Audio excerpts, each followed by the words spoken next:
not out. That's a 70-run lead, having bowled Sussex all out for 216 before lunch yesterday. Adrian Harms of BBC Radio Sussex. Myself, Jonathan Doyd. We've also got Jamie Rayner in the back of the box. You might just be able to see Jamie's legs, unfortunately, as he waves to you. He's going to be with us throughout the day as well.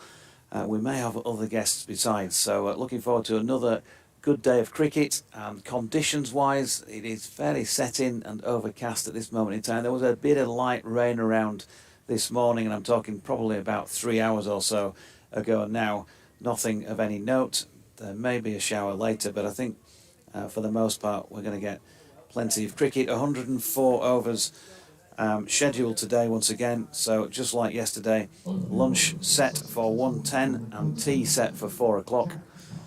Those are the breaks in play. 104 overs is a lot of cricket to be played. Yorkshire, well, you would think they would like to try and kick on this morning with that horrendous forecast for tomorrow. And it's looking largely like it's going to be a 3-day match. So will they be able to do so? We'll see. Sussex tightened things up yesterday. And this man, Jack Carson, was one of those who's a linchpin in just pulling things back. Here he comes in for the first ball of day 3. Right arm over the wicket and flicked into the leg side by Tattersall. 1 run. Morning, Hamsey. Yeah, morning, Doidgy. Yeah, I thought Sussex did bowl pretty well in the last hour yesterday. I thought Carson and Coles did a decent job, because at one stage I thought we were looking at a Yorkshire league maybe getting around 125, even 150, you know. But I thought Carson and Coles did a good job. It was a long session as well, wasn't it? 40 overs in that final session, which is a lot to get through. You look tired anyway. Do I? You did. You look like you were on your last legs in that final spell you did. 1 ball at the end of the day. That's a lovely shot by Milan. That's a very good start to the day for him. Use of feet, got to the pitch. Carson, of course, there bowling round the wicket to the left-hander and driven wide of mid-off for 4. Well, that perhaps answers the question that we were all posing, that are Yorkshire going to press on? Do they feel that this will be a 3-day game? I mean, the forecast is awful for tomorrow. But 104 overs, maybe Yorkshire might think they'll bat, I don't know, till lunch today, and then they might have 70 overs to have a crack at Sussex and see where the game goes. I think they've also got this far in the season now that, you know, you can take a few risks. They're not in a position to get promoted. As Carson's in, nicely played by Milan as well. He's touched that one round the corner. It looks like it's going to have the legs to make it all the way to the Howard Stand boundary. And 4 more, just straying in line this time, Jack Carson. Right, just as another thought, Doidgy, I mean, bonus points can still be very important. It's a really tight division, the second division. If Yorkshire were to get to 450, get the maximum points, and then pull out maybe, because that would still give them a lead of well over 200.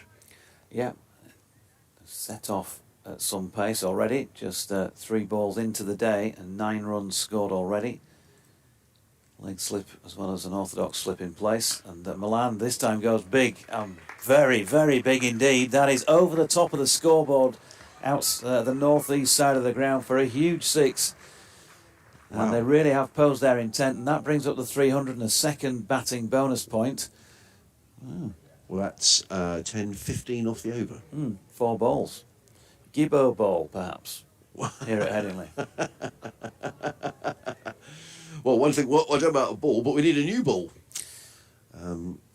Because that's gone out of the ground. Eric Avelos is helping bring out a new ball, but look at that. That probably answers every question. Maybe makes it a little bit surprising, Doidgy, that maybe they didn't play like this last night, because I thought they might. Yeah, but they did really go into their shells, didn't they? Probably last 30, 45 minutes of play, something like that. Credit to Coles and Carson last night, because I think, as we said, they did keep things much tidier out there, and maybe they will again. Maybe it's just a one-off over. We shall see. Matthew Fisher went for 15 in 1 over, didn't he, yesterday, and then everything else was fine either side of it. So it can happen, and it is the first over of the day. Jack Carson maybe just hasn't quite found the range. That wasn't a great delivery, was it? Right there in the slot for Milan to swing the arms through, but they've reacted here by dropping out a long on. Carvelis is a few yards in from the boundary rope there. Tom Haynes has dropped out a little deeper at mid-off. And the leg slip has also come out as Milan this time hammers it away through the covers. And it's not going to quite make it to the boundary. The sweeper, McAndrew, out there keeps them to 1. Don't forget, of course, Milan was hobbling around slightly yesterday. Received a bit of treatment, didn't he, for that? He did. Whatever it was, hamstring perhaps, something like that.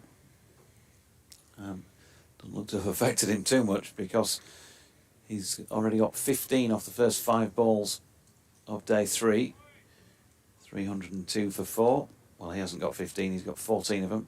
Tattersall with the single off the first ball. And it's the Yorkshire captain back on strike. Carson over the wicket. He was trying to turn that to leg and got a leading edge into the offside. Cole's fielding. End of the over then. Eventful one. 75 bowled. And the run rate is back above 4. It had dropped just below, hadn't it, by the end of yesterday. So 5 bonus points already for Yorkshire in the match. 1 for Sussex. It looks as though Coles is going to pick up where he left off last night. 11 overs, 2 maidens, none for 30. Well, just when you think 103 overs in the day, if Yorkshire were to score from here, another 150, if that took them going at 6 and over, or say 5 and over, that's going to take them 30 overs. So it's till about lunch. So I just wonder whether that's what might happen. Just a glimmer of sunshine across the ground, a little bit of blue sky, the odd patch.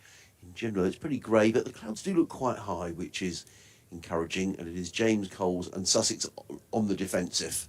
There's a long on, a deep mid-wicket, a deep backward square, so 3 men on the boundary on the leg side. There's a sweeper on the cover point boundary as well. No slips, as in comes Coles, left arm over the wicket and reversed by David Milan, but only as far as what would have been backward point, but becomes sort of a backward square leg. There's no run. He tried to fetch that along. It looked like it was outside his leg stump as he tried to play a reverse sweep.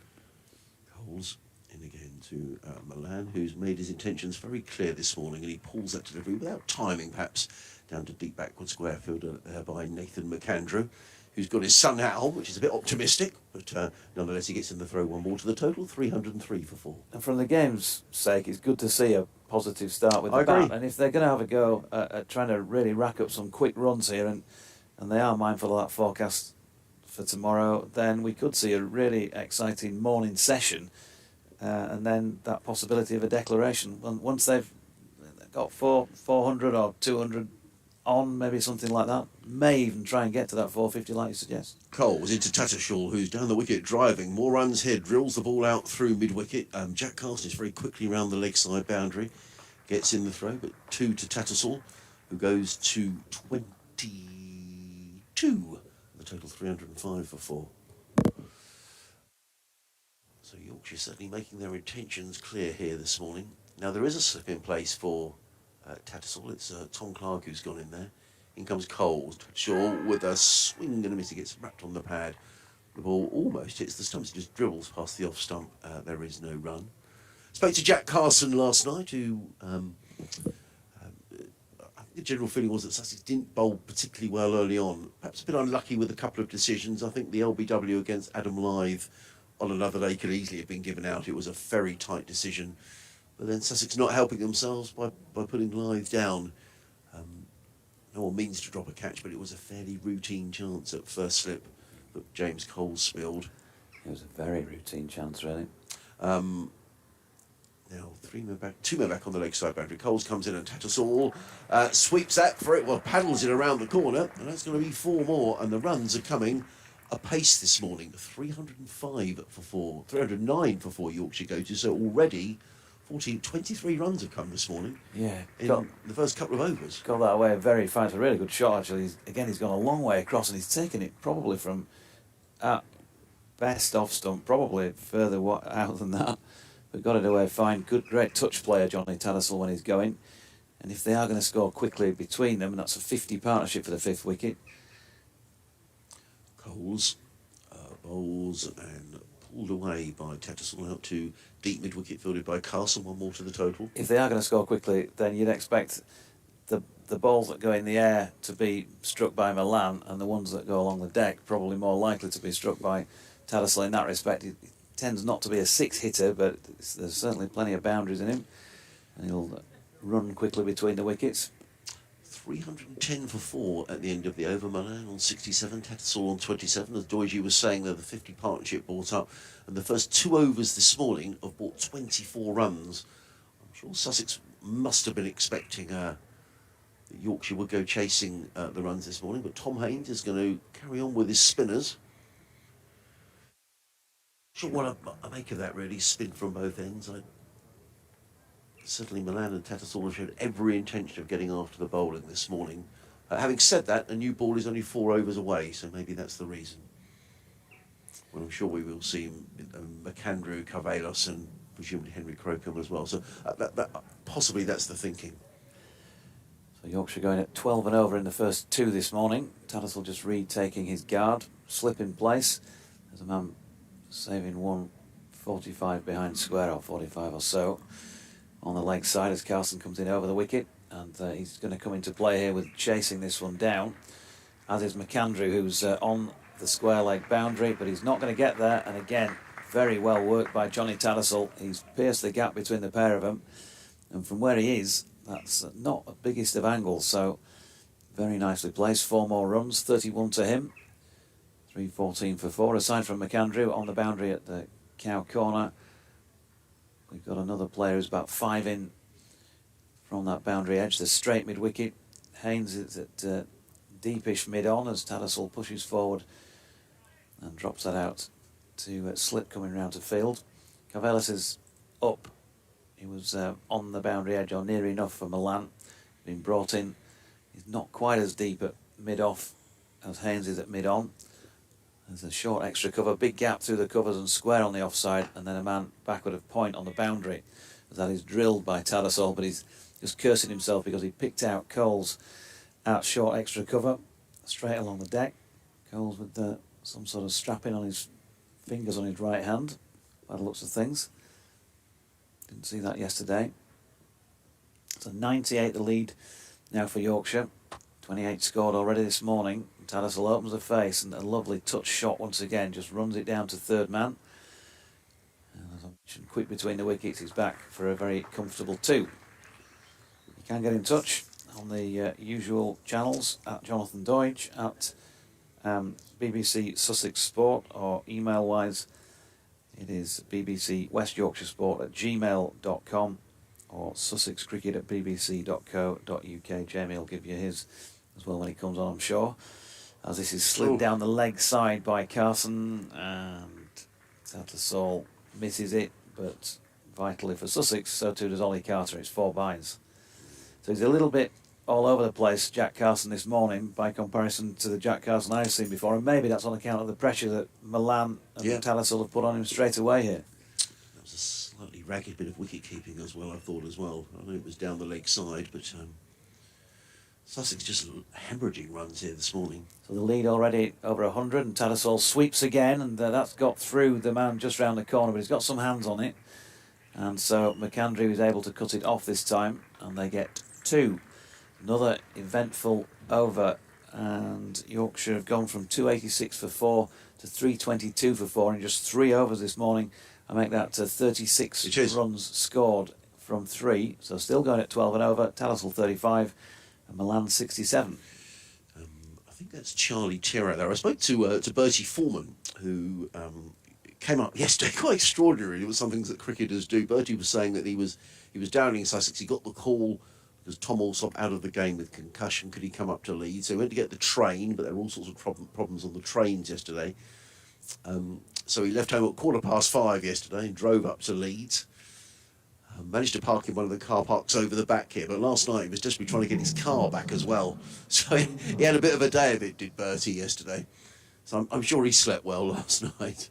I can't see him on the field this morning. Charlie Tier, who's the replacement for Tom Alsop, is out on the field. And that's another factor to take into account, Doige, because Tom Alsop bats 3 for Sussex, fine player, averaging in the high 40s. So Sussex have... There's no Pujara in this game because he was always... They thought he'd be away with India. He's not here. But you're losing your skipper and top 3 player. And a number 8 coming in to replace him. Yes, absolutely. Harry Carvelos into the attack for Sussex. And a ball down the leg side. It's not a good ball at all. And Milan says, thanks very much indeed. Tucks inside the line and glances the ball down to fine leg for yet another boundary. Tom Haynes forced into a change here. He's taken James Coles out of the attack. He's brought on Carvelos, who I'm sure will be bowling with the new ball, but the new ball is still 3 overs away, or 2 overs and 5 balls. And the ball is tucked around because so 40 runs have come in the 19 balls bowled this morning. Yeah, from Sussex point of view, disappointing start to the day because they've just not been on it, have they, either from either end, and without breaking sweat, 40 runs added. And that's quite a big factor, really, with Allsop not in the side. In comes Carvelos. Oh, there's another one down the leg side. It's tucked right down to fine leg on this occasion. It's just going to be a single fielded down below us by Nathan McAndrew, who gets in the throw. 327 for 4. Milan goes to 72. And he's played beautifully, but it's almost been a... I think you used the phrase yesterday, Doige. He seems to have barely broken sweat, to be fair. Yeah, he's a great player to watch, and it never looks like he's breaking sweat, to be honest with you, whatever he scores. But here he's just been gifted some runs, and he's taken his opportunities. Carvelos in bowls. Tattersall plays that with soft hands to the right of Tom Clark, who's at slip and needs to run around almost to the gully region. And Tattersall picks up a single. He goes to 36. And I guess the tactic here might be, let's give Milan the strike. That's exactly what Tattersall has done. 328 for 4. Just the one slip in place now. That's Tom Clark. There are 1, 2, 3, 4 men on the boundary. A third man, sweeper on the cover boundary, deep mid wicket and a fine leg. Carvelos in bowls man and hoiks that one away, and that has gone many a mile. That has bounced over the ropes for 6 runs. It was pulled away by David Milan down towards the western terrace, backward of square, and so this run fest continues. I love the way he picked it up just after the bounce. He got it fairly low down on the bat, didn't he? And he's gone a long way up in the air, really. So he didn't get the distance, he got the height.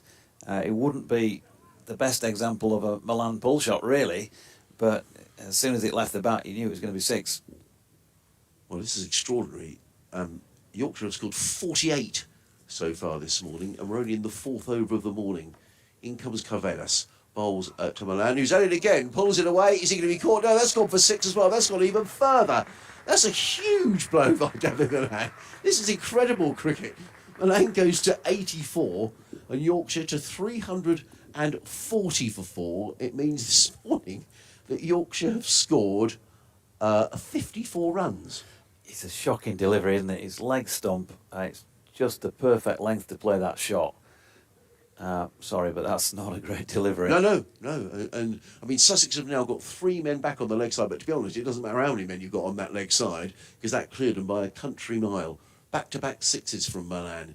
He's on 84. Carvelos in again, bowls, and I think I might have wrapped him on the thigh pad. We'll wait for the umpire's signal. It's just a single, which is a bit of anticlimax. No, got a bit of bat on that. The end of Carvelos is over. An expensive over from Barry Carvelos. 341 for 4. Yorkshire. So that means this morning they've added 41 plus 14. 55 in 4 overs. That is crazy, isn't it? But it is, because it just looks kind of effortless, really. There's been some invention. Some of those little glances they've played down through fine leg, the pair of them have been lovely, inventive shots. And then there's just been some proper cricket shots. I mean, that's all they were in the previous over to balls that shouldn't have been bowled where they were, really. It's great to watch. They've really kicked on 125. They're going to bring Nathan McAndrew back on now from the Kirkstall Lane end, understandably so. 13 overs, 3 maidens, 1 for 38. So just trying to haul things back again, but they've got a lot of making up to do.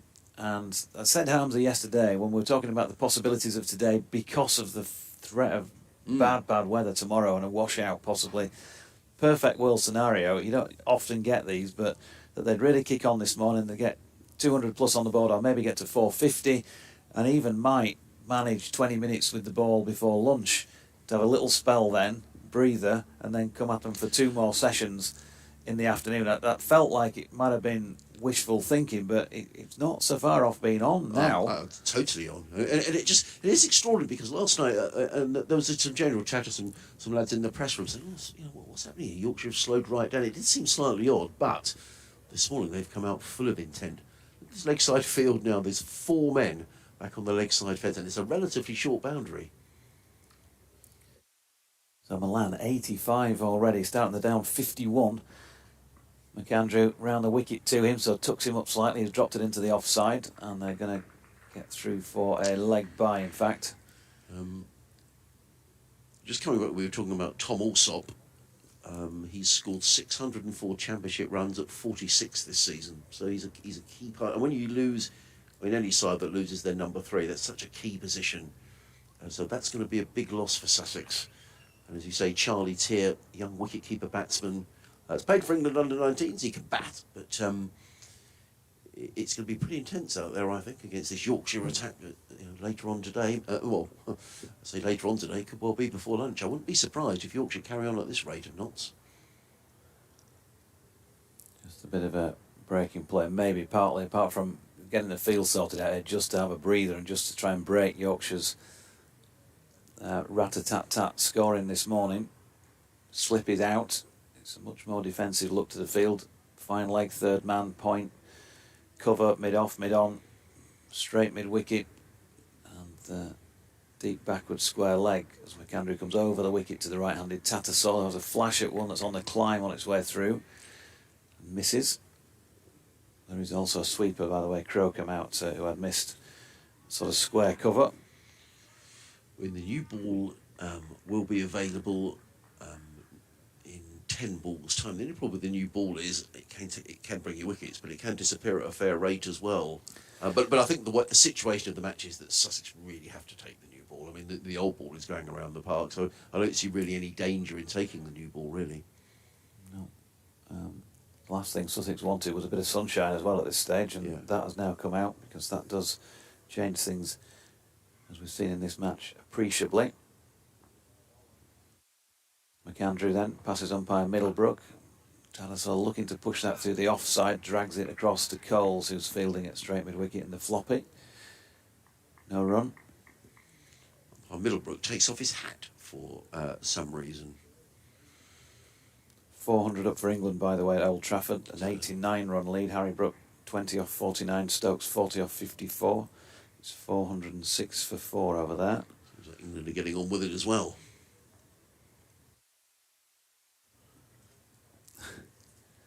Here's McAndrew in again, and that is pushed into the offside by Tattersall to cover. No run. Oh, this is better from Sussex. I think Tom Haynes' hand was forced, to be honest. I mean, you can't carry on conceding runs at the best part. What were they going at? 13 and over, nearly 14 and over. 4 14s are what? 56. Yeah, for 14 and over they were going for in those opening 4 overs. Yeah. Nick Dudding in Murfield says, good to see Yorkshire going for it this morning, but why didn't they start after tea yesterday? Some people are never satisfied, are they? Surely the same weather forecast was available then. Lots of wasted overs last night, he says. As McAndrew is in, and that's dropped into the pitch by Tattersall. No run. I thought that Sussex bowled better last night. They did manage to tighten things up, tie things down. It felt like last night it was a bit more risky taking them on than it had been earlier in the day when they were more loose with the ball. That would be my opinion on why they didn't go for it last night, but clearly Nick has a different one. BBC West Yorkshire Sport at gmail.com if you want to send in your opinion. 342 for 4, Tattersall on 36, and McAndrew over the wicket. Short ball pulled by Tattersall into the deck. There is a man out there sweeping, and so just the 1 run, so there you go. They're allowed to bowl better, and they have done in that over, with McAndrew 14 overs, 3 maidens, 1 for 39 now. 79 overs bowled in this Yorkshire first innings, 343 for 4, a lead of 127. Now, what's going to happen from the football stand-in? Well, Tom Haynes has decided he's going to go again with Ari Carvelos, despite that last over, which he conceded. There were 2 sixes. I think that over went for 18. Harry Carvelos is opening over, and 2 huge sixes by Milan, who is not on strike, which I think Harry Carvelos is probably quite pleased about. There are 3 men saving 1 on the offside, 2 on the leg, As in comes Carvelas, right time over the wicket, bowls to Tattersall, who is going to get 4 runs down to third man. Well, when it's not going for you, it's not going for you, because Tattersall was looking to flick that one onto the leg side. He got a big, thick outside edge, and the ball ran straight down towards third man. Very fine, and yet another boundary, 347 for 4. Just a word about the weather. I mean, they said there might be showers around. Just, I think we're looking due south here towards the city of Leeds. It looks south that way. Right. It's okay. Westish of. It just looks as if it's building a little in the distance, but that may well have gone. So I don't know. There's blue sky above the ground, so perhaps we shouldn't worry too much. Carvelas in bowls, and Tattersall with a drive, playing a miss outside the off stump, taken by Carter, and there is no run. That was, expansive. Un-Tattersall like, really. He just walked into it and had a big waft. But it's all part of what's going on out there this morning. 347 for 4. If you're just joining us, Yorkshire have added 61 runs this morning, and we're only in the 6th over of the morning. David Milan onto 85. In comes Carvelas, bowls. Tattersall hammers this. He's going to be caught by Daniel Ibrahim in Finn Hudson-Prentice in at mid-wicket, and Tattersall's innings comes to an end. Well, they're looking for quick runs. Tattersall down the wicket, didn't time it at all. The ball ballooned in the air. Hudson-Prentice with a safe pair of hands at mid-wicket takes the catch. There's no real elation amongst the Sussex fielders. I think they're just saying, well, perhaps it's a dot ball, and there haven't been many of those this morning. Tattersall is on his way for 41. The partnership between the two, Doige, those two coming together, 258 for 4, so a partnership of 89 between the pair. Yep, really good partnership. May yet prove vital in the outcome of the match if they can manage to force a win in the time that they'll have here. Warm applause for Johnny Tattersall, 41 from 65. Including 4 fours. Batting for an hour either side of the overnight. Jordan Thompson goes in, and I mean, this situation is right up Jordan Thompson's street. Yes, I was going to say, he hits the ball a long way, doesn't he?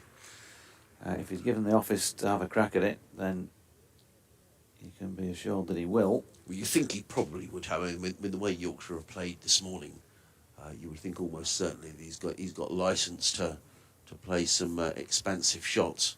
We should say that Tattersall was dropped, wasn't he? On 8, we thought last night, by Ollie Carter off the bowling of James Coles. So he's made the life out. And from that point of view, Sussex haven't actually helped themselves, have they? With no. With the Coles drop of Lythe on 38, he gets 115. Yeah. It's happened the other way around. It's happened to the Yorkies before, so they'll know what that feels like. Jordan Thompson just taking his guard. Johnny Tattersall, as far as the dismissal went, well, he clearly got very much underneath it because he went a long way up in the air and not very far away from where he was situated at the crease. He was trying to fetch it from well outside off stump. So a little win for Carvelas and for Sussex, but as you say, no celebration of any significance because it's been just a little bit of embarrassment in this first half hour, really, in terms of the runs they've conceded. Short ball here. Thompson might be out. First ball. He's pulled one round to square leg. And there you go. Caught by Coles. Thompson gone for a golden. And Yorkshire 347 for 6. Certainly, Harry Carvelas has got 3 wickets in the innings. Again, no real celebrations from the Sussex lads. James Coles claiming the catch. So Harry Carvelas on a hat-trick. Yeah, it was there to hit, but he'll be disappointed having taken the shot on that he's not been able to time it right first up. And maybe, even in situations like this, just maybe, you want to have a look at 1 or 2. I don't know what Thompson's saying there to Matthew Fisher as he wandered off. Well, it's never good, is it? You never feel great when you're out first ball. No, Matthew Fisher, yeah, I don't know what he was shrugging his shoulders at there, Jordan, as he went past. Maybe a Fish said, what's it playing like? And he maybe said, don't know, I'll smack one straight up in the air first ball, mate. So, Harry Carvelas on a hat-trick. On a hat-trick, indeed. He's now got figures of 3 for 39. Actually, apart from that over when he was taken apart by David Milan, Harry Carvelas' figures aren't bad, to be honest. But let's see what he does here. Can he get a hat-trick? Come on, Tom, bring in a couple of close fielders. You never know what might happen. He's bringing in Tom Clark into slip. He's got a deepish gully. It's almost a backward point, to be honest. But let's see what Harry Carvelos does, running in from the four stand end of the ground to bowl to Matthew Fisher. He's on a hat-trick. He's in on bowls, and Fisher lets it go outside the off-stump. Taken by Carter, no run. Of course, I was saying yesterday that the Yorkshire tail could look long, with Jordan Thompson coming in as he did at 7, and Matthew Fisher, Ben Code, Dan Moriarty, Mark Steckerty, whichever way around that will be, among the final 4 or 5. But you said that at Hove, and Ben Code came in and smashed 45. Yeah, and do you remember? He smashed another 40-odd at Worcester last week. Carvelos in bowls to Fisher, who plays that down to third man, or deep backward point, and picks up a signal. I need to go do an update. So I better go, and I'm going to leave you with Jamie coming on. With Jamie and with Doige. Thanks, Helmsy. So 3:48.46, as I say. It can look a long tail if they're not in the best of shape when they get out there, in the best of nick. But by the same token, they're capable of whacking a few runs around as well, the lot of them. So it just depends on which Yorkshire tail turns out, I guess. Carvelos 15 overs, 1 maiden, 3 for 70. McAndrew to continue at the Kirkstall Lane end. Yorkshire 132 in front. I don't think I'd be too disappointed if the tail doesn't wag particularly. It's going to move the game on. They've got a lead of 130. They have got a second innings to call upon if they need it. They will still get some from the tail. So, they do need to move the game on. They've been trying to move the game on. We're going to see a bit more of that now from McAndrew. Jamie Rayner is alongside. Inevitably, he's going to start to run up and bowl when I say good morning, Jamie. So I'll say that in a moment. As McAndrew's coming in past Middlebrook, short ball. That's a cue ender from Matthew Fisher, who's got no idea where it's gone. He was slightly taking evasive action and slightly playing a pull shot. And the ball, well, if you'd got an old Yorkshire Evening Post spot the ball competition from seeing that shot with a still and then taking the ball out, you'd never have guessed that it was going to drop out into sort of the covers, short cover region. Anyway, good morning, JR. Good morning, Dorji. Good morning, everybody. Yeah, I couldn't really work out where that had hit him. If it was toe end or it had caught him on the shoulder, but either way, it didn't play it all that well. There's McAndrew again, straight. Fisher, he's trying to pull that one again through mid-wicket. No run. There's definitely intent from everybody this morning. So clearly they've had a chat and said, let's move this game along, because Jordan Thompson playing the shot he did first ball. Matthew Fisher, who wouldn't normally be given to trying to whack his first couple through mid-wicket, has tried to do that. So a bit of fun this morning, folks, at Headingley. It's good to see. It's good to see, yeah. isn't it? Get the game moving along. And if there is rain, which I think it's absolutely definitely going to be rain tomorrow, then it'd be great to see a result today. Andrew in, looks like a slower ball or some sort of variation. It's been hiked through mid-wicket by Fisher. He's not really timed it that well, because as it bobbles over the rope, it only manages to make it another 3 or 4 yards, but that'll do for 4 runs.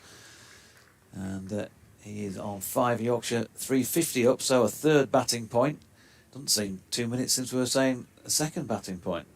He'll tell you, Matty, that he's picked that slower ball there. Yeah. And he's clubbed that over mid-wicket ever so well. But no, I mean, the amount of runs, what was it, 286 for 4 at the start of the day? 352 for 6 now. That is intent. Sounds like they've come to pick you up, Jamie. Fisher on 5. McAndrew's short ball, and this time Matthew Fisher decides to play that one correctly, dropping it back down the pitch, no run. David Milan's not seen much of the ball for a couple of overs, really, has he, after that whirlwind start? That was a big 6 he hit over the top of the scoreboard. Well, this is my first time doing the county championship this season. It's been often me and you doing the T20 games, and the way that David Milan has been playing this morning, it's been like David Milan in T20 mode. Yeah. Picked a good day. McAndrew short. Fisher pulls that quite did that quite well actually. Tennis-like pull. He's only managed to get the one because he's picked out an area not far from James Coles, who's fielded it backward of square. He's hit that like how Mark Wood was hitting it. Yeah. Here at Headingley Yeah, in the Ashes. Stokes 46, Brook 35, 427 for 4 England, leading by 110. I'll give you, after this delivery, a quick look at what's going on early doors around the county scene. And then Jamie doing a bit of ball by ball for a change today with us on the Champo. We'll do the next over. Here's McAndrews wide of off stump and nicely played by Milan. He's timed that pretty well down to third man. So well, in fact, that he's only going to get one run. So the end of the over means Yorkshire are 354 for 6, Milan 86, and the lead is 138. So, First Division at Edgbaston, Warwickshire 197 for 8 in reply to Lancashire's 327. That's still in their first innings there. At Trent Bridge, Nottinghamshire 40 for 1 in their second innings, needing a crushing 371 to win. They have got all today and tomorrow to do that, but that would be a heck of a performance if they can. At Lords, Surrey 433 in their first innings, Middlesex 196 for 6 in their first, so a long way behind and staring down the barrel in that London derby, if you will. At Chelmsford, Kent 27 for 1 in their second innings, trail Essex by 224, so an uphill task as well for the boys from Kent. Start delayed due to rain in the match between Derbyshire and Durham. Durham are 364 for 4.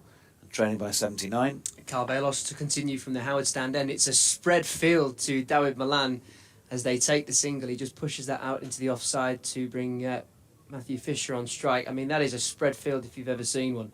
Every man out on the boundary to get Matthew Fisher on strike. And then try and tie it up for their sakes, hopefully. There was a result yesterday, of course, at Oakham, where Worcestershire beat Leicestershire by 100 runs, so that's done and dusted. And they only started yesterday at Cheltenham, where Glamorgan in their first innings are 192 for 4. Slightly more orthodox field now to Fisher. Carvelos in and Fisher down the wicket. Big booming swipe at that one, but he misses it completely. It goes through, dot ball. And yeah, you can tell there's absolute intent from Matthew Fisher. Every ball is going to the boundary in his head. Every single one. He's got 2 fielders out on the leg side. There's a deep square leg and a long leg. There's a third man. And a cover on the offside boundary. Carvelos in, that one's back of a length and heaved away by Fisher this time. Finds the fielder at deep square leg, single taken. He's not. I don't think he's going to win any awards for aesthetics this morning, is he, Matthew Fisher? Well, he moves on to 7. It's been a cultured, pleasant, handsome-looking 7 from Matthew Fisher so far, as Milan on 87 watches that field spread once more. If ever there was a single on, it's right now. All fielders out on the boundary edge as Milan drives at that one hard, times it really well, but picks out the sweeper on the offside, and they'll take the single. Yeah, he did time it well, didn't he? Just unfortunate for him, he didn't have to move really out there square. 5 yards out of the side, I think it would have been another boundary. Is it Gib ball, did you say? Gibbo ball, I was sort of saying. Gibbo ball. Yeah. He'd probably quite like that, wouldn't Otis? Well, Fisher, with a bit of Gibbo ball maybe. Carvelos, that one's ballooned high up into the air. Outside edge, could be taken. Fielders come in from third, but it drops just safe and in front. And Fisher survives. He comes through for a single. You could see, couldn't you? They're not going to get there. 3 of them converging on it, but it dropped sort of 5 yards from anybody. Dear me. Hey, when it's your day, it's your day. Yeah, I don't think there's going to be many of these shots in the forthcoming textbook on how to bat as a tail ender. Well, maybe actually there might be in the tail ender's handbook. Yeah. Well, fine delivery of this Carvelos over. The field is spread, so Milan take the single. He keeps the strike. He goes for the slog sweep. He just tickles it around the corner. Picks out fine leg. They do come through for a single, and Milan will keep the strike. So Yorkshire on to 359 for 6, and Well, they've added some runs this morning, Doidgy, goodness me. Yeah, thrashed to all parts. So they've added 73 so far Did this you notice morning. how I left that to you? Yeah, thanks for that. 73 in 8 overs, which is still a great effort. Yeah. Let's just have a look at Matthew Fisher's card for this season.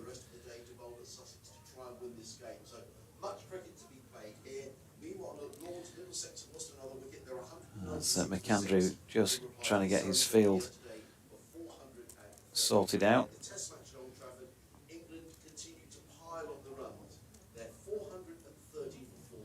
In he comes round the wicket. Milan tries to pull that one out of Headingley, and unfortunately for him, misses. Matthew Fisher, here we go. It's not often you see Milan miss the ball, given how he's played this season. No, just got a little bit carried away. May have been slightly slower. Yeah. From McAndrew, and he was through the shot, wasn't he? So here he comes again, Nathan McAndrew, very wide on the crease. He's trying to pull that one out of Headingley again, and I think he got the bottom of the bat on it. Hilarious shot. He's looking right at the bottom of his bat, right at the toe of it. He's come straight back over the bowler's head. I don't know where it had gone. You literally could see him actually say, "Where has that gone?" Yeah, where the heck has that gone, I think he said. He looked up straight away, he thought he ballooned it. Yeah, Q ended it. And again, the more orthodox field now takes place with Fisher on strike, but he's going big every ball now. Both of these batters are. Fisher going big for, I think, 8 singles so far. Oh no, he did have a boundary, didn't he? Yeah, and he picked that slow ball as well. McAndrew then over the wicket to Fisher. Goes full. It's pushed into the offside. 1 run. That's a bit more like the Matthew Fisher we're used to seeing. He's had a string of low scores in first-class cricket since he got 27 not out, which is far and away his biggest score of the season at Durham back in May. 8 not out, 0, 4, 8, 0 not out, 2, and then this. So he'd like to score a few. And I know people say Fish can bat, and when you watch his technique, you know, generally speaking, you think, yeah, he'd be good for a few at the tail end. I think he was better in the earlier part of his career than he has been more recently. And then Milan's got underneath this one. It's another one that's going to drop short. A little 7-iron this time, out over the top of what would have been extra cover. 2 fielders coming in to try and take the catch, but can't do so. So 2 runs. For those listening, they must forgive me for giggling in the background. McAndrew is at his mark, just looking at his fielders to say, "Have you not got anywhere near that?" But that would have been some effort to race in from the boundary edge to meet that. That was a good batting from David Milan. He was waiting again. The field dispatched throughout LS6, all on the boundary edge. He's got underneath another one here, and that should be out, caught and bowled by McAndrew. Yeah, Milan waits for the job to be done, but he's gone for 92. An entertaining 92 in particular this morning. Disappointment for Yorkshire, but they have got up towards 150 lead here. Glove punch from Matthew Fisher, but Milan caught and bowled McAndrew for 92 from 109 deliveries in 144 minutes. 9 fours and 3 sixes. They are 363 for 7. And you've got to say credit to the bowler, McAndrew, there, because he's done him with a slower ball out the back of the hand. And you could just tell in the over, actually, that Milan was struggling to pick McAndrew with the variation of pace, maybe some indifferent bounce. But, yeah, the back of the hand, it just jagged in somewhat. And Milan top edging that one, comfortable catch. And Milan would probably say well bowled to McAndrew, who was probably in white ball mode given how things were flying off the blade. So that brings a very entertaining 92 to an end from David Milan. Ben Code, who, I mean, he's hit it well, hasn't he, this season, Doidgy? Some end of the tail runs. Yeah, he got runs last week at Worcestershire. I'll tell you how many in a mo. But he cracked the ball around down there at New Road and scored 41 off 39.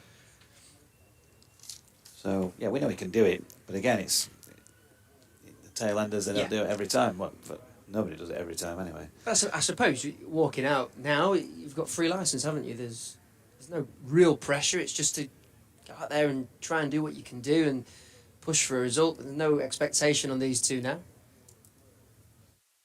No, if it's in Ben Code's half, you can bet that he'll be trying to do what he does, and he's usually strong through the offside, in particular through extra cover, but he'll also hit the ball through mid-wicket and straighter. I don't think you'll see too many improvisations, but who knows? I've been working on those during the last week or so. He's waiting to face McAndrew here, who's gone full toss first ball, and Ben Code just drops it out into the leg side, and there is no run. So 83 overs complete. Things happening this morning at Headingley. 3 wickets have fallen. Johnny Tattersall caught Hudson Prentice, bowled Carvelis for 41. Thompson tried to pull one out of the ground and was caught first ball, then by Coles off Carvelis without scoring. And now David Milan caught and bowled McAndrew for 92. Nathan McAndrew 2 for 49 from 16 overs and 3 maidens. Ben Code this season, Jamie, he's gone one not out, 45 against Sussex down at Hove, then 0 not out, 0 not out, and 41. So he's either going big or going home. Go big or go home. That's Gibbo ball. I wouldn't say it's been throughout the season at all, but he's got an opportunity here. Fisher on strike though. Carvelos to continue from the Howard stand end. Long on, long off in place. That one's drilled out towards long off by Fisher, and they'll take the single. I mean, these two can just enjoy themselves, surely now. I mean, it's the partnership that is so prevalent with the ball in hand, but get some handy runs for Yorkshire with the blade. Be valuable. I wondered what they'd be happy with it. If you can get to 150 plus, they'd absolutely take that. The lead currently 148. Code goes big, high up into the air, long on in place, takes the catch. No, he doesn't. He drops it over the boundary edge. It was in the hands for a second. We'll just look towards the umpire to see whether that was 4 or 6. Tom Haynes, the Sussex acting captain. It was a tumbling drop because the ball did go into the hands, and then I think as he fell backwards, as we watch a replay, his momentum carried the ball behind as he dropped it. He's got the ball in his hands. Ah, he's got the ball in his taken hands. the It's his sunglasses that have So the catch has been dropped over the taken. line, so he's out, and they're coming off, they've declared. Well, there we go. It's all. So it wasn't a drop catch, it was a take. It was the sunglasses that deceived me there. It's a brilliant catch in the deep, and as you say, Jonathan, they have declared. So Yorkshire with a lead of 148 declare on 364 for 7, and they will have a bowl at Sussex, looking to try and get things wrapped up today. Either way, great to see that they're wanting to get a result in this game. And Ben Code caught by Haynes. The wicket going to Carvelos, out for a duck. The end of the Yorkshire innings. Yeah, well, whirlwind stuff on Friday morning. Ben Code, none off 2 deliveries before he was caught then at long on. An interesting conclusion to the innings, but they've been bowled out in 83.2 overs. Milan, I've noted that down, was out on the 5th ball of the 83rd. So 4 quick wickets, lots of quick runs. Was that 64, 78 this morning?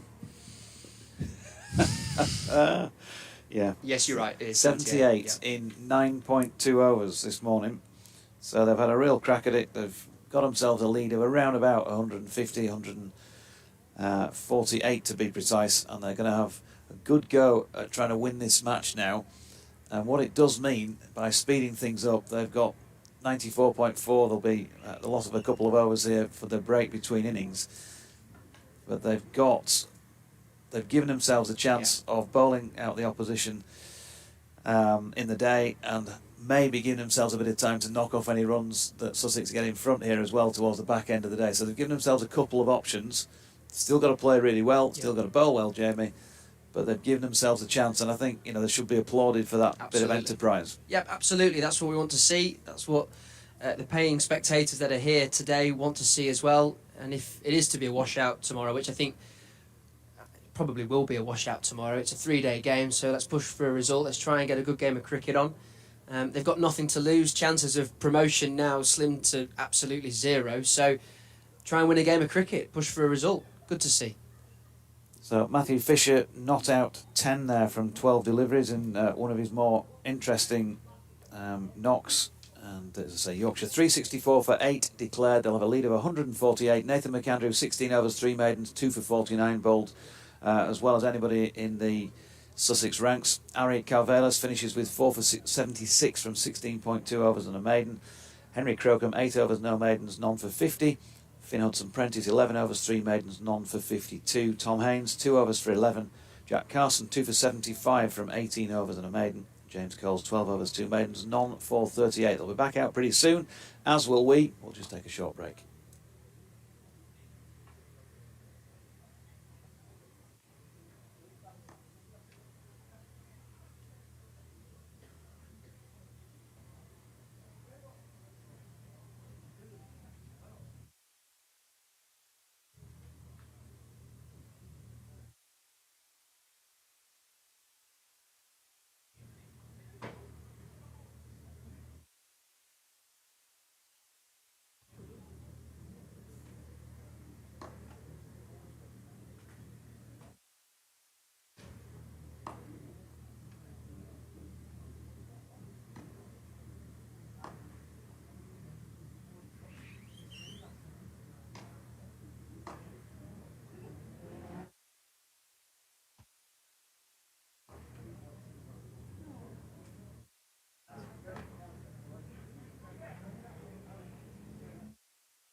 Thomas Baldwin and James Middlebrook.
Well, welcome back to a sun-drenched now Headingley for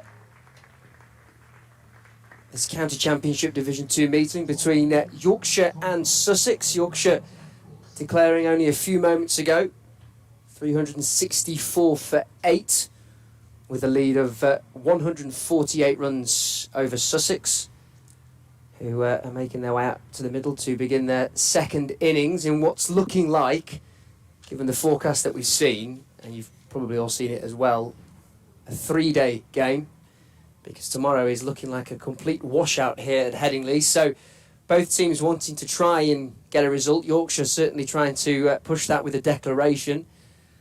And with the ball in hand, they'll be looking to try and get some early wickets from a Sussex perspective, as Adrian Harms joins us in the commentary box.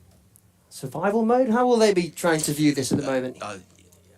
Sorry, Jamie. Yeah, I mean, I think absolutely. I mean, Sussex here. I mean, I think you need to be positive in a situation like this. I don't think Sussex can just afford to sit here and bat out the day. I think they've got to be positive. But by the same token, their skipper Tom Alsop is out of the side, who's averaging, in the high 40s in the Championship this year. Young Charlie Tier in the side. So no Pujara in the side this week. He's been away for the last 3 County Championship matches. So a lot of pressure here on Sussex.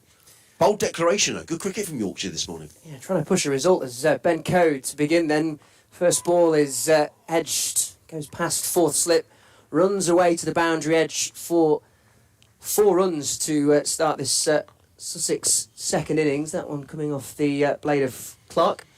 Yeah, be interesting to see how Sussex will rejiggle their batting order, who will bat up. My guess is that Finn Hudson-Prentice, who's been in good form for Sussex, may well bat up the order, maybe coming in at number 3. He's experienced, Finn, and he batted very nicely here in the first innings.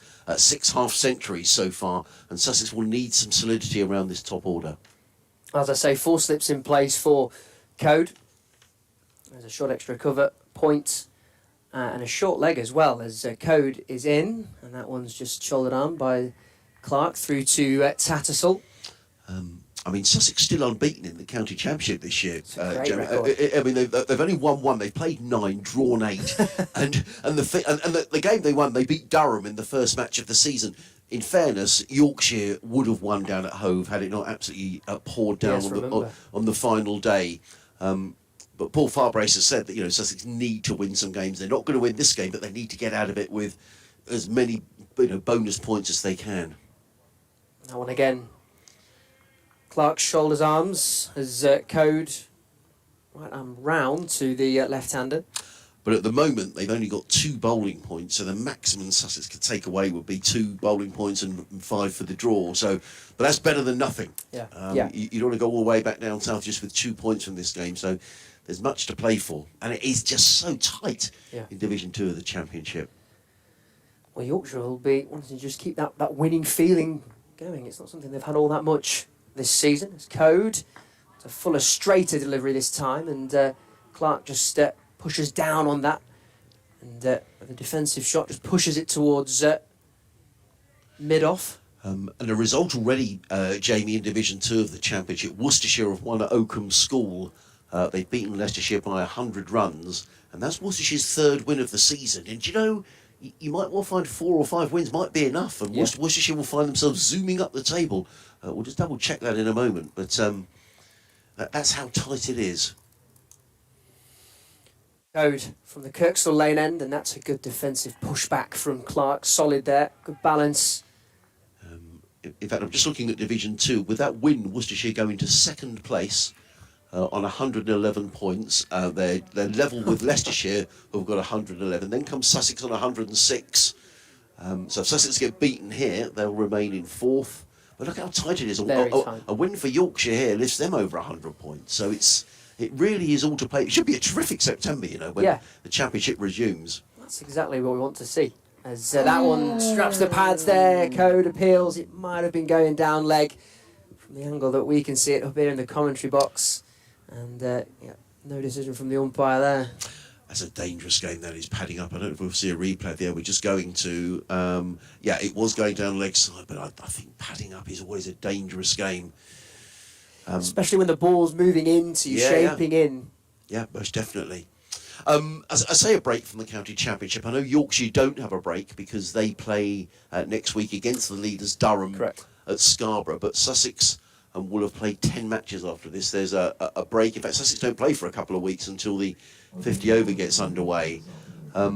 So Sussex could well find, if they get beaten here and maybe Yorkshire have a result against Durham, that Sussex could be halfway down the table. So an awful lot to play for, and September could be really exciting. It's Matthew Fisher who's going to get things underway from the football stand end of the ground, running in with 3 slips to bowl to the Sussex skipper. Tom Haynes is in and bowls, and Haynes is forward and plays it out into the offside, and there is no run. So it's 3 slips, a 3rd man, cover mid-off, mid-on, mid-wicket, and a fine leg. And for anybody joining us late, you've missed a run fest because Yorkshire came out swinging this morning, and they scored 78 in just 9.2 overs.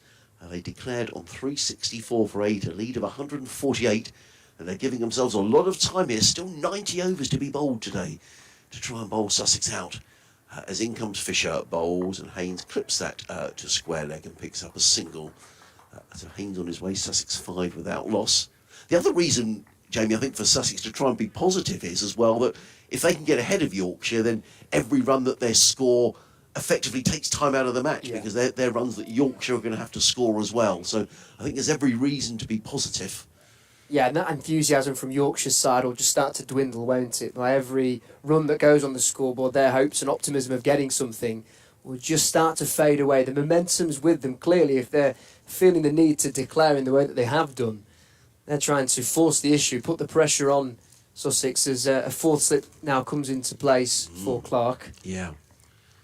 And a relatively young Sussex batting lineup, as in comes Fisher, bowls to Tom Clark, who lets that go outside the off stump. There is no run. So Tom Clark is 22. Tom Haynes is 24. I'm trying to think.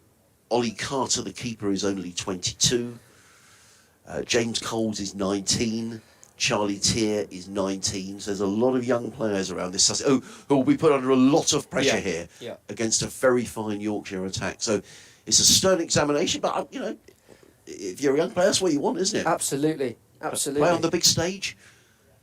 In comes Fisher, bowls, and Clark drives quite time to mid-off, and there is no run. I can imagine if Paul Farbrace was sitting up here with us right now, this is exactly the kind of test that he'd want these young players to be exposed to. Definitely. Because he'll know better than anyone the quality that Matthew Fisher and Ben Code possess with the new ball. This is exactly the kind of pressure that, for a young team coming through, they'll want to see how they fare in this challenge. Well, no question about that. And Paul Farbrace says, he's come into the side, he's had a look at the club, he's already made some signings for next season. As in comes Fisher, bowls, Clark. Well, that climbed on Tom Clark. I'll give him the benefit of the doubt. I think he pulled the bat out of the line just at the last minute, but really good carry through to Johnny Tattersall. And there is no run. Yeah, I mean, Chris Wright is coming in from Leicestershire for next season. Danny Lamb from Lancashire. So I think Paul has already looked at it and thought, I need some more experience about these players. But if Sussex are going to be promoted, this is the sort of attack you're going to face week in, week out. And he's going to learn a lot about these players in the next 3 or 4 hours here at Headingley. As in comes Fisher. 4 slips go down. Clark lets on go outside the off stump, taken by Tattersall, and there is no run. It is the end of Fisher's over. 5 without loss. Clark on 4, Haynes on 1. Just looking at the averages here, Tom Haynes, who's been talked about a lot in terms of England circles, he's had a couple of very fine seasons, Tom Haynes. He's averaging 35. I think he'll be just a little disappointed, Tom, with the season he's had so far. And Tom Clark, who's very much a temporary opener, he's sort of batted all over the place in the order to make up for injuries and players who are missing. He is averaging 22, made a very good 96 last week. So you wouldn't say the Sussex openers are in top form at the moment, and I'm sure that's just something else that Yorkshire have factored into their equation. Well, Ben Code from the Kirkstall Lane end, they'll continue with 4 slips, this time though to Haynes. It's a full delivery as Code coming round to the left-hander, and that one's just punched back towards mid-off. Interesting, just in terms of weather being around today, Jamie, that they're not playing down at Derby at the minute. That game has been delayed, I presume, because of rain. Durham 364 for 4, the leaders of the second division of the championship. So there are bits and pieces of rain around today. Yeah, when I woke up this morning, it was raining, and I'm not too far away from here. As Code, it's a slightly shorter length this time, and dropped into the offside. Haynes comes through for a single. And I was watching BBC Breakfast this morning at about 7:30, and they were doing their bits from Old Trafford for the Test match, and it was raining there. It's a very indifferent, inconsistent forecast, I think, for the majority of the UK. Because now, the picture that we're seeing here, sunshine, that shadow casting over from the Howard stand opposite us. And at the Open, I saw Rory McIlroy teeing off this morning. It was blue sky, it was nice. He absolutely hammered his first drive. He can drive. When he's hitting 350-yard plus drives, I mean, he really can. Oh. Edge stand, dropped in the slips. It was a difficult chance. It was low. Lythe looked like the obvious... Yeah, I agree. ...fielder to take that. Thompson and Lythe, I think, between them. And I think Thompson at third slipped has dived across Lythe into his line. Yep, it was low down to Lythe's left. Thompson across to his right, just gets in the eye line of Lythe. It's a low catch. But it's a drop, and I reckon Lythe's taking that without Thompson in his way. Yep, I agree. A life for Tom Clark. So Code finding the edge. Clark survives, and that one's a much better defensive stroke there to keep out Code. I think we have to say that Thompson's dropped, don't we? Yeah, I would say so. If he's in front of Lythe, he's gone for it. He's taken that upon himself to go for that catch. I mean, it's difficult, isn't it, when you're in that tightly packed slip cordon, instincts kick in and whatnot. And I guess that's the relationship that you have to build over time with your slip cordon, knowing each other just as well as knowing your own game. Yeah, I mean, I think if you're going to, I always applaud a slip if they're going to go for it. But if you're going to go for it, you've got to catch it. Code to continue around. He's getting that outward shape towards Clark this time, and that one's just dropped through for a single on the offside. They're always difficult when they're low down. It comes at them so quickly, but I think, as you say, Adrian, if you're the fielder that's taking the more difficult chance in that moment, which Thompson absolutely was, I think the criticism there is to know that you've got Lythe who's comfortable, and actually when that went down, he just slammed his cap, did Adam Lythe, into the turf. He did. And you could see he had his hands ready to catch the ball. I have to say, on the replay, it was a brilliant camera angle to catch that as Code around this time to Haynes, and he drops that one into the onside, and that will complete his second. Sussex's third, 7 without loss, but that crucial chance falling in the slip cordon in that over. Well, added responsibility here for Tom Haynes as well, being the Sussex skipper with no Tom Alsop in the side. Chetishwar Pujara has been the county championship skipper. He was due to go away, everybody thought he would go away with India to the Caribbean, but he wasn't selected, and Sussex had planned their season around that, so Tom Alsop became the championship skipper. Pujara back for the 50 over, And then Sussex are kind of hedging their bets about who's going to come back overseas-wise in September. There's a possibility that Ollie Robinson might be able to play some Championship cricket, because there'll be no Test cricket then. In goes Matthew Fisher, running in from the football stand end bowls to Clark, who lets that go outside the off-stump, no run. I mean, did I read a suggestion that Chet Pujara's international Test career might be coming to an end? Of talk of retirement. Yeah, I mean, I think there was a lot of surprise and quite a lot of anger. Sunil Gavaskar wrote a piece saying how he thought it was a really poor decision that Pujara had been left out for this tour of the Caribbean. So what Pujara does, who knows? We have spoken to Sussex about next season, what the plan is. I mean, certainly if, and it's a big if, Sussex were to get promoted, you want some of his experience, his quality in the First Division, because you could get blown away without some experience in that top order. In comes Fisher bowls, Clark beaten outside the off-stump. That's a good delivery, and no question. In the previous over, Tom Clark pulled his bat out of the way, but he was beaten by that one. And that was a pacey delivery from Matthew Fisher. We might see the replay in a moment's time, but it was a pacey delivery, and Clark was just feeling for that. So a lot of debate, and if Sussex are still in the mix, do you bring in another overseas? Because McAndrew is going back to Australia, so I think Sussex is just sort of he was definitely beaten. But Ollie Robinson back for the whole of September, well, that would be terrific. But he's England's player, and England will decide whether he's able to play or not.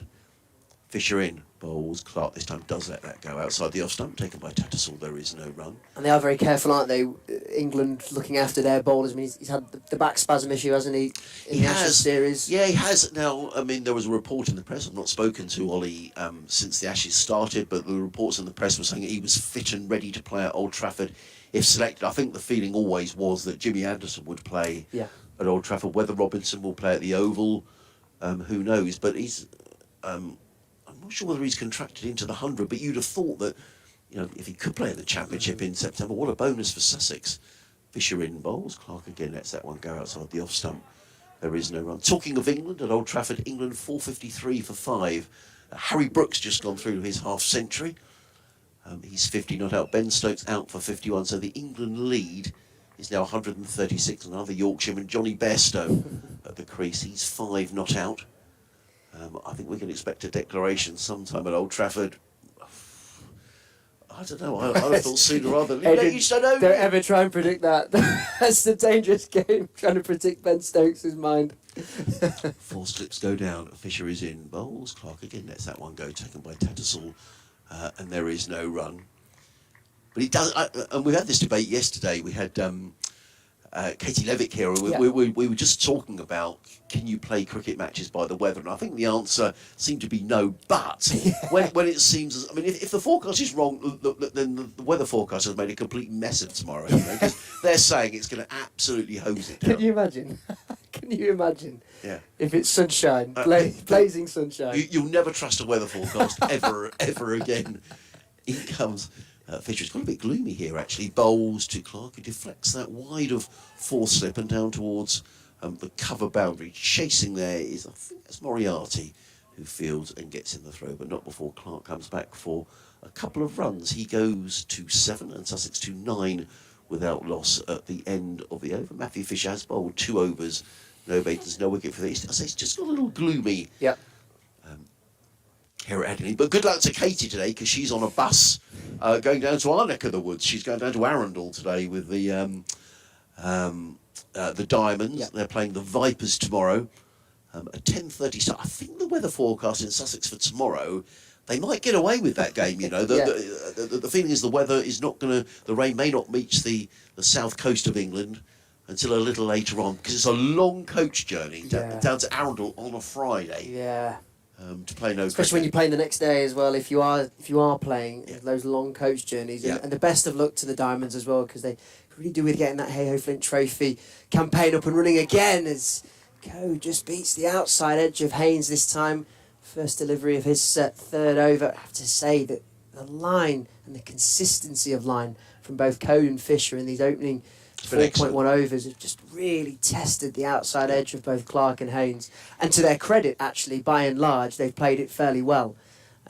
Because when the ball's just nipping ever so slightly, and a bit of lateral movement as well, as a leg slip comes into place for Haynes. Code coming around once more, and that testing line once again, but it's a good defensive stroke back out into the offside by Haynes. In terms of Tom Haynes, he's naturally quite an aggressive opening play. He's particularly strong on the offside. That area through backward point is a particularly strong point of his. But I just think in this situation, whilst he'll want to play his shots, there's a big responsibility here. He's skippering the side, Yeah. he's setting the example, and you don't want to see your skipper playing a shot like he played in the first innings, which was a wide one outside the off stump that he didn't need to play. So discipline needed here from Tom today as well. Code to Haynes, and just beats the outside edge once again. In fact, the slip cord went up for a second. They thought they heard a feather or something, but Haynes remains on 2. These are good bowling conditions now, Jamie, Yeah. aren't they? I mean, it just feels as if... it's difficult to tell often when you're looking... I don't know whether this is tinted glass, but it just looks as if it's just clouding up a little more. You're right, and the clouds coming over from the west, I'm no weather expert, but they look full of rain. No, they do. No, absolutely they do.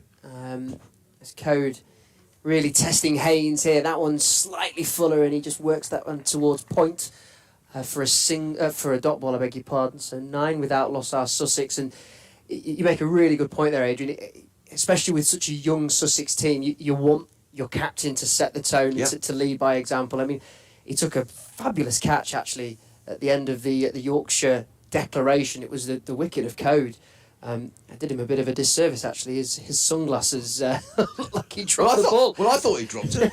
I really thought he had dropped it. It was a brilliant grab in the end at long on, as that one's aimed in towards leg stump this time, and Haynes just works that ever so slightly into the onside, but the oohs and the ahs there was because he played it quite late, and if that wraps the pads, there may have been an LBW shout. So Code just piling on the pressure here. Final delivery of his third over to come. Sussex 9 without loss. And 3 slips in place, and that leg slip, really interestingly. So Code just darting that in towards the stumps, you would imagine, as that one just jags back, and Haynes this time pulls it around the corner, and it goes away for 4. It was Fisher fielding at long leg coming round to try and cut it out, but it goes through Fisher, and Haynes picks up a boundary. 13 without loss at the end of the 5th. Yeah, and a welcome boundary. I mean, I think at the same time as being playing a responsible innings here, Sussex don't want to get themselves bogged down too much. They'll be looking to be positive where they can, and that's a really difficult equation, isn't it? You're trying to be.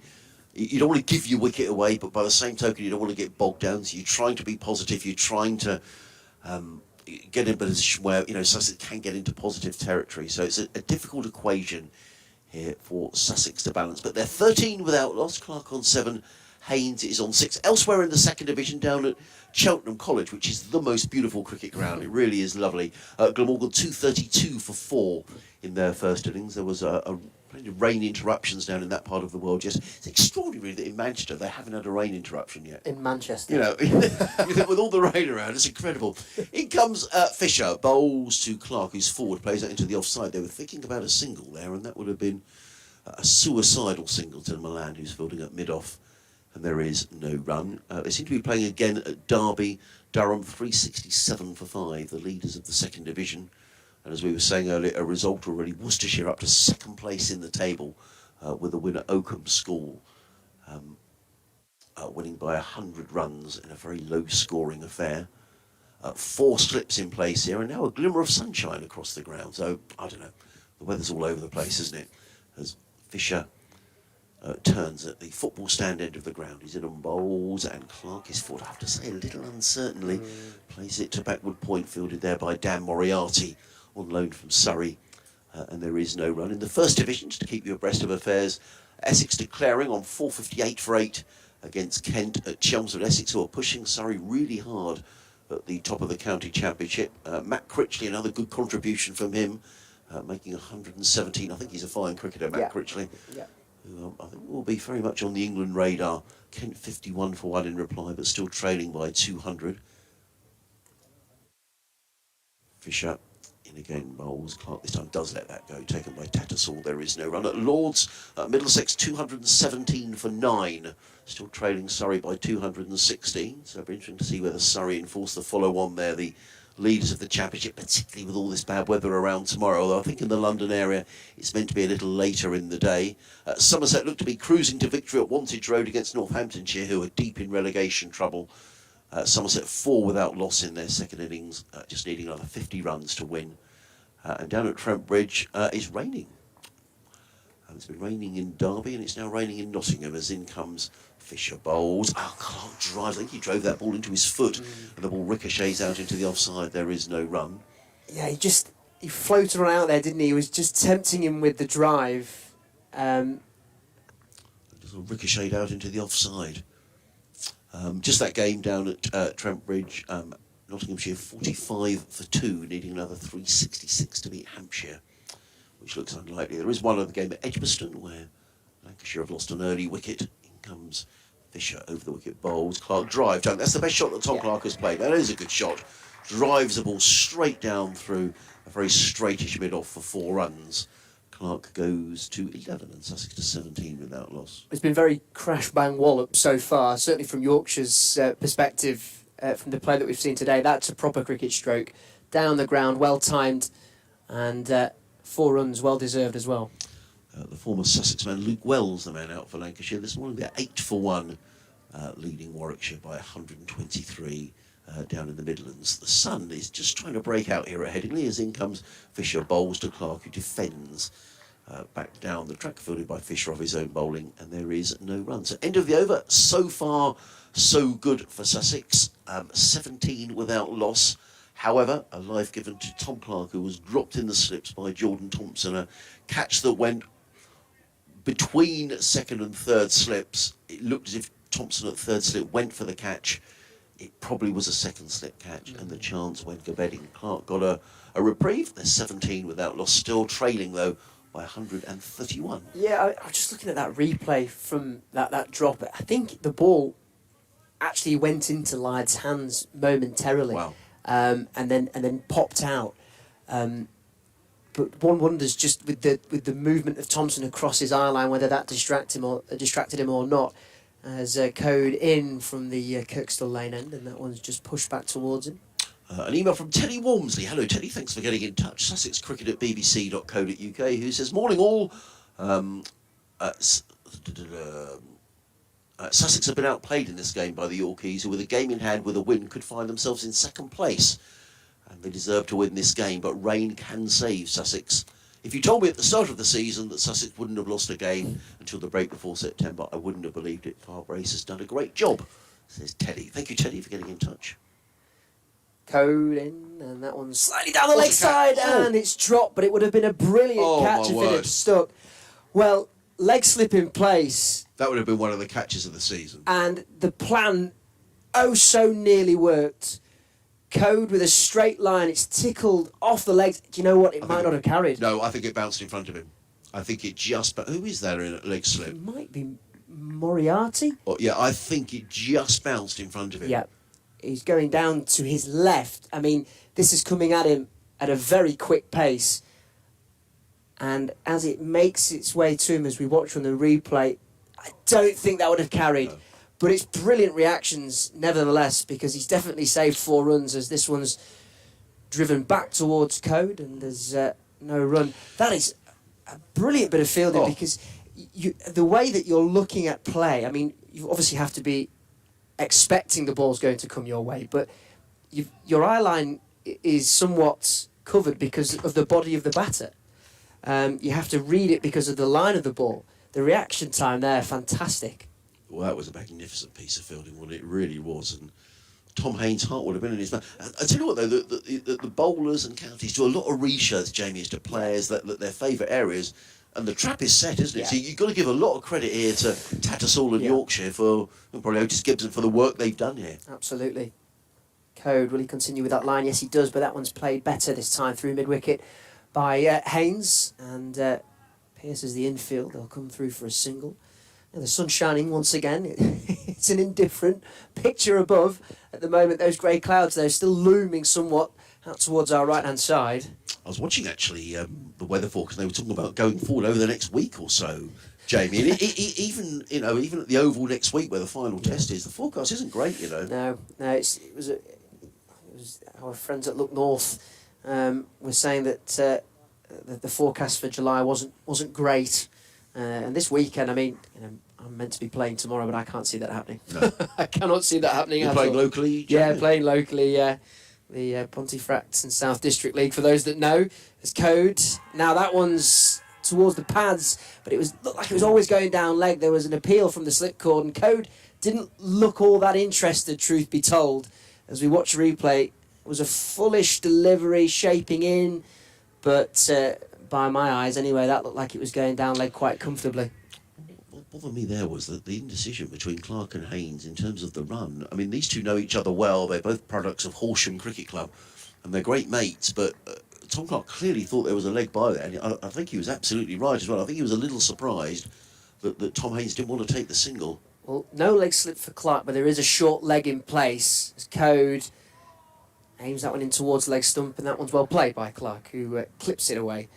Out towards Matty Fisher at long leg. He'll keep the strike. 19 without loss after 7.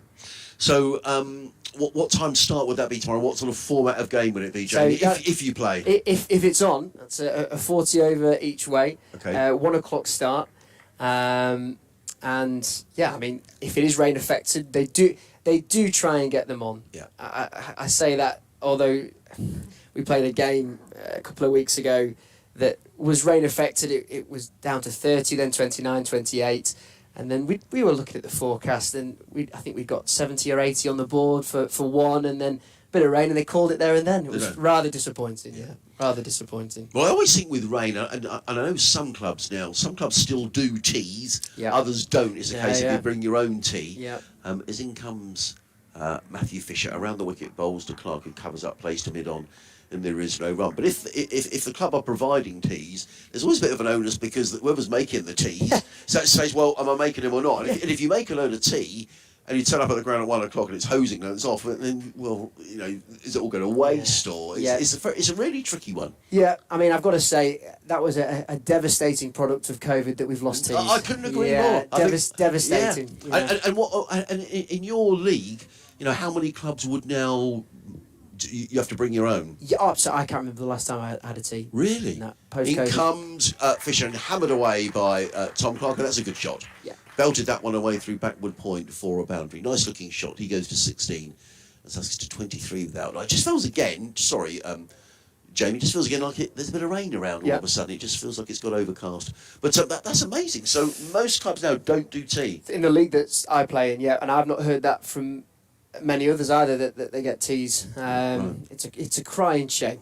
I have to say, there was one of the real plus points of playing Saturday. I couldn't agree more. I mean, I was a very, very average cricketer. I played village cricket, and one of the great things I didn't play just because of tees, but tees were a big part of it. You get some cracking tees. In comes Fisher bowls and Clark defends into the offside. There is no run, and there were even people who would say, "I'm available next week." You think, "Oh, he hasn't played for a couple of weeks." Oh, they do a nice job. Because some of the clubs really would do lovely sandwiches, and it was just a part of the day, to be honest. Well, I've got to say, was tees. The level that I play at, you don't often remember a ground because of how well you've played there. You remember the ground because of the tea that they produce. Yeah. So sadly, those days are past us now. I wonder if they'll make a miraculous return. I hope they do make a return. There's so many traditions around local cricket that I absolutely love. In comes Fisher, bowls and let go outside the off stump, and not least as well, clubs being social as well and staying after games and having a pint or we have to be careful with driving, that sort of thing, or you maybe get a load of you club together and go in one car and someone doesn't drink, but it's always nice. I think it's a tradition of cricket. You stay at the opposition's bar. You put money behind their bar, they put money behind you. It's just one of the great things about cricket. Couldn't agree more. And I hope that does remember. That's a real shame about tees. Damn COVID. In comes Fisher, bowls. Oh, Clark's beaten. That's a good delivery. He was beaten on the inside edge. There was Tom Clark. Well, you just get the feeling here that, these two are battling hard, but it wouldn't be a surprise if a wicket went down there. Let's just see the repeat of this. Yeah, he's beaten on the inside edge. That's a cracking delivery by Matthew Fisher. I just wonder if he's been done for a bit of pace there as well. But you've got to say, actually, credit to these two. They are really battling hard to keep their wicket. Really are. They are. I'll disappear at the end of the over because I've got to do an update to the listeners in Sussex. Head teacher Doige has arrived back in the commentary box with the rotor. In comes Fisher, bowls. Oh, Clark this time edges this to backward point. Matthew Fisher's got cups his hands in his face. Sussex are surviving, so credit to Clark and Haynes. This isn't easy. It's overcast. Tom Clark has already been dropped, and certainly Matthew Fisher and Ben Code Doige are asking one or two questions of the Sussex openers. They are.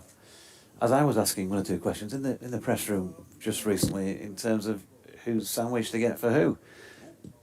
Got you the usual sort of stuff, Harmsy. Brought one in for Jamie. So interesting morning play so far. 125 now, the deficit. Yorkshire haven't taken a wicket yet in 8 overs with a brand new ball, and in conditions that are a bit cloudy. I was outside for a little while on the balcony further down and heard Ben Code saying these clouds are closing in, lads. And it's a good delivery from him there to Tom Haynes, which is passing the outside edge. I think it was Adam Lyth, wasn't it, who put down the chance. I checked. In fact, I just gave Ben a shout and said second or third, and he said second, and he gesticulated with his outstretched left arm. Yeah, we were discussing this actually because we were trying to work out whose drop that was, because it did go into the hands of Lyth, but Thompson diving across him, one wonders whether that distracted him somewhat. Yeah, it was difficult either way. Yeah, not easy. Code is in, and Haynes just pulling that one leg side of straight to Milan, no run. It was definitely Lyth's catch, and it's one of those ones where if you are in Thompson's position at third slip, you're taking the harder chance in that moment. So you've got to commit, and you've fundamentally you've got to take that catch, because ultimately you've got in the way of the more comfortable catch, which was second slip Adam Lyth, and it looked for a second like it had gone into the hands down to his left and then popped out. In comes Code once again, and that is pushed into the onside where Milan feels no run. You rather aptly delivered lunch at a time where we were having a very vigorous discussion about teas, or lack of teas in local cricket. Your local club, do they still do teas? Yes, yeah. I think there's been a change in that respect, hasn't there? So I think fewer clubs are managing to do that. I know, but back when I was still playing regularly, it was difficult to get people to do them. Sometimes I had to go to Morrison's myself and just buy a lot of chicken legs in and say, well, I'll have to do. I did, seriously, as Cody's in, and that's pushed into the offside by Haynes, no run. Yeah, there was a period where somebody had come in and just stick some oven chips in, and I'd go out in the morning before a match and buy whatever, 20 pieces of chicken and a few variations for those who didn't want to eat meat. And that'd have to be it, because people were not putting their hand up and saying, I'll do it, and it is. It's a commitment on afternoon, isn't it? It is. Yeah. In comes Code, round the wicket, and Haynes just pushing it to the leg side of straight to Milan, no run. You want to play the game, and back in the day, my mum, who's probably listening at this point, well done mum, because she did decades of teas in local cricket, and many more besides her, and it was sort of players' wives, wasn't it, back in the day, and mums and that sort of thing. That's just what happened, but yeah, they want to enjoy the Saturday afternoons in the sunshine a lot of the time if they get that, and so it just feels like there are less people who are willing to volunteer and do that these days, as Cody's turned into the leg side there by Haynes, by Clark I should say, to complete that over. No, by Haynes. They've done it again on me. The board has changed so quickly. That was the end of the over. 23 without loss. Clark 16, Haynes on 7. Yeah, tough work, and I've done it not many times, I've got to say, since I stopped playing regularly, because I'm always doing something like this. But on a few occasions I've gone in and done them, and you don't stop for a few hours, do you? No, well, we were just saying because of COVID. Obviously, at that time, teas weren't allowed, and then the league that I play in, teas are a thing of the past because of COVID and whatnot. As Mark Steckety is introduced into the attack, and I must say, as I look to the scoreboard to see Mark Steckety's name, Jonathan, I'm sure I can see rain. You're right. And we wondered whether there was some rain clouds coming in from the west. if it is rain, I don't think it'll be here for long, because there is much lighter cloud and blue skies. So it was sunshine 5 or so minutes ago. Now there's a drizzle of rain. As Steckety from the Howard Stand end goes down the leg side. It's a brilliant take from Tattersall. That seemed to shape away from him as it went past Clark on strike. Ball was aimed down leg side, and then it seemed to swing away from Tattersall, or has Tattersall just misjudged that? I'm not sure. No, I think he was just going down the original line to take it and then had to readjust to his left. But we're going to come off for rain here. Here we go. So just one ball after it started. The players are leaving the field. I must say, I don't think this will be for long. I mean, understandably, because it is falling a little harder now, and rightly so, the covers will come out. And the umpires have decided to take the players off. But this, I would say, looks like a passing shower. Don't hold me to that, by the way, if we're off for half an hour now, famous last words. But just from the way in which the weather's been coming over from the west, we could see these rain clouds coming when Adrian was with us in the commentary box. And I've got to say, it's much lighter. It looks a lot calmer now out towards that right. So if it is coming that way, then this shouldn't be too long. We shouldn't be losing too much play. And you hope not as well, because of the way that the game is set up right now. Sussex trailing by 125. They've done really well, actually, at 23 without loss, to just survive that opening spell from both Ben Cohn and Matthew Fisher, who were challenging the outside edge consistently. There was that one chance that went down in the slip cordon, a drop that will probably go down as Adam Lythe's, but Jordan Thompson at third slip, stepping across, diving in front. So Sussex have done well, actually, to survive that spell.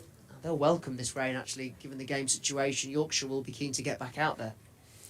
Yeah, as quickly as they can, really. I mean, a little bit of juice. There was only a couple of minutes worth of it fell on the playing surface there, but any moisture they'll probably be happy with. Might just help the ball to do a little bit more, or do something off the straight. Never know. Don't think it'll stick in the pitch at this stage. There's not enough of it, but it could do something a little bit different when they get back out there. But we're not sure when that will be at this moment in time. We've got half an hour, 33 minutes to the scheduled lunch break. Remember, that's 1:10 today and 4 o'clock for tea. It looks like Harry Brook is out, caught by Mitchell Stark over there at Old Trafford off the bowling of James Hazelwood for 61, 474 for 6. And we've just lost our line on the BBC audio service or website and app. Not quite sure how that came about. Maybe the rain's got into the system. But Harry Brook gone for 61. Really well taken by Mitchell Stark, and made sure he had his heel inside the boundary rope. That's the only cricket we can tell you about that's going on live at the moment on screen here in the studio. Harry Brook's just hung around to make sure that was taken cleanly, but he's gone for 61 off 100 deliveries. 474 for 6, a lead of 157 over there. Yorkshire's lead of 148 when Sussex set out has been reduced by 23 then to 125. We've got rain here at Headingley at this moment in time, and so we'll take a break and we'll be back with you when we have anything further in terms of live action to report.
I'll just remind you that there's a scorecard talk taking place this lunchtime in the Cricket Museum. We're discussing epic matches against Sussex.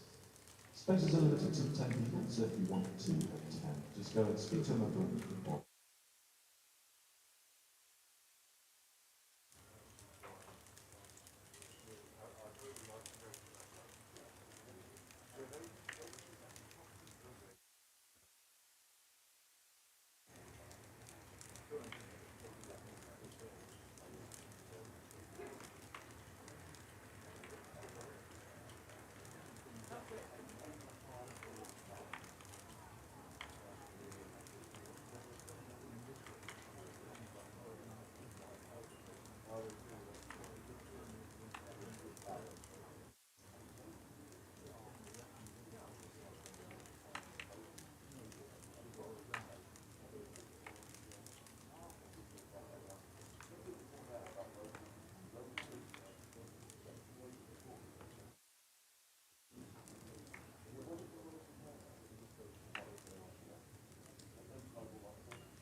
Ladies and gentlemen, the umpires have just informed us that an early lunch at 12:50. Lunch at 12:50.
It's 2 weeks on Saturday.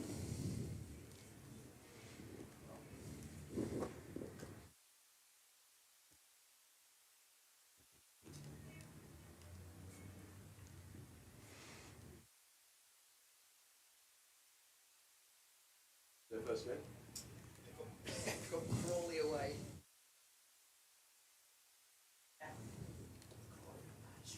Yeah. Do you know what?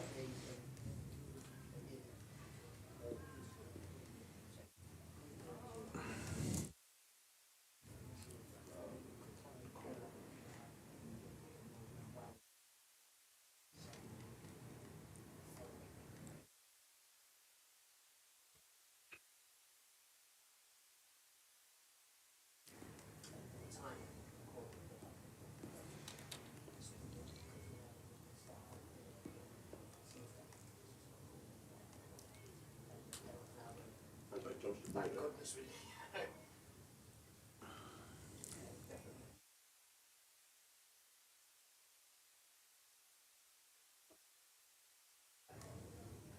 Who was put there? Was it Clark?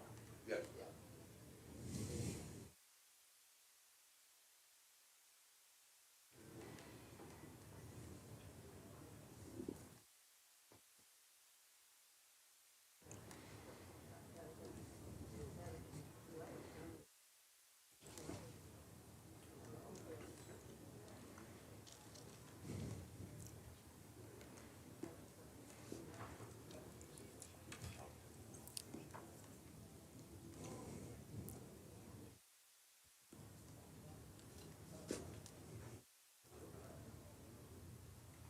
Good afternoon. Yeah, only I could be in a commentary box all day on a lovely Saturday tomorrow by the sound of things, where it sounds like it's going to rain all day. And with that in mind, Yorkshire went in this morning at 286 for 4 in their first innings, leading by 70.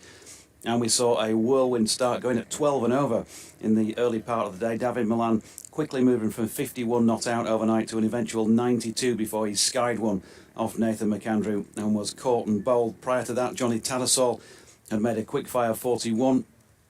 Overall, 19 not out when coming into the day's play. Jordan Thompson was out first ball, trying to pull one out of the ground, and Ben Code out second ball, caught at long on, which prompted a declaration at 364 for 8. So 78 runs added by Yorkshire this morning for the loss of 4 wickets in just 9.2 overs. 4 for 76 for Carvelis for Sussex, and 2 wickets each for both Nathan McAndrew and for Jack Carson. So that was a lead of 148 for Yorkshire. Sussex in their second innings, well, they've had to hang on. They've given opportunities. One of them by Tom Clark. He was dropped by Adam Lyth at second slip on 4 off the bowling of Ben Code when the score was on 6. They made it to 27, and they've just decided that with the sun back out, they're going to take an early lunch, 12:50 through until 1:30. It was scheduled to be taken at 1:10 today. So Yorkshire still in a strong position, leading by 125, but they do want to get in and among these Sussex wickets. And they've got what may just be all of today, a third day of the match, to try and win it. We shall see, with the forecast not great for tomorrow.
Ladies and gentlemen, in front of the Clean Slate Pavilion now, some three members being presented with their 50-year membership medals. They are Ralph Wilkes, Stuart Anderson, and Stephen Denison. Many congratulations to you all. Thank you for your support.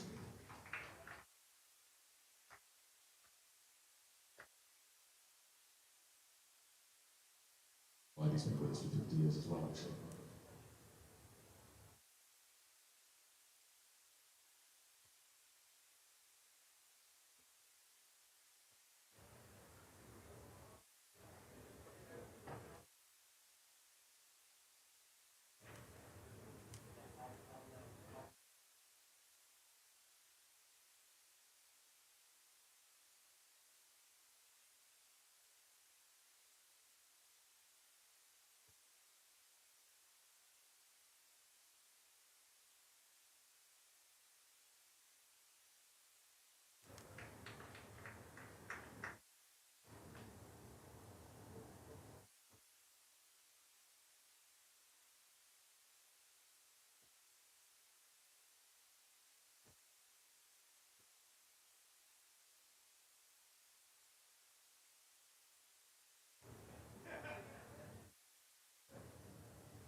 It's Jonathan at the cricket. Just missed a call.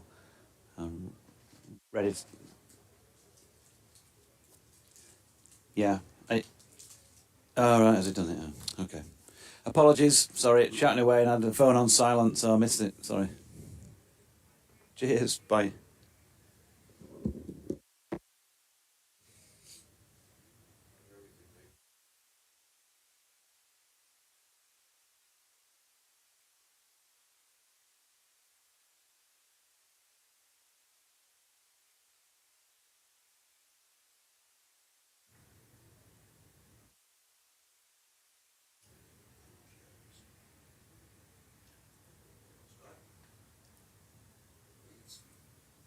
Yeah, that's fine. I thought it was last minute, actually.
If you don't get your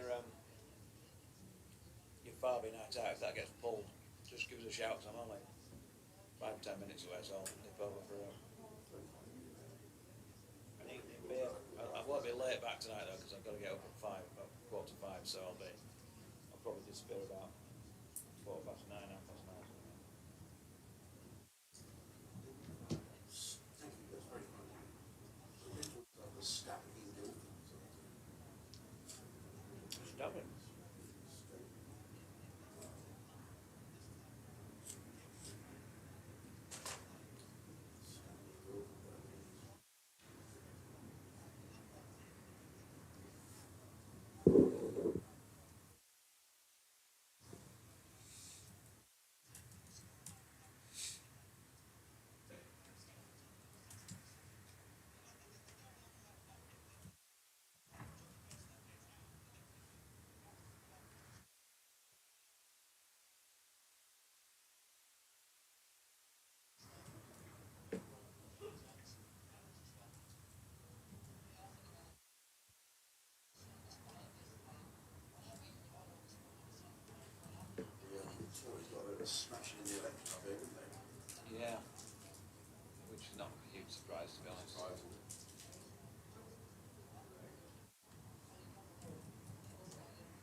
Welcome back from Headingley for the afternoon session on day 3.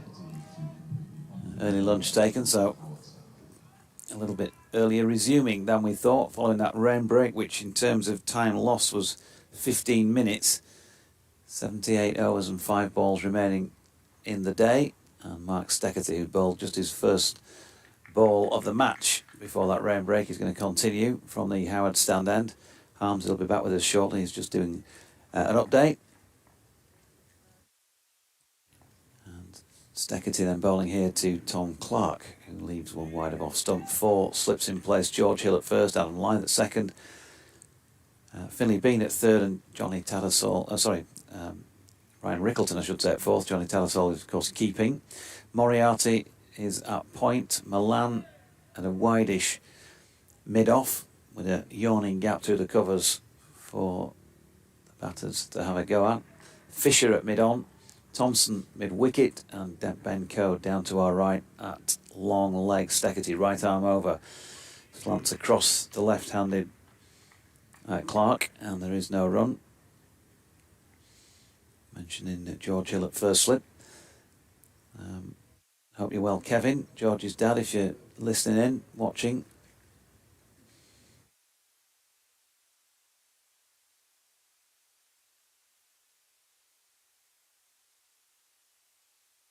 And Steckerty turns at the end of his run. And in he comes then past umpire Paul Pollard. It's a bit tighter towards off stump, but nonetheless is left on line, I would think, by Clark, who's 16. Haynes on 7. Back out here, but not yet back out at Old Trafford, where England 506 for 8 at lunch, leading by 189. You can get in touch, BBC West Yorkshire Sport at gmail.com, or at Jonathan Doidge, or at BBC Sussex Sport, or Sussex Cricket at bbc.co.uk. Martin Rowe says, not a hint of rain up the road in sunny Ilkley. As Steckerty bowls are wide. Tattersall taking that somewhere around the back of Adam Lyth at second slip. So first runs of the afternoon.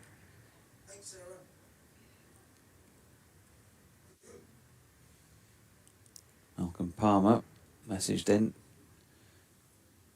to say he agreed with my comment earlier. People who criticise batsmen for not getting on with it at some point have never batted. You can only hit the good balls a very limited number of times before one gets you. This morning we out-Baz-balled England, he says. But look what has happened to Tomo. Better delivery from Steckerty this time, and Clark with a slightly unsure feel about that leave. Through to Tattersall, no run. Afternoon to you, Lily. Who said it was a good and bold declaration by Yorkshire. She's looking forward to Scarborough next week, as are we all, although the forecast for there is not brilliant. Long range, an unsettled week in prospect as well over on the east coast. Steckerty is in and bowling here to Clark. First one he's had to play in the over is the last ball of it. 10 gone in the Sussex second innings. They're 24 without loss, 124 behind. There is rain in the distance down southwest of the town, which is not good news. 12. Had a chance put down off the outside edge of Clark's bat. I would think it's second slip with Jordan Thompson diving across him. Go then round the wicket. Good delivery first up. Beats the outside edge of Tom Haynes' bat. He's through to Tattersall. Bowling conditions at the moment. We've had a bit of juice around for a little while. Wasn't particularly heavy, the rain, but there's just a heavier feel about the place at the moment. The floodlights are not on, so it's bright enough to play without them, but still it is grey and set in here in LS6 as Code turns again to come in past umpire Pollard, and that is dropped out into the offside by Tom Haynes, who's picked up one into the covers. 8 to him. 25 without loss at Sussex.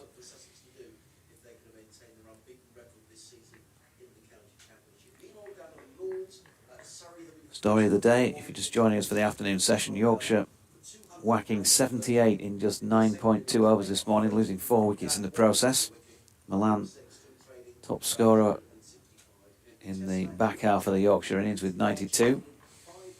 Tattersall 41, of course 100 yesterday for Adam Lyth, as Clark turns this latest code delivery just short of length to Milan in the onside, no run. So declaring eventually Yorkshire on 364 for 8, a lead of 148.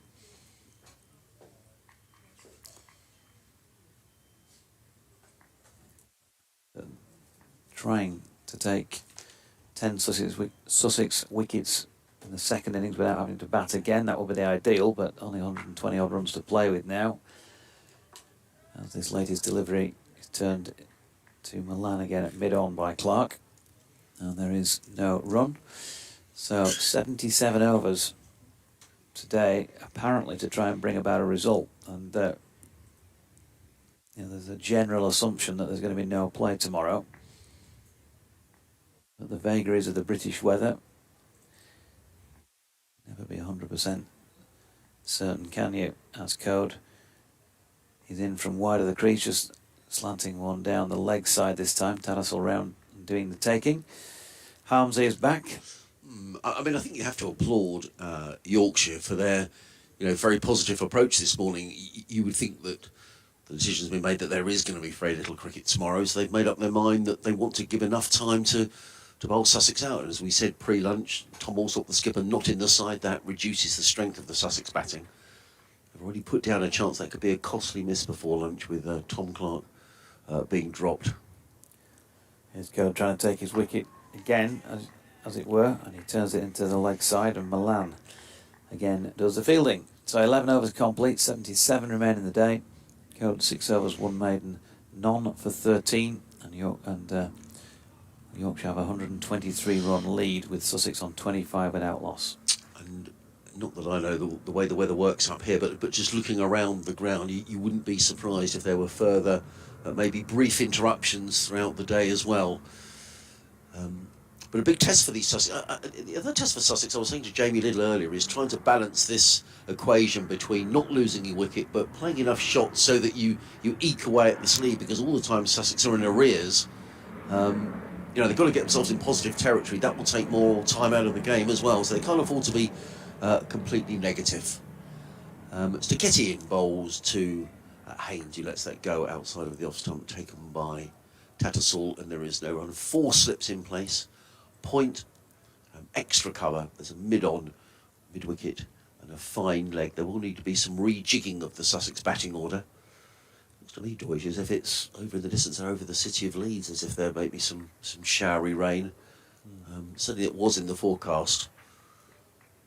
We've got one interruption prior to lunch.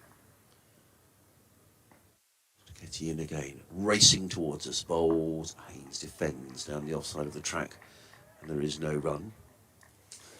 And a big responsibility on Tom Haynes' shoulders. He's the skipper of the side now. He's skippered the side for the last 2 seasons. He was given that responsibility. Travis Head was due to skipper the side and come back for a second season with Sussex, but didn't come back. Tom Haynes was handed the captaincy. I think the jury was out, to be honest. He's a very young player, Tom, with a fine opening player, and was that responsibility a little bit too much to place on his shoulders? Stiketty in bowls. Oh, that's a wild shot. That's a poor shot. It's a favourite area for Tom Haynes to score through that backward point region, but it's a shot that's fraught with risk. Ball rattles through into the gloves of Tattersall, and there is no run. And in fairness, I think he did the job pretty well, but he was in charge of a very, very young side. It was very tough, and I think he was very pleased when Cheteshwar Pujara took over the captaincy this season, just allowed him to concentrate on his batting. To get in again from the football stand end bowls to Haynes, who drives. Didn't get all of that, Tom Haynes. He's had a couple of runs through extra cover. David Milan with green soles on his boots. Shoes, whatever they call them these days, chases back towards the extra cover boundary. Haynes picks up a couple more runs. He's into double figures. He's on 10, Sussex 27 without loss. Green as opposed to diamonds. Very good. Paul Simon? Yeah. I know your music knowledge, George. It's very good. 4 slips in place. You wish I had the cricket knowledge to match it. Well, I was very impressed at lunchtime where you picked up a stat. In comes to Ketty bowls to Haynes, who again drives into the offside. And again, it's Milan who has to chase back from extra cover to field. Someone came in the box and asked for a cricket stat, and I was amazed that you came up with it in about a minute through Cricket Archive, which is, I think, the database that you use. I'm not sure it's not raining, you know. It's there's no umbrellas up, but it just feels like there's rain around. Wishful thinking from her. Yeah, well, no, I'm a big believer, to be honest. I mean, Sussex got very lucky down at home against Yorkshire, and you know Yorkshire would have probably won that game. It was the game with the controversial run out of, or run out that wasn't of Shy Hope. To get it in bowls, and Clark clips that. It was in the air momentarily, but he's clipped it back on the square on the leg side. They've taken one. Ben Code chases round the boundary, picks up and hurls the ball in, but not before Clark comes back for a couple of runs. He goes to 18, 30 without loss. I think generally in a season, you know, you're going to get games that are affected by the weather, and some you win and some you lose. Sussex would, I think, certainly have won in Bristol against Gloucestershire, were it not for the rain. They were well placed down at Worcester as well. But then they got the rub of the green against Yorkshire at Hove. But I think there's no question in this game that Yorkshire have pretty much dominated this game since the outset. Lindsay O'Regan has emailed in. That is BBC West Yorkshire Sport at gmail.com and says how good it is to see Adam Lyth amongst the runs again. Do you think he's benefited from Finn Bean getting himself established? It feels for the first time since the Lyth-Lees days that we've got a stable and dependable opening pair. Could that have taken some of the pressure off Adam? Now we're seeing the benefit. Long may it continue. Thanks, Lindsay. 3 slips and a leg slip in place now as Code runs in and bowls here to Haynes, who's pushing out to Fisher at mid-off, no run. It's a theory that I wouldn't say strongly either way, really. I think Adam, he might have felt more pressure in the last few seasons when he's largely had to do the business at the top of the order himself. I've not managed to find a consistent opening partner, but the rain is with us again. Yeah, I thought it's also raining in the Test match as well. I just thought I'd feel a few I don't know, but I get the feeling that there seem to be some brighter skies around, but it's just incredibly frustrating, isn't it, this for all involved. I mean, the Sussex openers have continually got to reset here and go out. And for Yorkshire have been very imaginative here in terms of trying to force a result, but on come the covers again, and further delays and more frustration for the spectators as well. Yep, disappointing. Very annoying. So to go back to Lindsay's email, it might be benefiting from the fact that Finlay Bean is showing us that he's got a future, I think, in the job at the top of the order with 3 tons in a season at this age.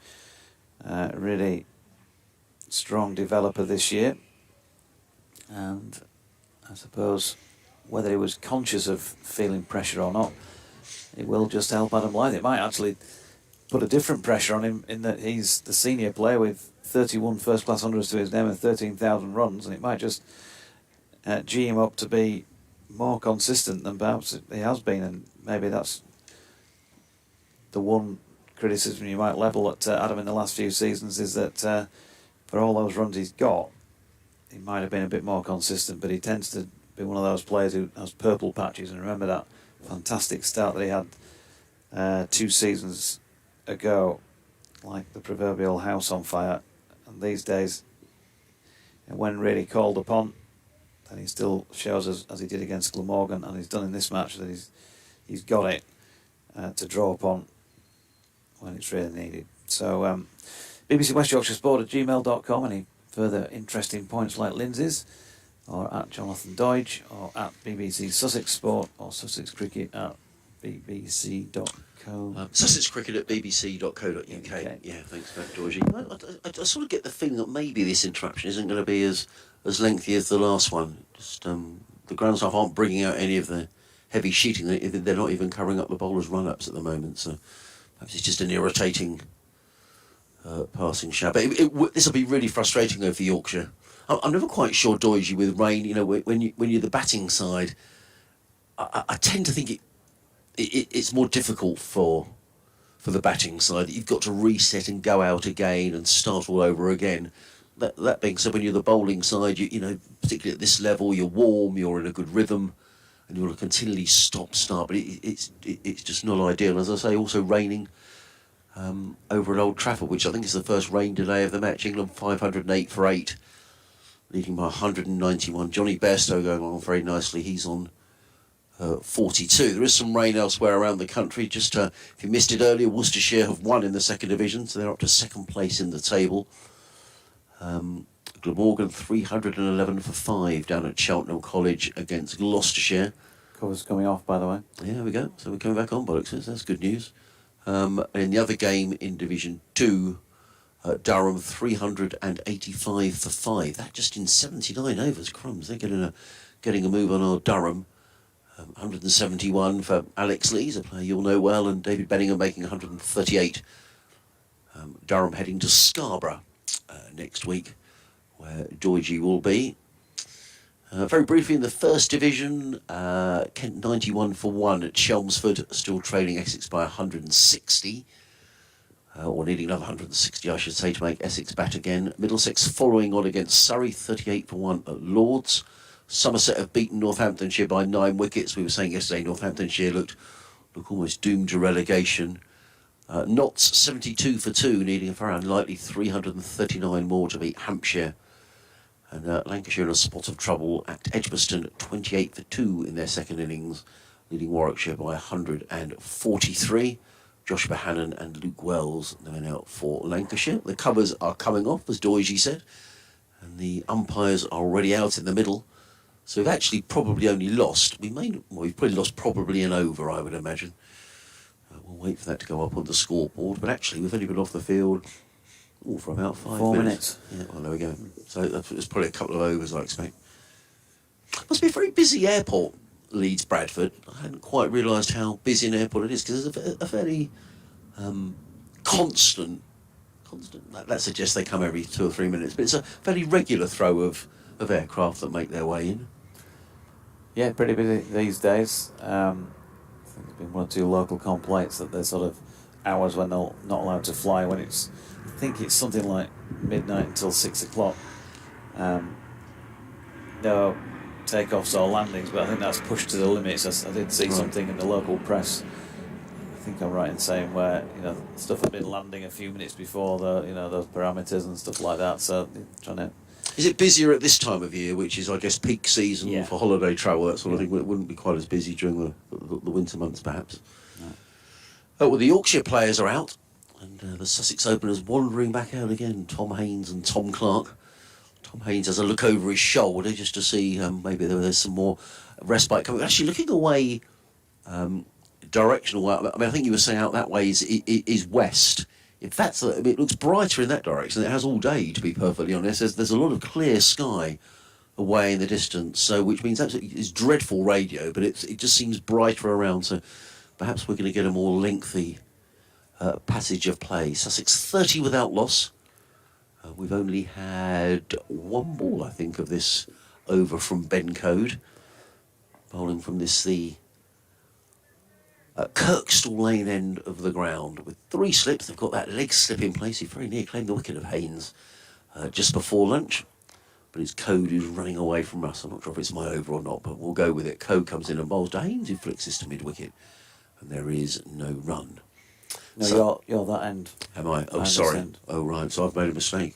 You have. Yeah, but out the back of the box. Yeah, I tell you what, though, Rainer, you're in. I'm going to keep going though, because I can say Code, and I keep making a mess of Stiketti's name. So I'm going to go with Code. Is that all right? You go with Code. You cracked the code. We've got some sunshine now. Bizarre. 3 slips. Waiting. Code in bowls. Haynes defends down the onside of the track. And there is no run. He was away with England, with the England Lions in Sri Lanka in the winter, Tom Haynes. He's been spoken about the last 2 or 3 years as not being an England opener at the moment, but a potential England opener of the future. And to that end, he's probably had a slightly disappointing season. He hasn't made 100 yet. But a real opportunity here to see his side to safety if he can. Very sunny now as Cody's in bowls. Oh, Haynes is forward, and I just thought for a moment that ball had found its way through the gate. He has a long, hard look at the pitch, does Tom Haynes. Difficult to say now, though, Doidgy, when you're talking about people being potential England prospects. Because of the way that England play their cricket now, I wonder whether players around the country may be needing to adapt their game to perhaps the way that Brendan McCullum wants England to play. So this sort of rather more aggressive style of cricket. Well, these sort of old-fashioned purist players, wouldn't appear to have that much chance, would they? No, in comes Code. Haynes defends on the offside, and I think we were talking there about Alex Lee, a player you would know well, who's done nothing wrong really. I mean, I'd have to look at the averages to see where he is in the averages, but he scores a ton of runs for Durham. He's a very fine opener. He might be in that camp of players who's thinking, well, actually, am I ever going to play for England again? Yeah, there'll be a few more. Dom Sibley. Oh, Dom Sibley's a great example. List, yeah, absolutely, yeah. You think the days where the opener, sucks up,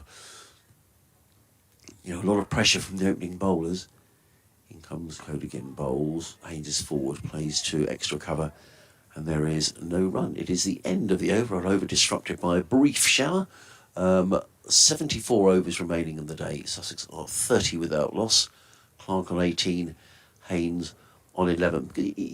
I'm presuming, because there's an Ashes series every couple of years, isn't there? So England will be going out to Australia in a couple of winters' time.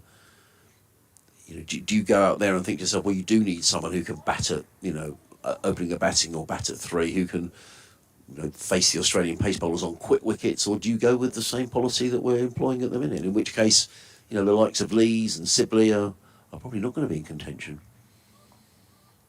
I think they'll end up going with what they're doing. What they're doing now? Yeah, I would think so. Yeah.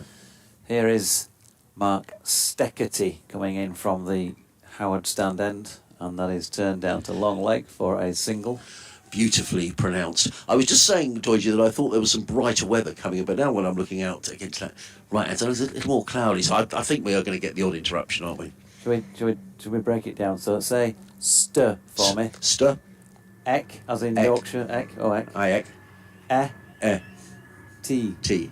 Steckety. Steckety. Steckety. There we go. Steckety. On the job training for Yeah, my very good, for my thank you. colleague. Yeah, I need some training. Never too old. Steckety round the wicket, and he's had a slash at this one, and he's got an edge, shot. and that is it for Tom Haynes, caught behind by Johnny Tattersall. Sussex 31 for 1. The rain break served Yorkshire that little bit better than it did Sussex. It's just an observation. You don't like to be critical of a shot, but watching it, he knows he shouldn't have played that. For any number of reasons, really, it was wide of the off stump. There's pressure on Tom Haynes just skippering the side. Sussex are really up against it, but I just don't think that's what you want to see, a skipper playing a shot like that. And he won't need telling. He won't need Grant Flower to tell him that that's not a great shot. And I think that's rather, from Tom's point of view, he hasn't had the season he would have hoped. I think that's fair to say. He's had a bad season, but I think in this game he's played 2 shots that he'll regret playing. They were both deliveries that he didn't need to play. And the first wicket goes down, and now who is going? Well, this is really interesting. So Charlie Tier, who is the young reserve wicketkeeper for Sussex, comes out to bat at number 3 as a direct replacement for Tom Alsop. I thought they might. I don't think you have to bat in the same position, do you? Or maybe you do, Doidgy. That's an interesting question, isn't it? If you replace somebody, do you have to bat at the same place in the order? Maybe you do, because I would have thought that they would have perhaps thought about maybe he's only young, Charlie T. He's only 19. This is his first championship appearance of the season. This is a big ask for him, but maybe you have to bat in the same place. Perhaps someone could tell us. That would be an interesting question for people who are listening. Does a concussion substitute have to bat in the same position? But this is going to be a tall order for Charlie Tier, but he's. Have a look at his first-class record. He played a couple of games last year towards the end of the season. Right-handed. In comes Steckety over the wicket.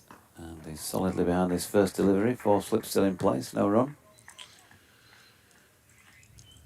Let's have a quick look at Charlie. So from memory, he made a half century at Durham last year, or certainly made a decent score. At the beginning of the season, it was Paul Farbrace was undecided on the pre-season press day as to who would actually keep wicket for Sussex this season. They went with Carter on the back of a very good winter he had over in Newcastle in Australia. Steckety. And Tier pushes it just wide of Gully. Rickleton makes a good diving stop, but they get through for 1. His scores so far in county cricket, 26 and 24 against Durham in September last year, 56 and 18 against Glamorgan in September last year, and then this is his 5th first-class knock. So he's had some score of some note in each of his 4 knocks. Yeah, and he's got a good pedigree, a student of Seaford College, where Chris Adams, the former Sussex skipper, was in charge of cricket. But this is tough. Clark on strike, Steckety bowling straight, and the batter up to the task of playing a forward defensive push. See if we can find out about whether they... I mean, it may well be the case that they trust Charlie implicitly, so why wouldn't you bat him at 3? But I just wondered whether, having not played any Championship cricket and having not been expected to play in this game, whether they might have maybe pushed 1 or 2 others up the order a little. The Nighthawk is in, by the way, at Old Trafford. They're back out, 514 for 8 now off 97 overs. Steckety, meanwhile, bowling here to Clark, who drops it out into the offside. Revis Fields, no run. Good over, wasn't it? It's getting gloomy again and again as I look out to where I thought it was clear, the weather, which we think is sort of west from what Doidgy was saying, maybe up more sort of northwestish. It's very, very grey. If that's where the weather's coming from, that doesn't look good all of a sudden. So let's hope that drifts past the ground. But Yorkshire making inroads. Tom Haynes gone. Sussex 32 for 1, still needing another 116 to make Yorkshire bat again. But perhaps the most important statistic on the scoreboard is the 73 overs remaining in the day. And Yorkshire will just want to stay out here as long as they possibly can today. Knowing that tomorrow it seems doubtful if there's going to be any play. Jamie was saying he's worried about his match at Pontefract tomorrow. That might not be on in the league. Ben Code runs away from us, comes into bowl to Charlie Tier. He's in a bowls and Tier is forward. Players out into the offside, there is no run. He was away with England under 19s in the winter. Charlie Tier in Australia. You were nodding towards Jamie then as if to make a comment about his league match tomorrow. Yeah, just be able to go do a shift out pit, won't he, if it's called off. Well, if it's called off, I'm sure there's some work needs doing around the clubhouse or something. I don't know if it's Jamie's at home or away tomorrow. Way. He's away, okay. All right. Here comes Code right up in the park. Good delivery, Tier drive down the ground. There is no run. Away against who? Askham Welfare. So that's a mining part of the world. And your team is? Thorpe Audley. Audlin, all right. Thorpe Audlin against Askham Welfare. Big game. Well, they're sending along the BBC Radio Leeds commentary car to... well, they might be queuing around the block now they know Jamie's playing. In comes Code with the wicket bowls, and Tier flicks is confidently enough down to fine leg and picks up a single. The applause you can hear from the Sussex lads who are down on the balcony down below us. So Tier goes to 2, Sussex to 33 for 1. Well, we've certainly given the game a bit of a build-up, Doidgy, down there tomorrow for Jamie. Yeah, I think... might be selling tickets. The crowd, if you're going to go to that match tomorrow, get there early. Yeah, I would agree. No, definitely. Some roadworks on the M62, so... no, probably not much parking around the ground. There'll be parking restrictions, I would imagine. Look, wind has really got up now. You can see the players' trousers rustling in the wind as in comes Code around the wicket bowls to Clark, who's stuck on the pad. That looks... well, my feeling was, because I thought I heard a noise as if he got a little nick on that. Yeah. Tom Clark. Well, just look at the replay. Pad He's coming first, round the wicket. That's a good shout, that. Looked like pad first. It looks like a good shout. Has he got an inside edge on it though? Let's have a look. Oh yeah, I think he might have got an inside tickle on it. Just kept a little low as well. Did you see the one that Joe Root got in the test yesterday? That really did keep low. let's put it this way: if he didn't get any bat on that, That's close. that's very close. Yeah, that's like the Crocombe one yesterday to Lythe. Code around the wicket. Bowles can't defend solidly down the offside of the track. There is no run. I think apparently it's £102 seat tickets at Jamie's game, hospitality. If you want the bench that's not broken, that's an £85 seat, Okay. and then the other ones that are a bit bust up and all of that, Mm. I think it's still 50 odd quid to sit on one of those. Really? Yeah, to get some splinters in your. Well, yeah, but I think people will pay it. I think people will pay that tomorrow. I think they will. I think they will. Jamie he's got an 80 odd to his name. Does he? Yeah. Yeah. Well, I'll be looking to see a bit more tomorrow. Rainer Ball. In comes Code Bowles. Oh, well, I think Tom Clark might have been run out then, you know. If that had hit, it was played to short leg. The throw came in from short leg, and I'm not so sure that Tom Clark wasn't out of his ground. We may see a replay of that in a moment, because the short leg fielder had his head. Here, he plays the ball forward, he steps out of his ground. Well, you know, he probably just about got his bat back in, to be fair. But that would have been something that Sussex just didn't want. That rain, I think we're going to be raining in about a minute's time here at Headingley, unfortunately. With my very limited knowledge, it just looks like it's swirling in again, Jamie. Yes, it does, sadly. It came from that direction earlier in the day. Over the city of Leeds now, it looks glorious. Yeah. Well, it's brighter. Yeah, definitely. Steckety, and from the Howard stand end, with that breakthrough in the last over. This one short and wide down the leg stump, and Tattersall takes a good grab behind the stumps. Rule 7.9.1 Oh dear, here we go. of the ECB rules. Concussed player who has, quote, retired not outlaws, thank you, during his or her team's current batting innings, the concussion replacement may only bat in that innings, where possible, pursuant to Law 25, as though he or she was a batsman returning to his or her innings. Right. Well, thank you for that, Jamie. Steckety again, short, and that one's well played actually by Tier. And I think that means, he has to bat at 3 then. Which, in a roundabout way, Yeah, it does. means... No, there is an award, isn't there? There used to be an award on sort of finance documents and that sort of thing for plain English. You know, just tell us what it means, not all the gobbledygook. And that's not great plain English, but I think it means Tier has to bat at 3. Tier has to bat at 3. Well, that's great. Well, that's really good. Something I was unaware of, to be honest. So we were saying we all learned something during a day, and learned something today. Even Doige didn't know. I do, yeah, it's... I mean, you'd expect him to know. Especially with I'm surprised you didn't know. But, pulling out those statistics earlier on. Yeah. Yeah. Oh, that was impressive. Archive of knowledge. Yeah. So Tier batting at 3 due to the laws of the game, and he's played that quite well actually from Steckety, and just drops that one into the onside. I ought to ask Doige next time, actually. This is being a little lazy of me, but also because I'm not entirely sure where to look in terms of Charlie Tier. He did make runs, or he was in the England under-19 squad out in Australia last winter. He didn't keep in all the games. I think there's a very good young wicketkeeper, maybe from Somerset, who played in some of the games. And I'm not sure whether it was Roux or not. He is a fine keeper.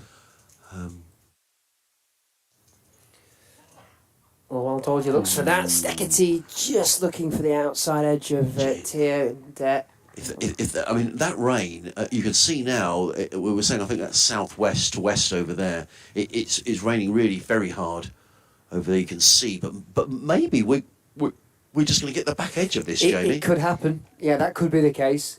It might just go around us. Yes, it does. I mean, it's certainly, you would say, within 2 miles of the ground. It looks like it's raining really quite heavily, but that seems to be moving in a slightly different direction. Who knows? It's Well, so far, remains dry as Steckety in once more. That one's short and worked away back with a square on the leg side. It's Code who chases on the boundary edge. They'll come back for a second.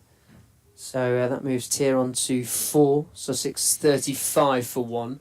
Yeah, the way it's coming from that southwesterly direction, but it at the moment is positioned behind the Howard stand.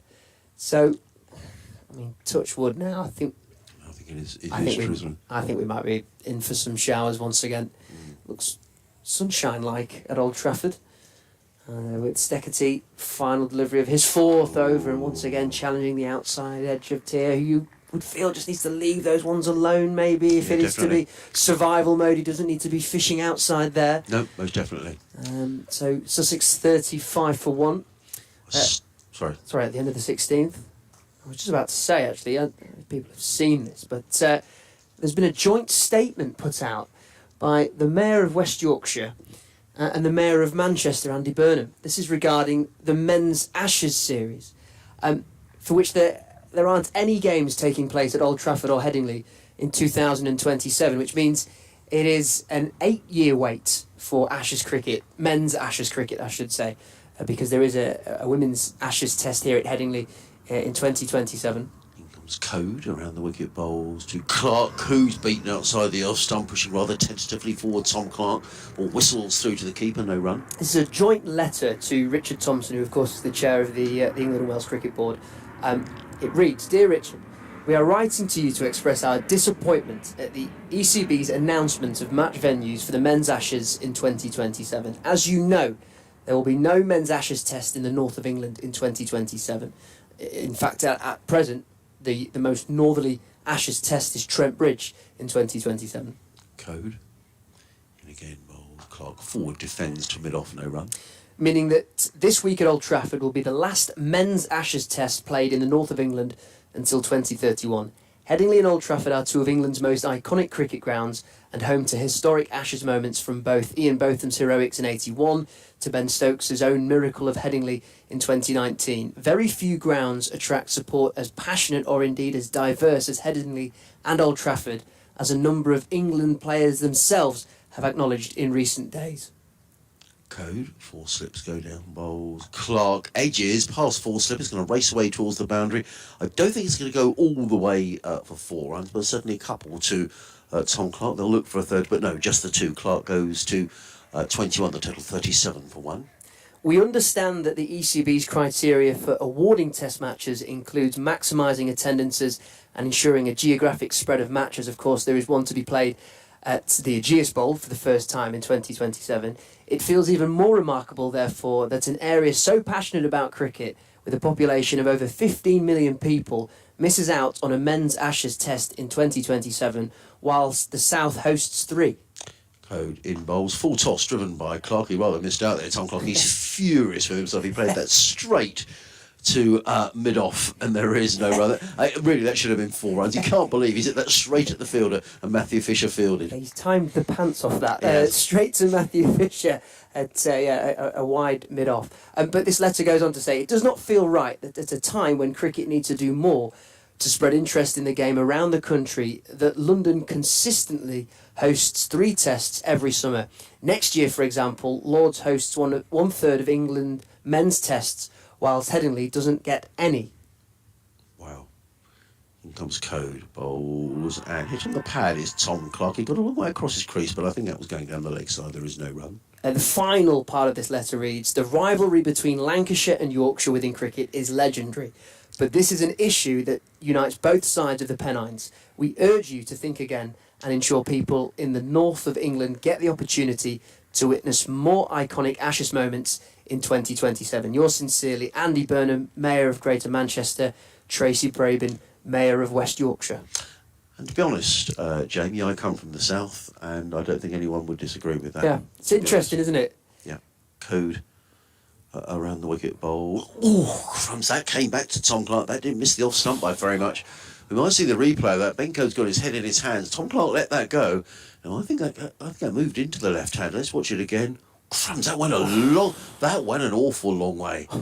And Tom Clark wasn't far away from being bowled. That was a terrific delivery by Benco. That's another coat of varnish off the off stump.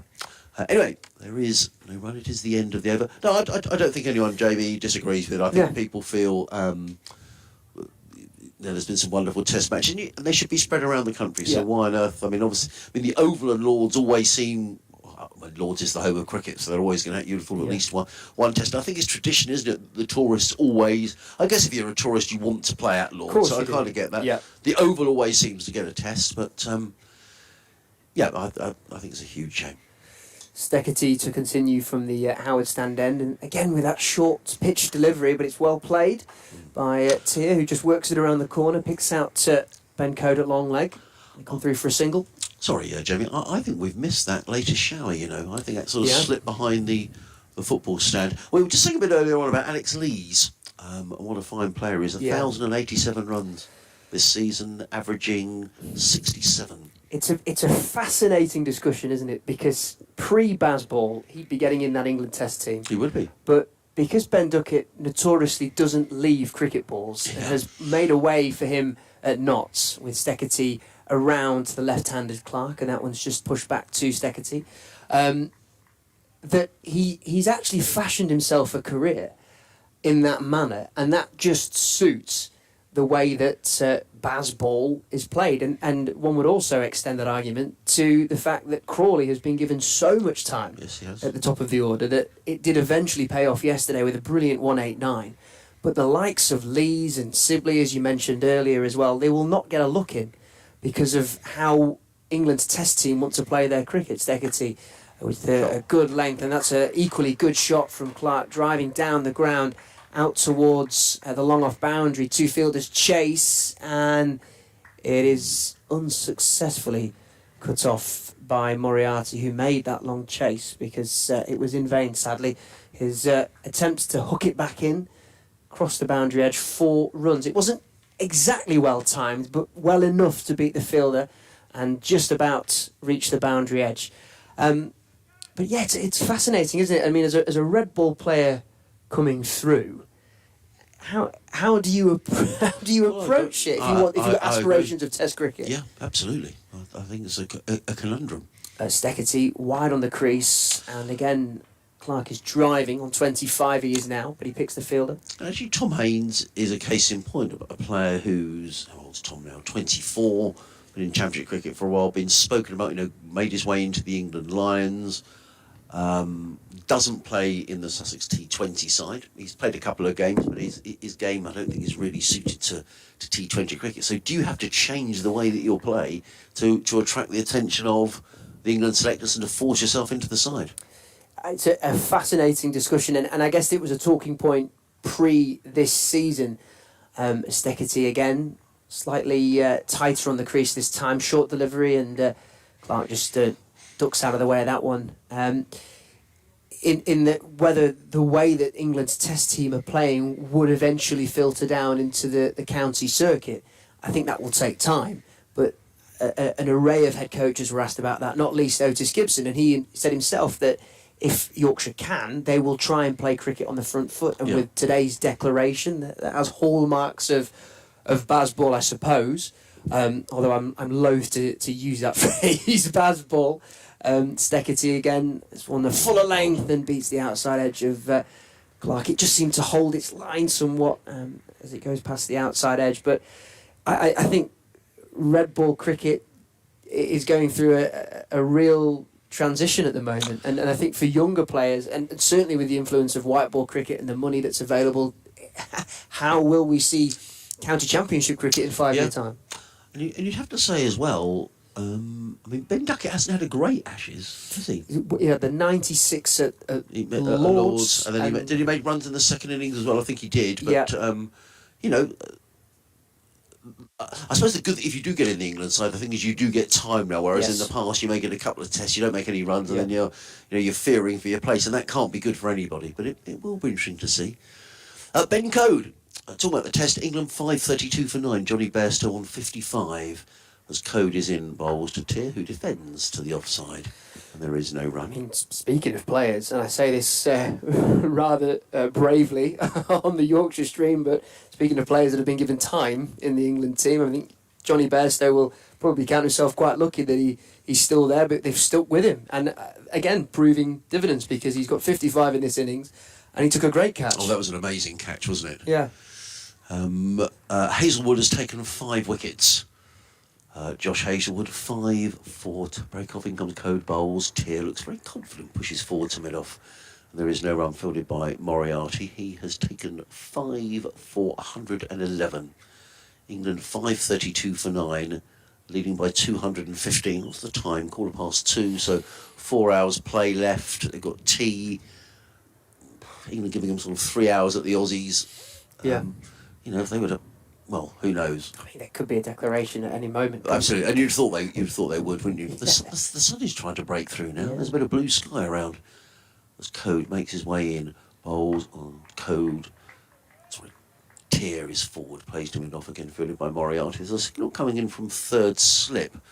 If they want towards the dressing room, I don't know quite what that was about, but either way, Sussex 42 for 1, Clark 25, Tier on 4. For those of you just joining us, a morning full of runs with Yorkshire scoring 78 in just 9.2 overs, declaring on 364 for 8. David Milan making 92. He added 41 to his score today. In comes Code. Bowles, and Charlie Tier is forward, plays to mid on, and there is no run. Sussex needing to score 148 to avoid an innings defeat, but they've lost the wicket of Tom Haynes, who was caught behind by Johnny Tattershaw off of the bowling of Sticchetti for... I didn't make a note of that, which is very poor. Did he make 11? He did. And the score was 31 for 1. Code running away from us in bowls, and Tier is caught behind, and a second wicket goes down. He had a little fish at one outside of the off stump. A good diving catch by Johnny Tattersall behind the stumps, diving in front of first slip. A young Charlie Tier brought into the side as a concussion replacement. I have to say again, when he's only 19, so you have to not be overly critical. Let's just watch it again. He perhaps had to play, I don't know. It was, let's see this again. Tough though. Yeah. He's annoyed with himself for playing. He was caught behind. You could tell he could have probably left that, in fairness. But he's a young player. He's only 19, and he's not long been 19 either. Just looking at the my records here, Charlie Tier was he was only 19 in June. So he's a young player, and this is a tall order against class bowling. So I think we can forgive Charlie Tier, but Sussex 2 down. For a young man like that, it's an almost unprecedented situation to be called into this game as a concussion replacement, having to bat at 3, and he's facing up to a Ben Code who's bowling a very consistent probing line. Yes, if you're being hypercritical, he leaves that ball alone because it wasn't doing all that much. A little bit of outward shape, bit of outward movement.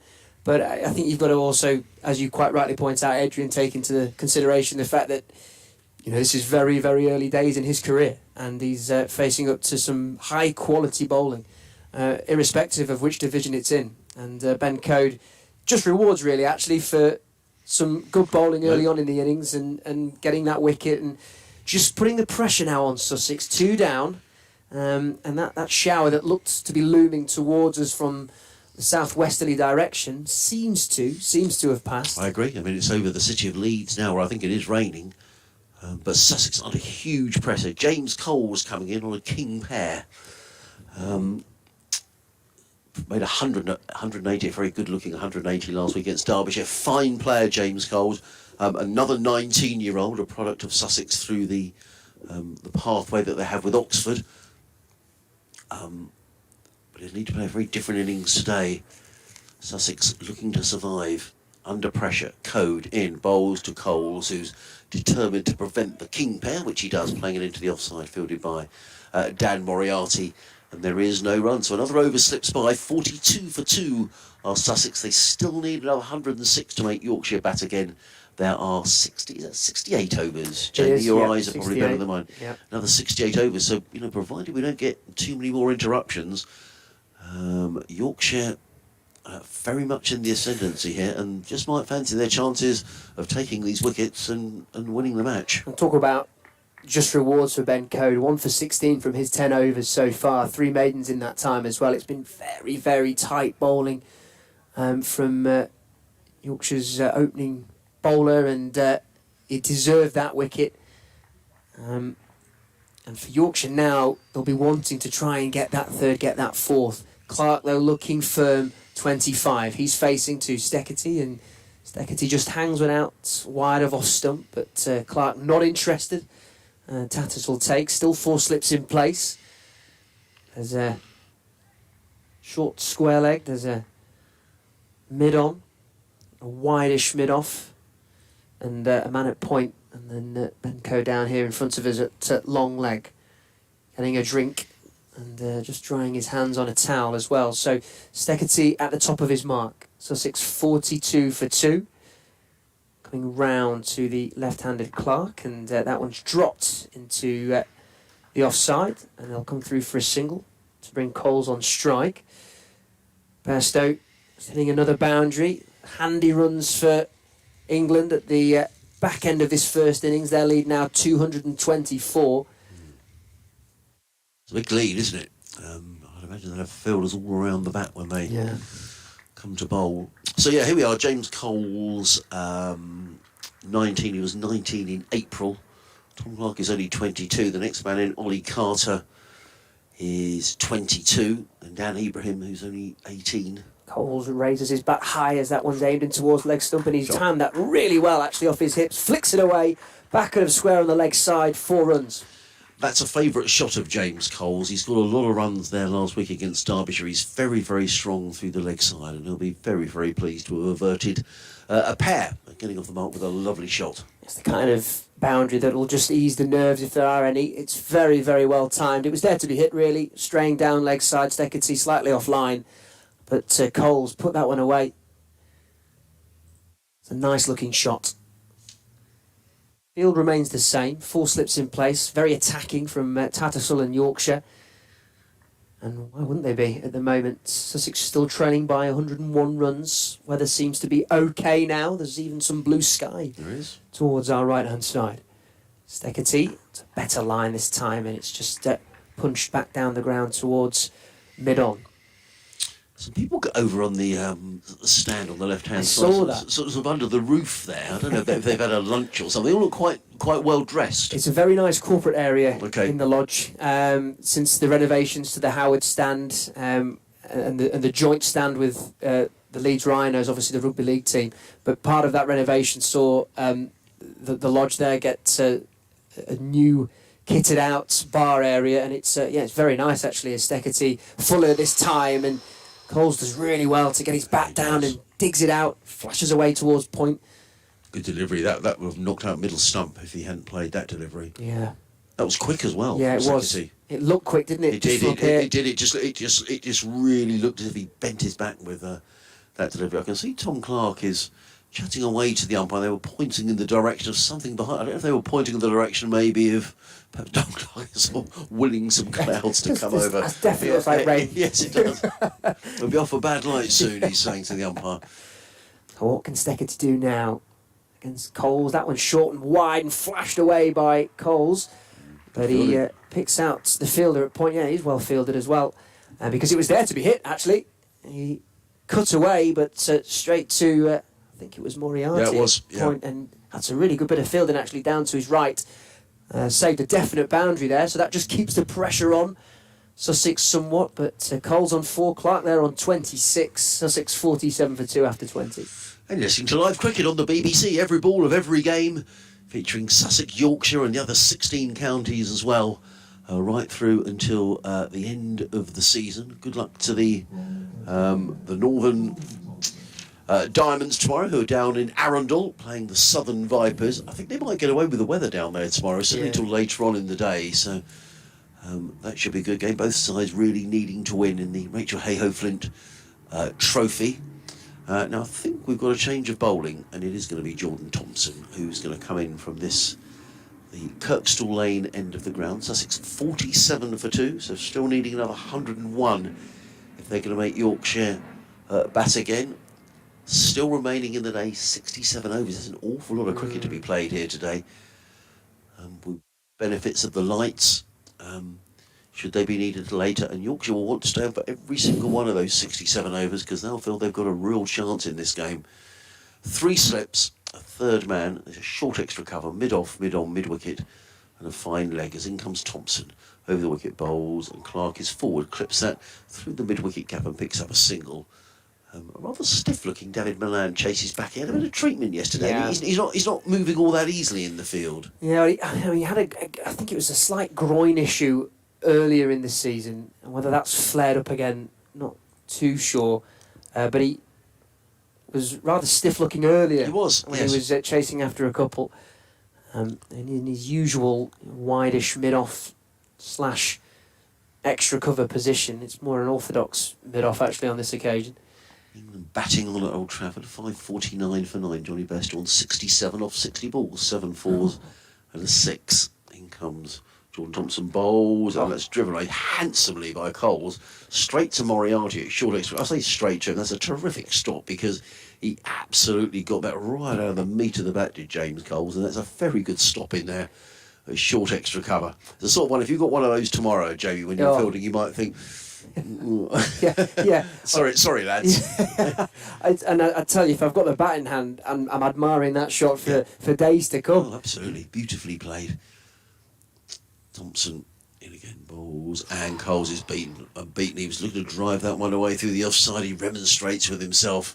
James Coles, he's annoyed that he was lured into playing the shot, but lured he was. A bit more cloud building. I'm sorry for this to sound like a weather forecast, but every time I think the weather is clearing, you look away to... I think it is, as we look out from the Kirkstall Lane end to the right of where we're looking, which I think Jonathan was saying is sort of westish. Yeah, it's west, yeah. That seems to be where the showers are coming from. We missed the last batch. I don't know if we will miss the next batch. In comes Thompson. Bowls, and Coles this time decides quite rightly to let it go through to the keeper. Then there is Darren. I'll make way at the end of the over for Jonathan, who'll come back in and join Jamie. And get my updates ready for the listeners on BBC Radio Sussex. 66 overs to be bowled after this. Ample time here for Yorkshire. Sussex need to be as positive as they can. But still needing another 100 to make Yorkshire bat again. And Coles is gone! Well, he's been probing away outside of the offside. Now, James Coles is just waiting for the signal that's been given. It was low down. It was a well-taken catch. He's just making sure, and he's quite entitled to do that. Let's just watch this again. The ball, it was low down. The catch was taken at third slip. I think he has taken it. He's taking it cleanly, and James Coles just waited for a moment for the square leg umpire just to confirm it had been taken. But another wicket goes down, and Sussex in serious trouble. It was outside of the off stump. James Coles has gone, and Sussex now 48 for 3. And Yorkshire will be smelling here that there's a chance of victory today. Yep, 4 off 9 for James Coles.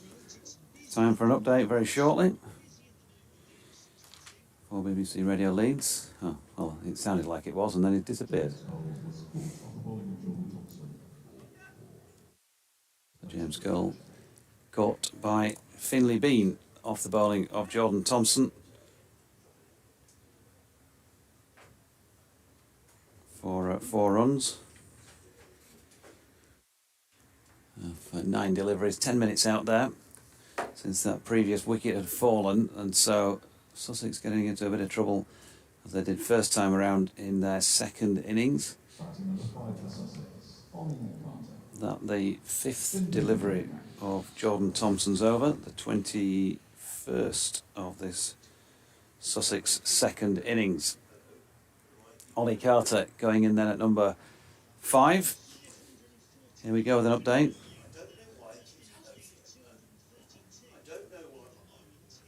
Second innings wicket, that of James Coles. It's been a bit of a miserable match with the bat for him. He lasted 1 ball first time around, bowled by Matthew Fisher, and he's just been caught by Finley Bean, well caught as well at third slip, just managing to get his fingers underneath the ball off the bowling of Jordan Thompson in his first over of this second innings for 4. So 3 down. Tom Haines was first man to go, flashed at a wide one off Mark Steckerty and was caught behind by Johnny Tattersall for 11. Charlie Tier, who is the concussion substitute here, replacing Sussex captain Tom Alsop, he was caught behind by Johnny Tattersall off the bowling of Ben Code. Good diving catch to his right by the Yorkshire keeper. Tier out for 5. Coles gone for 4 then. Yorkshire pressing for victory on what may end up being the final day of this match. Of course, it is day 3 of the 4 that are set for the match, but the weather forecast is generally accepted to be so miserable for tomorrow around the north of England that they're trying to get this match finished. Yorkshire today, that is. Still 66 overs remaining in the day. They still need 7 second innings Sussex wickets, of course, as well. And so trying to wrap things up as quickly as they can, preferably without having to bat again, although that looks a fairly tall order, Richard. But they may still have time today, if they need to bat again, to knock off whatever is required. We'll see how they go, but going pretty well at this moment in time, with Sussex 48 for 3 in their second innings. And so Fisher back into the attack. Just 4 overs from him thus far. And on for 11, his figures. Sussex 48 for 3. And I've got to say, actually, Yorkshire fielded really well so far in this innings. Not just because of the catches. And yes, okay, there was that one put down by, I think we're going to give that one as Adam Lyth, although Jordan Thompson did dive in front of him. Other than that chance, which proved to be not too costly, if Clark doesn't go on and get too many more. As Fisher, this one straight at Clark, and he just drops it into the offside. They've actually done really well at fielding to keep the pressure on Sussex, and that was a great take from Finlay Bean in the slip cordon. So other than that live chance, by and large they fielded fairly well. Yeah, and one thing, obviously Finlay Bean is in here for his batting first and foremost, but one thing he has done well since coming into the side, he's taken some good grabs. We saw him do that at Worcester last week. And he's also a long-term proposition in the cordon, but unfortunately in the short term, Jamie, it is raining and they're coming off again here at Headingley. Covers going on, so a bit more hokey-cokey cricket, but Sussex 48 for 3. They'll probably want to get off and stay off for what remains of this match. I don't think it'll be quite as bad as that, but we're going to have another temporary stoppage. Yeah, those grey clouds out towards the west, they do look quite troublesome, actually. And we've seen patches here and there, and I mean, even now, talking as the rain comes down, it can only be a light shower because it's quite bright above. There are some breaks in the cloud. You can see ever so slightly some blue in and amongst those white clouds, but actually out towards our right-hand side, out towards that southwesterly direction, they are quite dark grey clouds. So one hopes that it, certainly from a Yorkshire perspective, that it isn't too heavy. From a Sussex perspective, well, as you say, that'll be welcoming this kind of weather at 48 for 3. But there can't be a worse sight in cricket than seeing the covers come back on, irrespective of what the game situation is. So yeah, shame to see them back on. Yeah, Matthew Fisher maybe making a plea to the umpires. Come on, it's not really much, as you do when you want to stay out there. It's not really much. Umps, come on, look, I barely a drop on me. Sussex are getting the waterproofs on, the brollies are up. Yeah. Yep. Batten down the hatches. So 48 for 3, 21.2 gone, so just 3 balls since that most recent wicket of James Cole's. And Sussex 100 behind. Hopefully we won't be off for too long. So stick around and we'll bring you more ball-by-ball coverage as and when they return out there into the middle.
Out they go then for the return to action. So we've missed, 10 minutes of play because of that another little rain delay.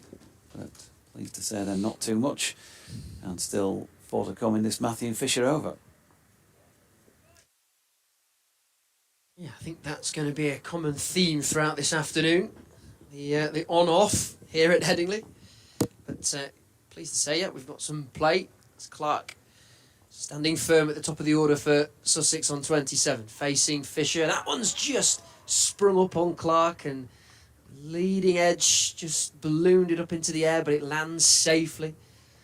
A lot resting on his shoulders here. Tom Clark, he's got himself in. I know it's an in-out situation for him. He's faced 67 balls though, so he's got used to the pace of the pitch second time around. And there wasn't a lot of moisture got on the pitch there, but every little helps as far as the bowling side are concerned. 48 for 3 Sussex, trailing Yorkshire by exactly 100. 3 slips in place. Fisher now coming round to Clark, and that one's just with a straight bat pushed down into the offside. Johnny Bairstow and Jimmy Anderson have put on 51 for the last wicket so far at Old Trafford. Bairstow now 90. Jimmy's made a massive 5 out of those 51. We've been enjoying watching that between these breaks. I'm sure you have as well. Flicking between channels. Thank you for your company. Whilst the Test cricket is taking place at a sun-drenched Old Trafford, it's a far different picture here at the right side of the Pennines. Fisher wide on the crease. It's a good line, and you'd say that's a good leave by Clark. Shoulders, arms. It was quite tight to that off stump, but goes through to Tattersall safely.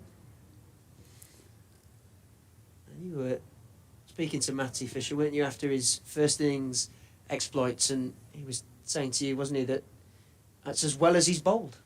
Well, actually, the truth is that I didn't speak to him because we didn't need an interview that night, but Graham Hardcastle did and wrote that up on the Yorkshire County Cricket Club website.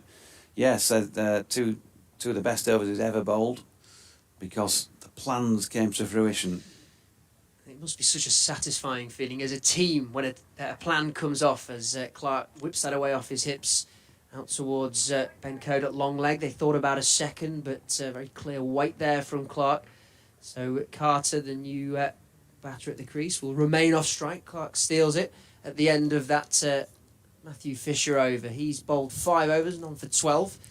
At the end of the 22nd, Sussex 49 for 3. I don't know if you saw it earlier, Doidgy. There was a plan that oh so nearly came off. It was Code coming round the wicket to the Sussex opener, Haynes, and I think it was Moriarty had a leg slip, and it just dropped short. It was a brilliant bit of fielding because he got a hand to it. He stopped to 4, but it oh so nearly came off. An obvious plan. Yeah, I think it was Rickleton actually who was in there, but yeah, as Thompson is in and wide of Clark's off stump and there's no run. Yeah, I was just down a couple of floors beneath watching from the stands. Really good. It would have been a brilliant catch. I mean, it all happened so quickly. Ben Code, I think, was bowling at the time. Yeah. So nearly. I love it when a plan comes together. Who used to say that? I've heard it. I love it when a plan comes together. Thompson over the wicket, and Clark. Oh, there's a bit of pad involved and a stifled appeal. Code into field. I think it was Hannibal Smith on the 18. George Peppard. Usually with a cigar in his mouth. It's education to me, this Dodgy. I know who the A-team are, but Cultural references that are too old for you. Avid watcher. The 18, that's recent as well, isn't it? It was about the 1980s.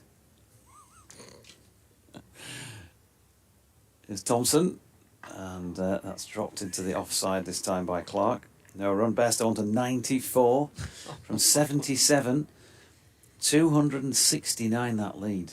So ended that as well. Away for 4. 6 away. So 3 slips, third man, cover, mid-off, mid-on, mid-wicket, and long leg is the setup here. Just 1 or 2 raincoats in evidence around the ground. Not as many in today as there was on the previous 2 days, actually.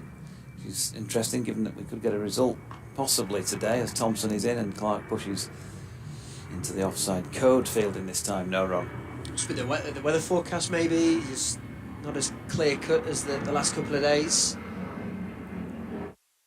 A few people off, but yeah, I saw some of the highlights from day one. Actually, I think it was. I was really encouraged to see the amount that were in for this one. The highlights. I thought you'd been watching ball by ball all day. Here's Thompson in. Now then, has he got a wicket here? Oof. Looked like it might have been an inside edge from Carter. It was a juggling take from Tattersall, but he kept his mitts on it in the end. And those who can see the streaming pictures will see the replay. Those who can't, it pitches bang on off stump, and it beats the inside edge of the bat, in fact. So, good delivery by Jordan Thompson. I was about to say before that delivery that he's bowling a really good line here to the left-hander Clark, and there was a puff of smoke as well, actually, because it was right up at his toes. A near beauty from Thompson. Held its line off stump and went back the other way, if anything, on its way to Tattersall. This time it's a little bit fuller, and Clark is able to get across the top of it and smother it. So that's 23 overs complete for Sussex second time around, and they're 49 for 3. 99 runs behind what Yorkshire made in their first innings. And still 61 overs to go on day 3. Yeah, I mean, for Sussex now, it's just grinding out this result, trying to get through today. And it seems almost inevitable that we'll have further breaks in play because of the weather. It doesn't look like a very healthy picture out towards our right-hand side, but some of those showers have passed us and headed towards the city centre. But yeah, Clark really is key now for Sussex. They've just taken one to the keeper at Old Trafford, a bye. So Jimmy Anderson sort of ducked out of the way of it, and Johnny just ran for his life down the other end and got in. Fisher then to Carter, who is still there on naught.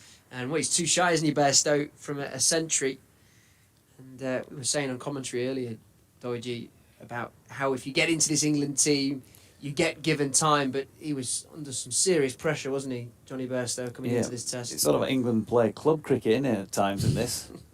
Some of the shots they've played, and then things like that, taking one to the keeper. Rewriting the rule book, so to speak, the way that test cricket has been played. There's Fisher to Carter, slightly wider of off stump, through to Tattersall, who fumbles it. Kicked up at him, actually. And Sussex remain 49 for 3. Forgive us for just casting an eye on proceedings at Old Trafford, because Johnny Bairstow, Yorkshire's Johnny Bairstow, is on the verge of yet another test century, and somewhat a comeback story for him, really, after the trials and tribulations of injury that he's suffered over the last 12 months. But Fisher, again, from the Howard stand end, slightly straighter line, and the outside edge of Carter. I don't think he wholly intended for it to go backward of square on the offside, and actually he's picked a gap that's meant that he can come back for 2. And it was quite a fierce throw from Moriarty just in front of us here that was well backed up in the end. 99, he's pushed 1 and he's decided to stick on 1. So Jimmy has got the responsibility. There's 3 balls left in the over of trying to get Johnny back on strike here. I'm going to challenge some very vague test cricket knowledge here and say that he was out 99 at Old Trafford against South Africa in a previous test, Johnny Bairstow. That was guided down towards long leg Moriarty Fields for a single. I could be wrong there. Someone will no doubt correct me if I am. He nearly ran Jimmy out, who was, to be fair... Oh, he's gone. Oh, Jimmy's been given out LBW. Oh, no. Review it. It has been reviewed, but I think this could be Bairstow stranded on 99 again. Oh, well. Oh, Jimmy. Anyway, back to matters here. Fisher around to the left-handed Clark, still there on 28, and he just gets himself behind the ball and drops it into the offside. Let's look at this review then. It's Cameron Green bowling, full plumb. That is out. Surely that is out. I think he middled it into his pad. That is. I can understand the review in vain, but he's left poor old Johnny there on 99 not out at Old Trafford. They'll just check for whether there was an edge, but that is a flat line, and that cannons into, well, that's middle and leg. As Clark there just awkwardly works that short ball. It's well kept actually by Tattle behind the stumps, and it's the end of the 24th over. Carter there on 3, Clark on 28, Sussex 52 for 3, and that is confirmation. The end of England's innings, and sadly no century for Bairstow, although he leaves the field celebrating like he's just scored one, and rightly so as well, because that is some crucial back end of the innings runs to give England a lead of 275 with the best part of 4 hours left of play today, barring no rain interruptions. Don't expect any play tomorrow, and then of course the 5-day game with the test match, so they should hopefully get some play on Sunday. Yeah, brilliant knock from JP. Now then, another wicket possibly here. Oh, he's got underneath this one as Ollie Carter, and Ryan Rickleton was advancing towards it. He was in front of square on the leg side. The ball dropped backward of square, and it evaded his potential clutches by probably a couple of yards. Not too much. Jordan Thompson starting to make things happen again. I was about to say that. My line, though, you see. There are some lines that you're not allowed to step over in cricket commentary, and that's mine. I was going to tee you up. I was going to say, what does he do, Doige?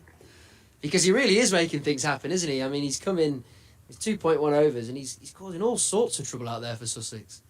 Here he is bowling to Clark, and that is wide of off stump this time, and leaves well alone. But we saw in his previous over that delivery that was round about off stump and beat Clark's inside edge, and this time Ollie Carter getting underneath one and spooning it up in the air.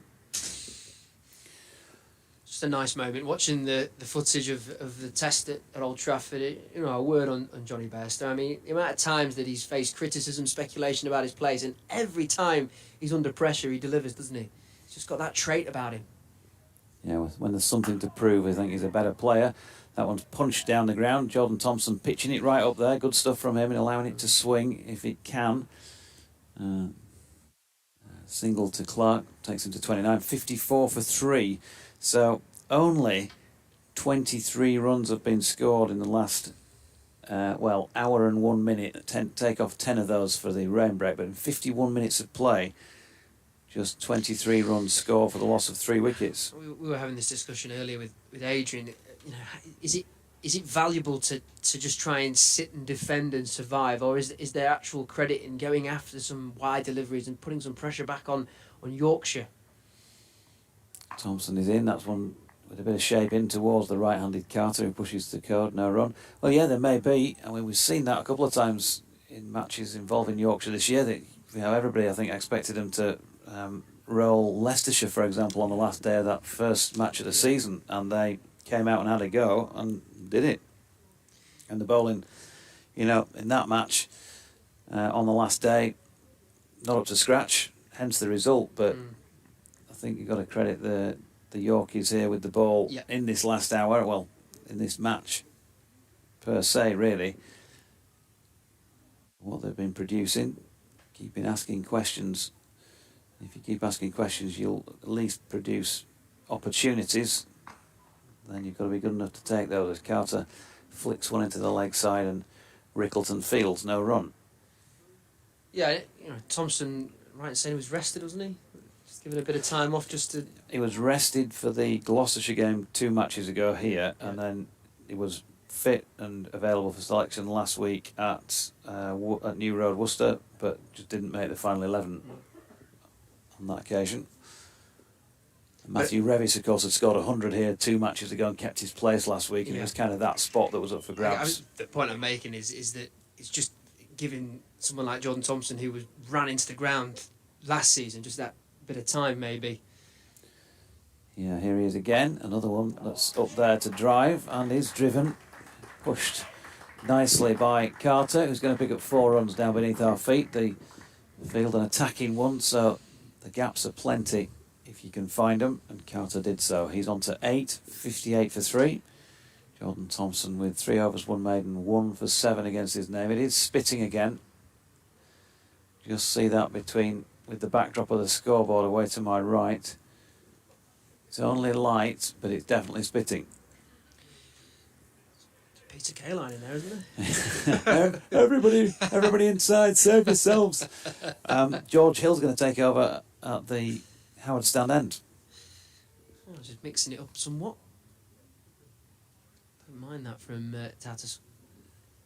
Something else to think about for Clark, who, after those early threats that were sent down to him mainly by Fisher and Co, he's looked fairly comfortable. There's a bit of trouble with Thompson and that fullish delivery, but by and large got through those difficult opening overs, and now on 29 we'll have to face to Hill, who back of a length just seems to pop up on Clark. Does well actually to navigate it down towards backward point for a single.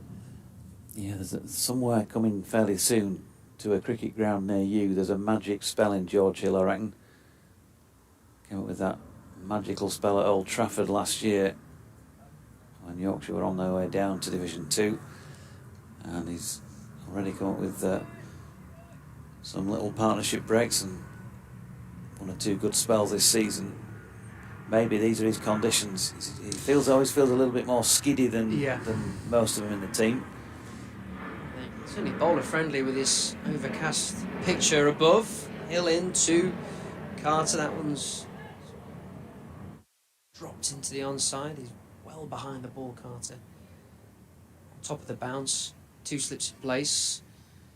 So slightly backward of point. Cover. Mid off. Short mid wicket.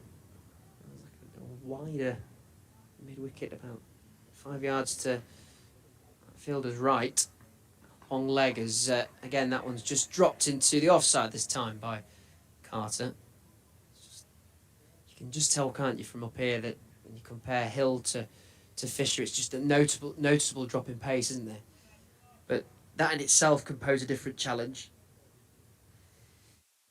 Yeah, but Matthew Fisher feels like he's got the potential to bowl the quickest delivery in the side. Hill bustling in from the Howard Stand end, and it's the same again, a good line, and it's well kept out by Carter. Doesn't look too phased by that from Hill. It's behind the ball, middle of the bat. James Walton standing with the high-vis green bib on. He's got a towel in his right hand on the boundary edge in front of us, just beneath us here in the commentary position. So Hill once more, tight at the crease, and that one's just guided down towards third man, and I think he'll get 4 runs for that as well. Carter played that well, just got on top of the bounce, opened up the face of the bat and played it through the vacant gap. So 4 onto the score for Sussex, who aren't really too bothered about runs per se, but they are 63 for 3, trailing Yorkshire by 85. But for them, really, with the time exactly 3 o'clock today, it's a case of just staying out there. And Carter, by and large, has looked fairly organised at the crease. In his short spell out there, you can just tell the wind is picking up somewhat. Adam Lythe's got both of his hands in his pockets at second slip. As Hill bustling in. That's that left elbow up as he comes into his action. Slightly strays down leg side. Taken by Tattersall. Dot ball to finish that over. Sussex 63 for 3. I do like George Hill's action. I don't know what it is about it, but it's quite an orthodox. Get that left arm up if he's a right arm over. Drives through with his body action. So 63 for 3. Harmsley will be back in shortly, we think. He's an important man. Many a call to make. No, he's out the back on the dog and bone. So 3 slips in place. Still got third man.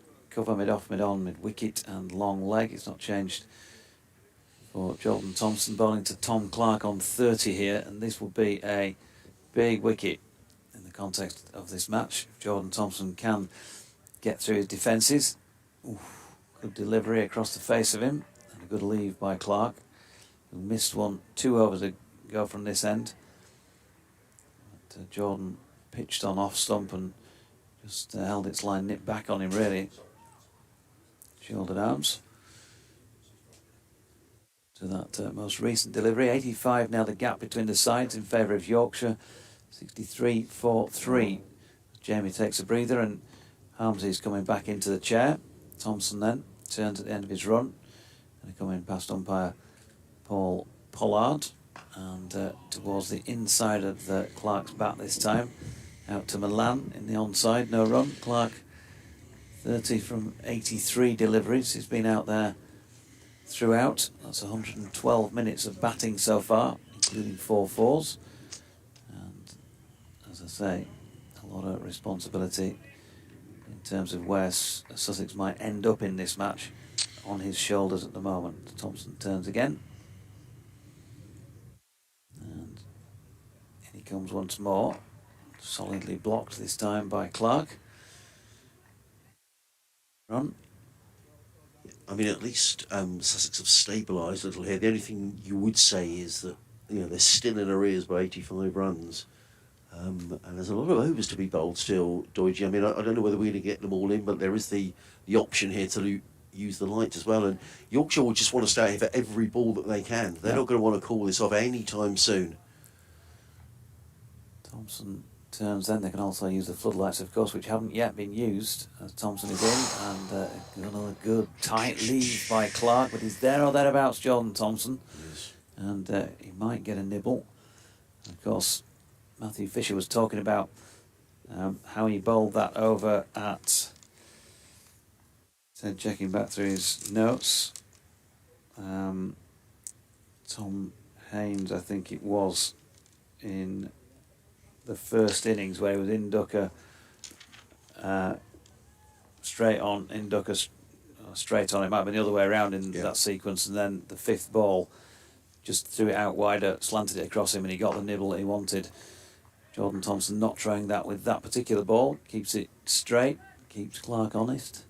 63 for 3, but don't forget as well there's a possibility, if needed, of an extra half hour being called upon to try and finish it today. No, of course there is. Yeah, Sussex really Sussex really up against it here, but Tom Clark's showing the necessary resolve, and I was saying this to Jamie earlier that this is what it's about. This is Championship cricket at its hardest. It's a real examination for these Sussex players today. Here comes Jordan again then. Wide off stump, there you go. That's the one to have a flash out, and he does, and he misses. Fortunately for him, and unfortunately from Yorkshire's point of view, although the way it was, might have been top edge over the top of the cordon, but either way it was well worth a try and pretty well executed by the bowler. 63 for 3, 30 for Clark, 12 for Carter, 57 overs remaining in the day, and as I say, that deficit 85 at the moment. Australia are underway second time around. Khawaja, he's off the mark and won without loss. Extraordinary innings from Johnny Bairstow. We talk about demoralising the opposition. I mean, it was just incredible stuff. It's such a shame that he finished on 99. They were running byes to the keeper and all sorts of things. I mean, it was just incredible cricket, really. Anyway, we have got George Hill running towards us from the football stand end. Comes in and bowls to Ollie Carter, and Carter is back at a cross and plays into the offside. There is no run. There are 2 slips in place. A third man, cover mid-off, mid-on, a straightish mid-wicket, then a more orthodox mid-wicket, and a fine leg. Yorkshire striving for these final 7 wickets. Elsewhere in the second division, Durham now 457 for 7 down at Derby, so they've got a small lead of 18. Durham very well placed to get promotion. In comes Hill, bowls to Carter, who plays a sort of a flat-footed drive out into the offside. I thought the ball was in the air a little while, actually. It wasn't that far short of Jordan Thompson, and there is no run. I suppose if the ball is there to be hit, you want to hit it, because Sussex don't want to get in a position where they're just getting themselves completely tied down here. Well, because if they could get near parity, that's going to take more time out of the game. We were saying that in an hour of play they'd scored, 23 runs. Yeah. For the loss of 3 wickets. Hill in bowls, Carter defends down on the onside. There was no run. Sorry, in 51 minutes of play because they had that rain break. But it's been a steady hour or so, shall we say. Still a lot of heavy cloud around Headingley, particularly over the city now. There's some really dark cloud. Looks like it could be raining over there, but so far here we're dry for the time being. What time is tea today, Deutsch? Is it set today? I mean, I've lost track with all the interruptions we've had. Here comes Hill. Carter lets that go outside the offside. Good carry again through to Johnny Tattersall. There is no run. 4 o'clock, I understand, is still Okay. tea. I shall check on that with our announcer up in the gods. Billy Root making runs for Glamorgan today. Down at Cheltenham College, he's 98 not out. Glamorgan 406 for 5. Looks like a good batting service there. In comes Hill bowls. Carter defends out into the offside. And again, there is no run. He remains on 12. Sussex 63 for 3. The men out. Haynes for 11. Tier for 5. Coles for 4. Let's put it this way, if tea's 32 hours to go, we're going to be suffering malnutrition by the time it comes along. Yeah, no, you're right. In comes Hill. Bowls. Carter drives to mid-off. There is no run. He's just probing away. Here is George Hill. It's a maiden over, though. And Sussex remains 63 for 3. The over 8 is +2. George Hill 2 overs and 1 maiden, no wicket, 4-5 as another aircraft makes its way into Leeds Bradford Airport. Weather update. Well, there's lots of heavy cloud all around, and we seem to be in the middle of a lighter cloud at the moment as we actually look on the big screen we've got here in the commentary box over, which is looking over the football stand end. There's a lot of cloud, heavy cloud there, and again away to our west. But we're keeping going, which is the good news. The first division, a win for Somerset today. Northamptonshire really struggling down the bottom of the championship. They look almost doomed to relegation. But Jordan Thompson carries on. Yep, bowling to Tom Clark here from the Kirkstall lane end. Passes umpire Pollard. It's leg stump and turned into the leg side. And there is no run. Australia 3 without loss in their second innings. I don't think the only thing with Australia, I mean, that they will be absolutely shell-shocked, I would think, wouldn't they? Then if England can win this test, they'll be firm favourites to win at the Oval, if indeed... I don't know, the forecast is great at the Oval next week, you know. It's all a bit miserable, isn't it? What day of the week does it start on next week? Thursday. Right. So they've only got 3 days off. Straight back into it. So it's a test of all sorts of things, isn't it? Yeah. Fitness over a short period of time as Thompson's latest delivery is pushed back by Clark. And I suppose this has all been governed really by the 100, is it? Because generally speaking, you'd get, you know, in the old days when you'd have a 5-match series that spread over a good part of the summer, and in between games you'd have a county game. Yeah. Well, I mean, the Oval Test match was always August bank holiday, Yes, end it of was. August, wasn't it? Around that time. Yeah. That was always the last test. It's always going to feel like the end of the summer when the Ashes are over, isn't it? Because the football season starts. Jamie was saying Bradford started a couple of weeks' time. Khawaja's gone, LBW Broad for 3. Wow. Well, they're doing a review of it, and it was given out, and it's gone. England could win this today. Not out. Oh, that replay.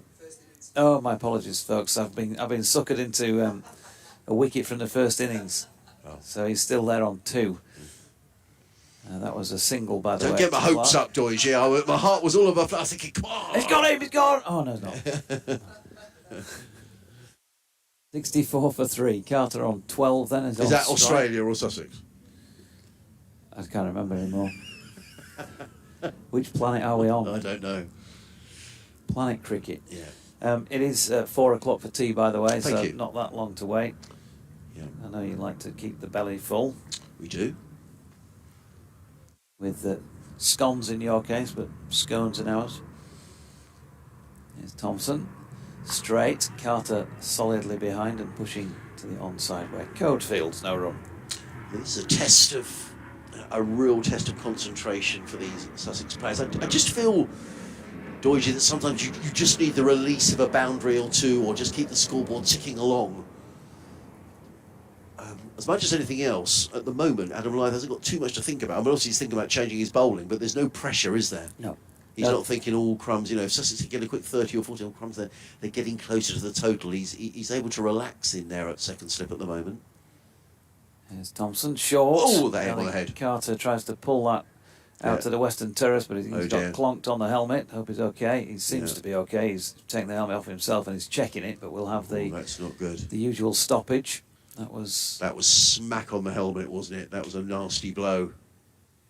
Oh, crumbs, yeah. just on the side of the grill, really, wasn't it? Rather than on the main part of the helmet, I think. Yeah. On the sort of, Ooh. well, maybe on the yellow Yeah. trappings that go on top of the grill. So just at the bottom of the side of the helmet. Well, there will now be the usual concussion protocols. John Morelli, the Sussex physio, running out onto the field. That was, and he's sharp, isn't he, Jordan Thompson? And the last thing Sussex need is to lose somebody with a. But we have to observe these protocols, and there will be the questions that have to be asked. And rightly so, there we are. John just kind of having a word to Ollie Cutter. So often in these situations as well. Deutsch, it's a little later, isn't it? I mean, Tom Alsop was a concussion victim earlier on in the match. You just can't take chances with this sort of thing, and that was quite a clonk, Yeah. Right. His immediate reaction was that he was fine. Mm. He's not gone to ground, anything like that. He just whipped the helmet off himself and just inspected it.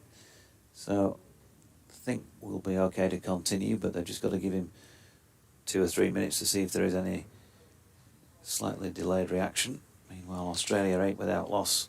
Kawaja on 6, Warner on 2. He's got him. No, he's not. Sorry. Elsewhere in the county championship, Kent 151 for 4 at Chelmsford, still trailing by 100 runs. I get the feeling across the country today, sides are trying to get games done in 3 days. Although certainly in the east and the south tomorrow, I think the rain is due a little later. I think Ollie Carter's going to be okay. John Morelli's having a chat to the umpires. I think we are going to be okay. And in terms of the Diamonds tomorrow playing the Vipers, it looks down at Arundel as if it may be all right till sort of fairly late in the day. So hopefully Katie, who was here yesterday, will not have a wasted bus journey. Katie was saying that she's in charge of the music in the dressing room, but not on the bus. So I don't know who's in charge on the bus, but someone is in charge of music on the bus. But Katie said she's got an iPod with thousands of tunes on. Sounds a bit messy, that, doesn't it? Because when you think of the age ranges, in most teams, and as she was saying yesterday, she's 32. She's the elder stateswoman in the side, isn't she? Yeah. I think I'm right in saying, or did she say Lauren was? No, I think she said she was a year older than Lauren. As Jordan Thompson's bowling again to Carter, who pushes to Milan, and there is no run to complete that 29th over at 64 for 3. But yeah, can you imagine, your taste in music compared to mine? Yeah. Mine compared to Jamie's, which is 3 generations on, something like that. Well, I guess yours would be more sort of Beethoven, would it? Or... Well, yeah. Mine was when they used to just bang a couple of stones together and, I don't know why I'm laughing. Mine should be Beethoven, really. Nothing wrong with some Beethoven as well. So-and-so, this lad. There's nothing wrong with... There was something about Beethoven on the news this week about how restful the music can be. It's very good for, I think, stress and... Is that right? Apparently. I'm going to need to play some of that after I've been on commentary with you two all day, aren't I think? That's what I'm playing in the car going home tonight. Yeah, but a bit of Beethoven, nothing wrong with that. It is going to be George Hill who's going to carry on. 2 overs, no wicket for 5. Sussex 64 for 3. The score is rather ground to a halt as Clark is forward. Players enter the offside. There is no run. Actually, now you say that, I do possess one Beethoven... Concerto? Whatever they call them. Symphony. Ooh, Symphony. Yes. Symphony number 7, I think it is. I can't quite recall that one, but... You'd know the tune if you... Not do-do-do-do. No, not the Is that, fifth. Is that, Fifth, is that, oh, I'm not sure. Hill, Inham bowls. Forward comes Clark, plays to middle. There was a song, was it by ELO that was Roll Over Beethoven? Yeah, I'm going to check. Beethoven. I'm going to check Symphony number 7. Was that ELO? Yeah. Yeah. Do we have a music license, Jamie? Probably no. we Can't play a single note. Here comes another aeroplane. Across the ground, Sussex 64 for it's getting rather more gloomy, and those darker clouds seem to be coming towards the ground. Let's hope they stay away. Thompson in bowls. Clark eases that down to third man. Sussex pick up a run. A welcome run. They go to 32, does Tom Clark. Sussex to 66 for 3. And now trailing by 82 runs. Bring Ollie Carter on to strike. Haynes, Tier and Coles all back in the pavilion. If you're only just joining us here on BBC Radio Sussex, BBC Leeds, Adrian Harms, Jonathan Doige and Jamie. I don't know Jamie's surname. Isn't that dreadful? He's not listening, he's doing it deliberately to keep me hanging on. In comes Hill running in over the wicket, bowls, Coles right, Carter right in behind that, plays it down the offside of the track, and there is no run. Jamie, I do apologise, I don't know your surname. Rayner, thank you. Thank you, Georgie. Thank you, Jamie.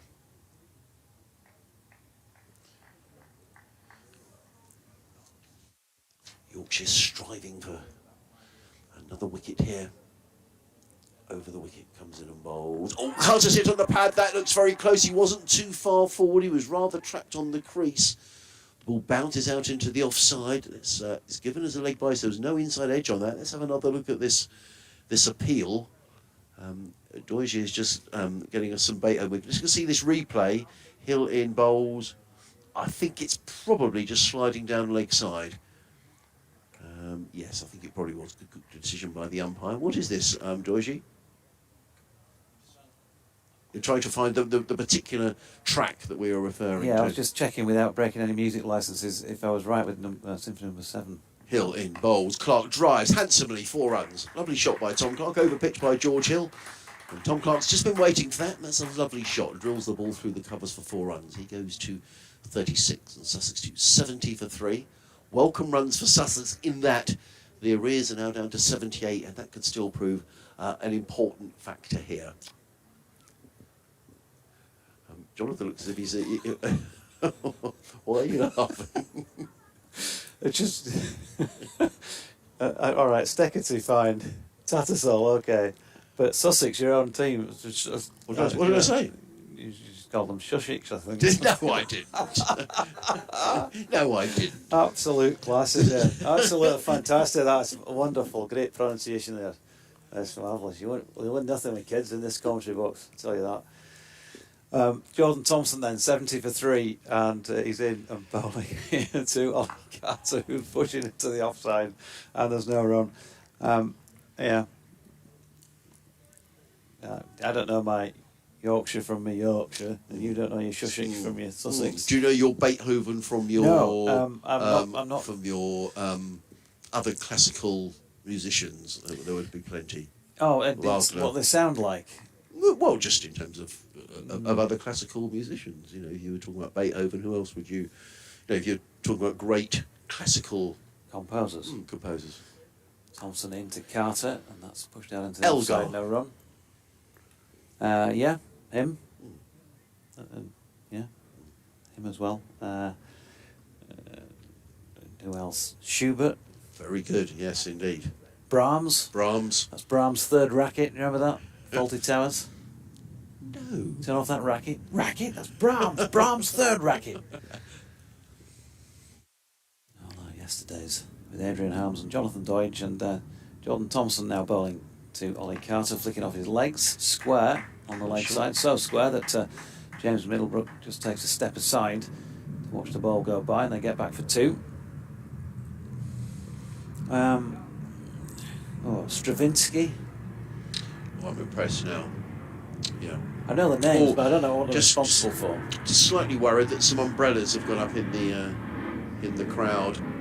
So clearly more showers around. Grieg.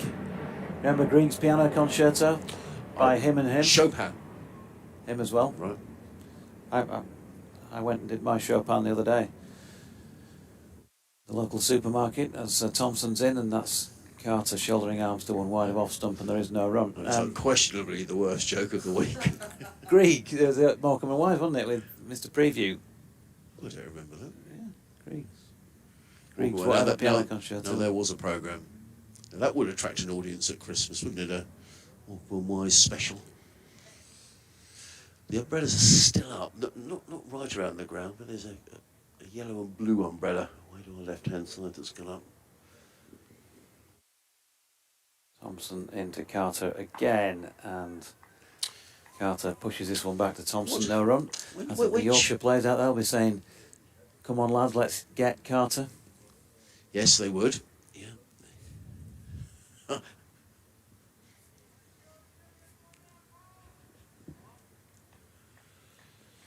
We've got them all this afternoon. They will. Roll up, roll up. I was looking for when that last, how long these two have been together. 20.5 overs when James Coles was out. Which is precisely 10 overs ago. Before that ball was just bowled by Jordan Thompson turned into the leg side by Carter, and Revis doing the fielding. No run. Get Carter. Obviously a film from your era. Yeah, 1960s. Michael Caine? Was Michael Caine in Get Carter? Yeah. Yes, he was. Yes. And it was an instrumental on the 80s classic album Dare by the Human League. Human League. Was it? I didn't know. I knew that Dare was the... Because the Human League were from this part of the world, weren't they? From Sheffield? If you call that this part of the world, yes. Well, it's Yorkshire. Yeah. Dan Moriarty. 40 miles away. I mean, Dan Moriarty. In fact, funny enough, sorry, digressing completely, but Dan Moriarty is coming into the attack from the football stand end. I went to Lingfield Park last summer to see an afternoon's racing, and it was a music night, and the Human League were on, and there was a big crowd, and I'm not sure the guy who's the lead singer of the Human League. Phil Oakey. Right, he came on and he said, "I'd just like to say thank you to everybody for coming." He said, "We've been playing this music now for 40 years. It's still amazing." He was very humble. I thought it was very, very good, actually. Hugely enjoyable evening. Didn't back any winners, I don't think. But Lingfield Park's a nice race course. Yeah, lovely. Seen them 5 or 6 times, I think. The Human League. No, they were very good. So, Lingfield Park, did you see it? Was it on turf or was it on the all-weather? No, it was on the all-weather. A slip and a short leg. The light is getting a little better, actually, as Daniel Moriarty, on loan from Surrey, is in left arm over the wicket, bowls to Tom Clark. Clark defends onto the onside. For the short leg, there is no run. There is a slip and a short leg, a backward square leg, a deep mid-wicket, an orthodox mid-wicket, mid-on, mid-off, short extra cover, and a sweeper on the cover point boundaries. Moriarty is in again, bowls, and Clark plays that around the corner. The throw comes in from Ben Code. It was just clipped to backward square. Code was in quickly, but Carter set off very quickly from the non-striker's end and was safely home. One more to Tom Clark, who goes to 37. Sussex 73 for 3. Still needing another 75 if they're going to make Yorkshire bat again. And still 52 overs after this one to be bowled in the day. A lot of cricket. Slight change in the field. The extra cover's just gone a little straighter for the right-handed Ollie Carter, who's on 14. He's been hit on the head by Jordan Thompson, but seems to be okay, and he steps away to leg side and plays that into the offside. There is no run. Warming up down at the far end is Matthew Fisher, who perhaps we're going to see back into the attack. Tea not due for another half an hour or so. Moriarty again. Around the wicket, bowls, and Carter sweeps, and sweeps very well. He's going to get 4 runs. Deftly, it was just erring down the leg side from Moriarty, and Ollie Carter helped it on its way, and you can hear the enthusiastic applause from the Sussex players who are down on the balcony just down below us. Haynes for 11, Tier for 5, Coles for 4. Those out. And if you're just joining us, we were royally entertained this morning in the 9.2 overs that Yorkshire faced. They scored 78 runs with David Malan in terrific form. He scored 41 of those runs, including one huge 6 off of Harry Carvelos, backward of square into the western terrace. In comes Moriarty again, and that's a poor delivery. And it's swept away again by Ollie Carter, and that's 4 more. The short leg had gone to leg slip. It was rather help yourself. It was erring down the leg side and through the legs of the fielder at leg slip, who had absolutely no chance of cutting that off.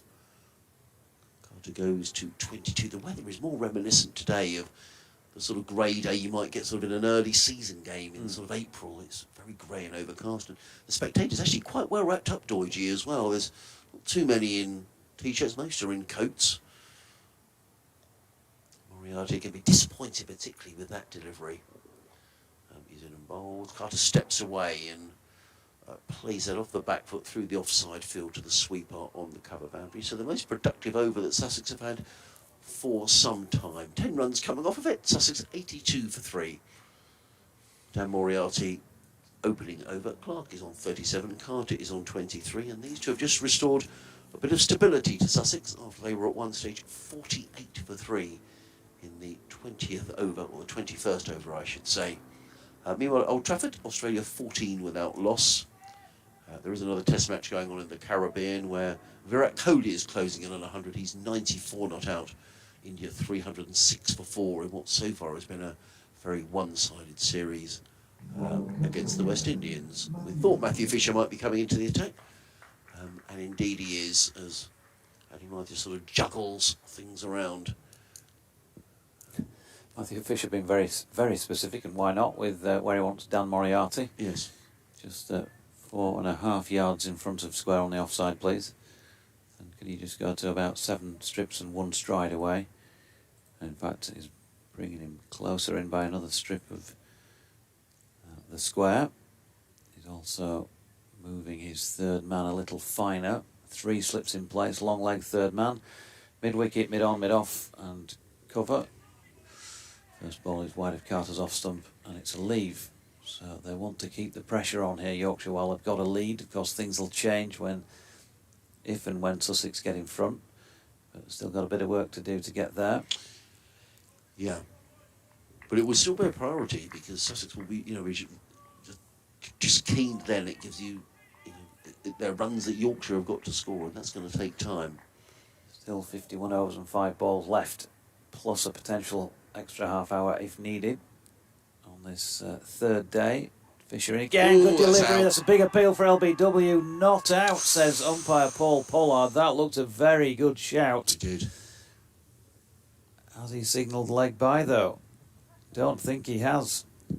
So, must have thought there was some bat involved. Oh, crumbs, yeah. If not, I think he was... He was a goner, wasn't he, otherwise? Let's have a look again. Well, it's difficult to tell, isn't it? Without going very slow. As to whether or not that's cannoned off the bat onto the still from the angle we've got. Those who are watching the streaming. She was absolutely convinced he got his man. But he's been given a run for that, Ollie Carter. So, clearly Paul Pollard thinks he got some bat on it.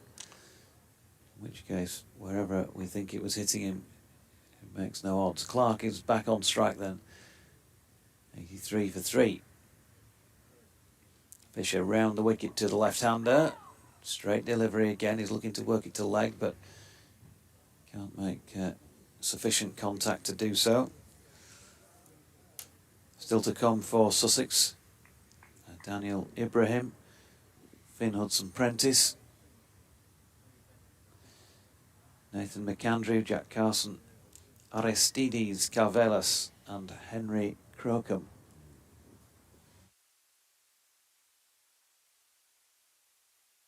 And Kurt Raddick hanging out of the back of his pants, just give it a ball a rub, and it's back with Fisher, who's drawn a drive this time from Clark, but just in front of square on the offside. Jordan Thompson fielding.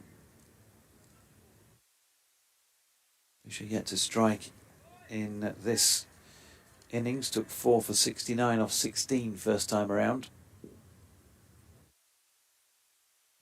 5 of them maidens, 1 or 2 loose ones thrown in, particularly early on, then 1 later. Did a really good job overall. And he's in good form at the minute. He's drawn another edge here, but it's wide of the slip cordon. A 4th slip would still have been to his left, I think, but might have got an attempt at a diving on that. But, he doesn't have one there to do so. So 39 now to Clark.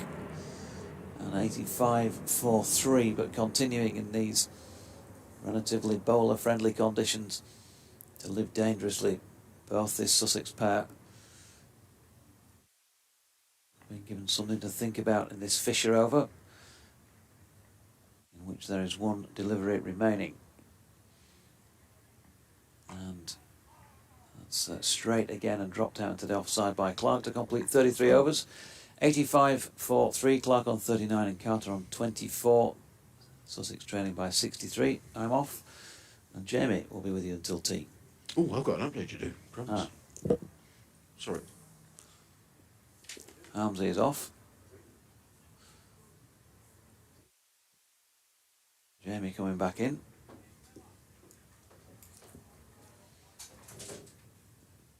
You might as well take this one, I think, can't you?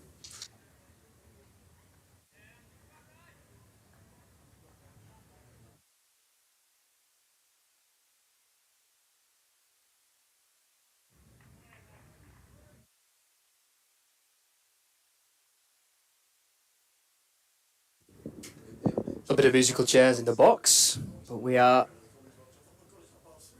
back on, and Moriarty is continuing from the Howard stand end onto Fullish delivery towards Carter, who's on 24. Useful partnership this for Sussex. Just defends it back to the bowler. Partnership worth 37, but really its value is how much time that these two are taking out of the game. As again, that one's pushed back towards Moriarty. Left arm around to Carter. Yeah, 27 minutes away from tea. Moriarty again down the pitch comes Carter, and he drives that one firmly over his head for 4 runs. Aggressive shot, looking to try and put the pressure back on Moriarty. Bit of batting actually. He's looked good, Carter, since coming out to the middle.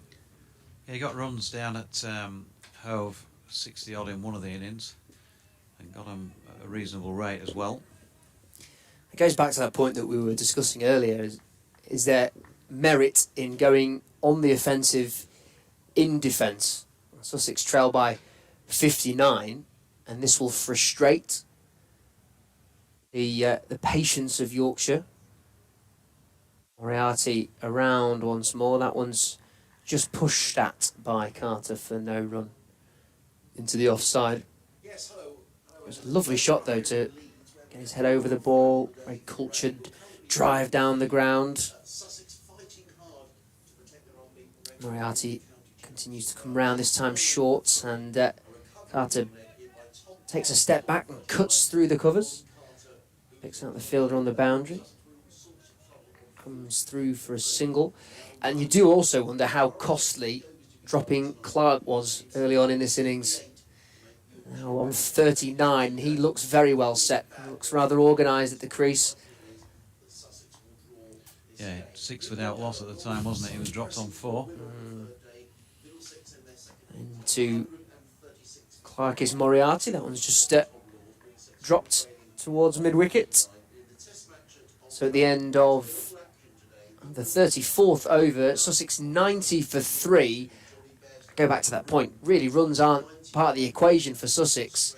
In truth, for them, it's just getting through today. We don't expect any play tomorrow because of the poor weather forecast. The picture here, all being well, looks okay. Grey skies above, but they look to be heading away from us now. And there's some bright spells creeping through the clouds out towards our right, which is the southwesterly direction.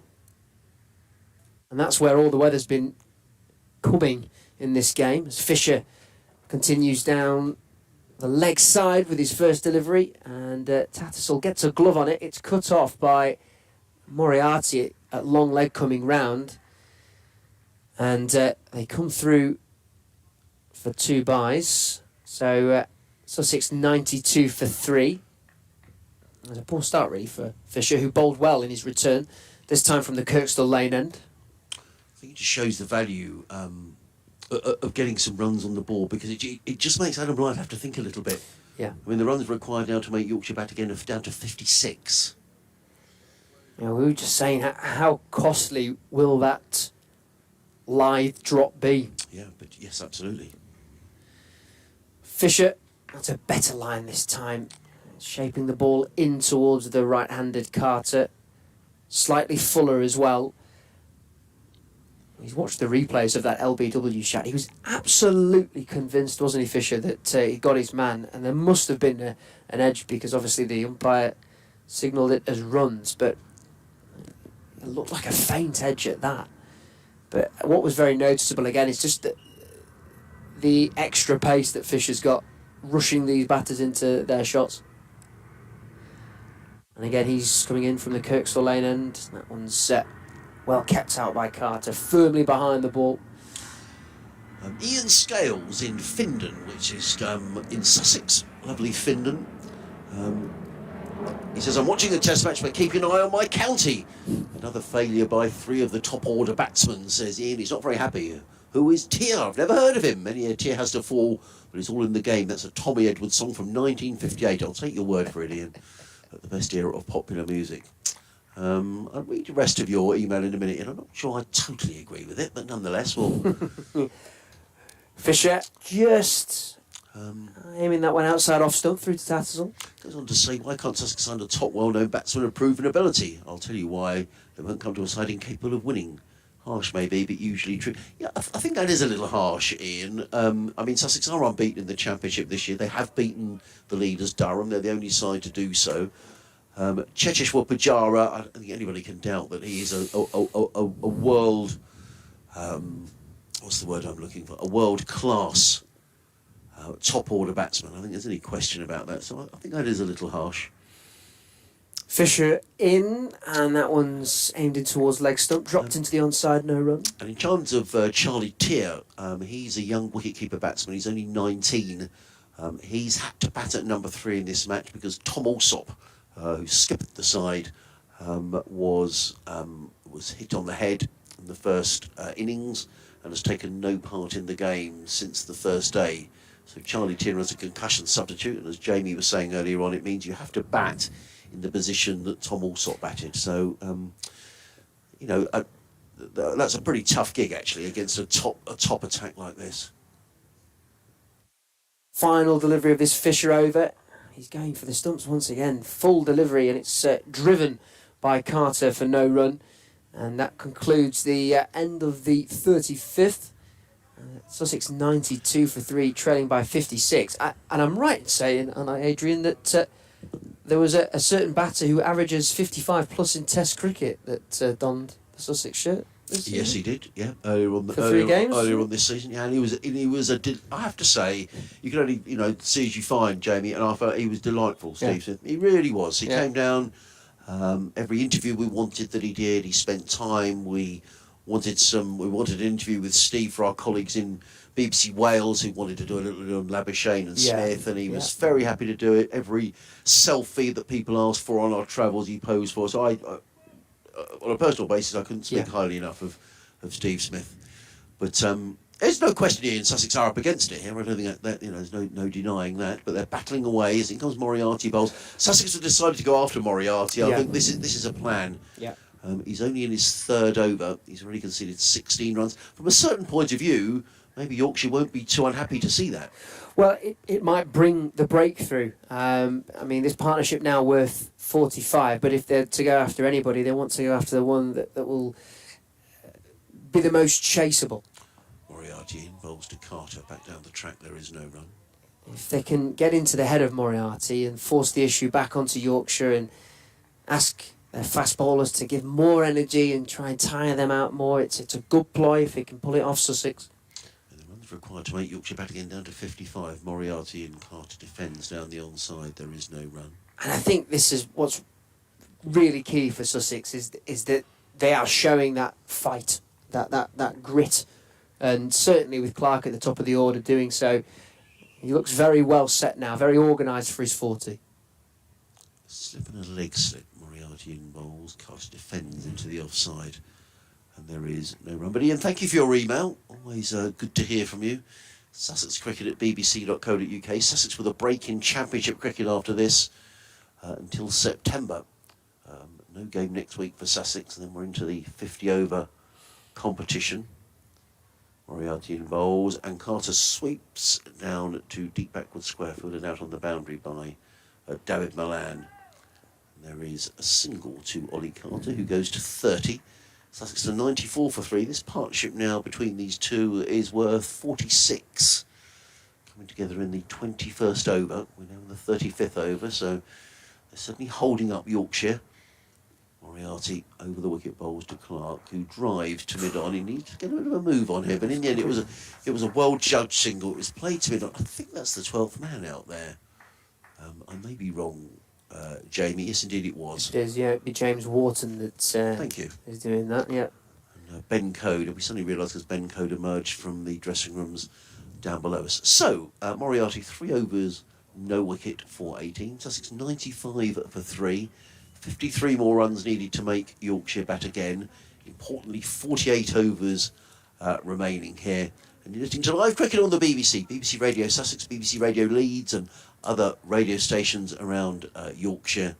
You may be watching via the Yorkshire Cricket Club live stream, which I have to say has been excellent throughout the match. Really good. So well done to everybody who's made that work. It's been a very professional production. So terrific stuff. Adrian Hums and Jamie Rayner here, your commentary team.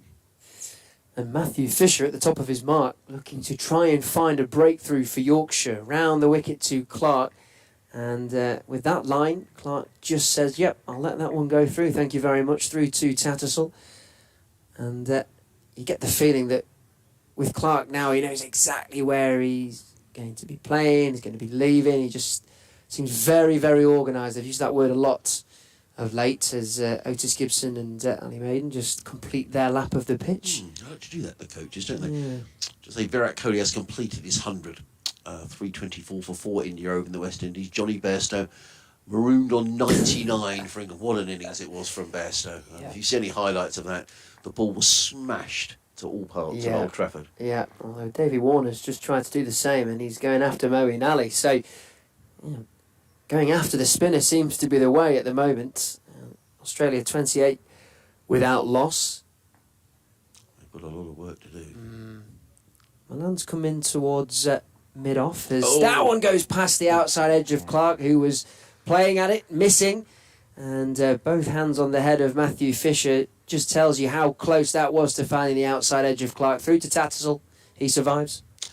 There's just enough in this pitch, isn't there, to keep the ball. It's a very, very good wicket, I have to say.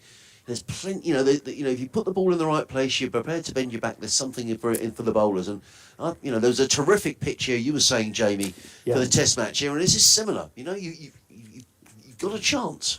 Yeah, great work from Richard Robinson and his team. Head of ground here at Headingley. Fisher outside off stump, and that one's driven well placed as well, handsomely through the offside. 4 runs, and that'll just make him feel a little bit better about that previous delivery. Clark on to 45. Sussex 99 for 3, and they trail by less than 50 now. That's 49 they trail Yorkshire by. Yeah, the 50 partnership between these two.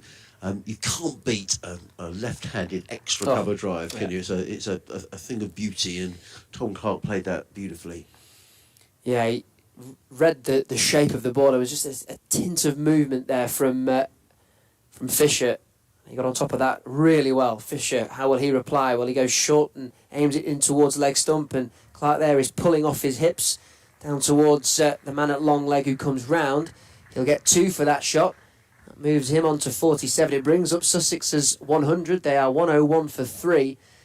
And you have to say at the moment, Sussex have just taken a grip hold of this game, of current proceedings. They still trail, but given the context, they're just putting the pressure back on Yorkshire now. Yes, they are, and so often Tom Clark, he gets a start, but then seems to get himself out. But he's gone on so far today. He's 3 away from a half century, and he's defending this time. It was Fuller, and they're back towards Fisher. Yeah, he's got past 50 on 2 occasions this season. So yes, that's right. Top score of 96, which came last week against Derbyshire, but he followed that with a duck in the second innings. And here this week he was out for just 1 in the first innings. Well, he's doing a serve. He is, and normally he wouldn't be opening. I mean, Ali Orr would be the regular opener, so he's been forced to bat somewhere he wouldn't normally bat in the last few games. Fisher bustling in wide of the crease. That one's short, and Clark was through that shot too early, and I think it crashes into his shoulder and out towards backward of point. Dot ball to finish that over. But no, he's doing a great job for his team here. Yeah, that just hits him almost at the armpit, actually. It was through that shot too early. So 101 for 3, Adrian. I mean, Sussex, we spoke about that grit, didn't we, and having to really battle hard. And at one point you felt like Yorkshire were getting on top of them, but this partnership worth 53 now. They've really got themselves back into today's play anyway. Yes, they have. And I think the important thing was always not to be too negative. I'm interested in the way they've played Dan Moriarty here, because it's important for Sussex. There was a while when they were creeping along at, the scoreboard was virtually stagnant. And it doesn't seem that long ago that they still trailed by 80-odd runs, but now it's down to 47. As in comes Moriarty. Well, Blythe is keeping him on. Around the wicket, bowls, Carter defends down the track. And there is no run. Tattersall runs from behind the stumps to fill, but we have to say still plenty of overs left. Yeah. Jamie, there's still 47. Yeah. I mean, it's almost a half a day's overs left. And we're already at 3:45, so there's no question we're going to be having a pretty late finish here today if the weather holds. The light isn't great at the moment. Moriarty in bowls. Carter down the wicket, drives well. Good shot from Ollie Carter. I think that's gone all the way for maximum. Yes, it has. Well, he used his feet, Ollie Carter, down the track and hit the ball high, wide and handsome over mid-on for 6 runs.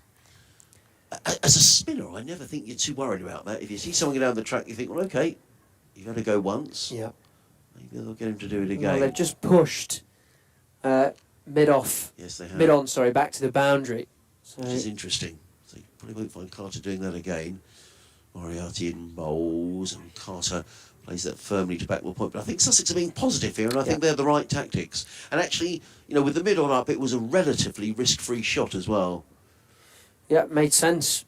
Made a lot of sense. And actually, we were saying earlier, is there an art in going on the offence in form of defence? Moriarty bowls and Carter defends down the offside of the track. There is no. So now, and the other thing is now Live is something to think about. Exactly. How long do I keep him on for? Do I change the bowling?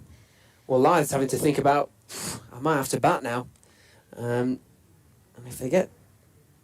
Moriarty in bowls. Carter clips that through mid-wicket. They've taken one. There'll be 2 here. David Malan is really struggling in the outfield. Or, he seems to be moving not particularly well. A couple more runs to Carter. He almost limped towards that ball. He did seem to have an injury yesterday. He was treated by the physio during his innings. Carter goes to 38. The light isn't good, Jamie, is it? I don't know at what stage the floodlights might come on, but it has got distinctly gloomy. Moriarty in again bowls. Carter is going to come up more runs here. I think he's going to get 4 runs. Malan's got to do more running. Yeah, he's not going around the leg side boundary. He's not getting out. Moriarty's proving expensive here. Yeah. It's the end of his over. He's bowled 4 overs for 30, so he's going at 7.5 an over. And Sussex now 113 for 3. Clark on 47, Carter 42. And it's pressure on Tattersall now. Oh, Australian wicket down. Sorry, Jamie. Oh, yes. Khawaja caught Bairstow, bowled Wood 18. Australia 32 for 1. That's good news from England's perspective, although I had seen Ben Duckett leave the field with a problem regarding his knee. But they've got the wicket, which is crucial. And in terms of things here at Headingley, I mean, I think it puts the pressure on Tattersall now, because does he keep going with Moriarty? He's gone for 30 from his 4 overs. Very expensive, isn't he? Yeah. Adam Lythe is warming up. He's twirling his arm around. Are we going to get some Adam He Lythe? can play, he can bowl a bit of... Bit of spin? Bit of spin. He was suspended pending an ICC investigation because of his action, which was cleared within the last 12 months. So he's allowed to bowl again. I think he has bowled in the county championship this season so far. Fisher to continue from the Kirksville lane and over the wicket to the left-handed Clark, who is 3 shy of a half century. That one's just clipped towards mid-wicket, no run. I'm just watching the replay of the Khawaja wicket. A bit of express pace from Mark Wood has done the trick. The first ball to Labuschagne was an absolute belter as well. I must say that the 97 mile an hour delivery here at on this pitch, I think it went over Bairstow's head and it bounced once into the advertising hoardings. So Fisher changing his angle now, coming round to Clark. He drives that, doesn't time it, but drives it, pushes it more so really to Code at mid-off. Yes, they're just showing on the big screen the pace at which Wood is bowling. He's bowling. The last one was 92.4 miles an hour. That's. And Labuschagne's done very well to get out of the way of that. Yes, I watching on the television last night, and they were talking to David Lloyd and talking about him facing Lillian Thompson back in their heyday. That wasn't a lot of fun. No helmets. No, well, and that's exactly. I mean, I was. If we've got a break in play here, I think there's a problem with the ball. Yeah. Code's gone over to the umpire. Maybe there's something that needs clipping off, or they're just checking the shape of it. They've got the apparatus out. They put the ball through the hole to check that it's still round enough to be satisfied, but that is not going through the hole. So we're going to have another ball. We're going to have a change of ball here. And another delay. Just to say, Billy Root made 98 for Glamorgan today. Glamorgan making 450 for 6 down at Cheltenham College, Gloucestershire, 6 without loss in reply. So we could be here very late, to get all these overs. Yeah. If we do get these overs in, and Yorkshire will be desperately keen to stay out in the field here. Absolutely. But we've got just a chance to rattle through a few scores for you. So second division, Morgan 450 for 6 declared, Gloucestershire 6 without loss. Worcestershire have beaten Leicestershire already today by 100 runs to go second in the table. Durham 528 for 7 against Derby. Matthew Potts, who's pushed up the order, I think maybe as a night watchman last night, is 64 not out. Bryden Cast on 65. So Durham picking up lots of bonus points there down at Derby. Durham visitors to Scarborough next week. Should be a very healthy crowd at Scarborough, I'm sure, for that. In the first division, a win today for Somerset, who have beaten Northamptonshire by 9 wickets. Kent 177 for 4, trailing Essex by 74 at Chelmsford. Middlesex following on against Surrey, 159 for 5, still trailing by 36. Notts trying to survive against Hampshire, they're 144 for 4, still nearly unlikely 267 to win. And Lancashire in trouble at Edgbaston, they're 101 for 5, leading Warwickshire by 216. I'm humming because it feels like it's got even darker. No, I agree. And I was looking actually, over the city of Leeds, it's quite bright now, isn't it? But actually, you can see the lights on is it the Lodge you call it there? The Lodge, yeah. There's lights on in there. They've got a ball that they're happy with, and Fisher continuing to come around the wicket. I think maybe part of the reason why the umpires will be comfortable is that we're 6 minutes away from tea. Yeah. And you're actually looking out to that southwesterly direction again. It does look brighter, but at the moment it is rather gloomy. And you can see the lights, as you say, opposite us in the Lodge. As it stands, umpires are happy. Yes, there are brighter skies around, but there's also heavier cloud around as well. It's only yesterday; it cleared up later in the day. It's a full delivery towards Clark, and again he does really well actually to negotiate that out into the offside. Yeah.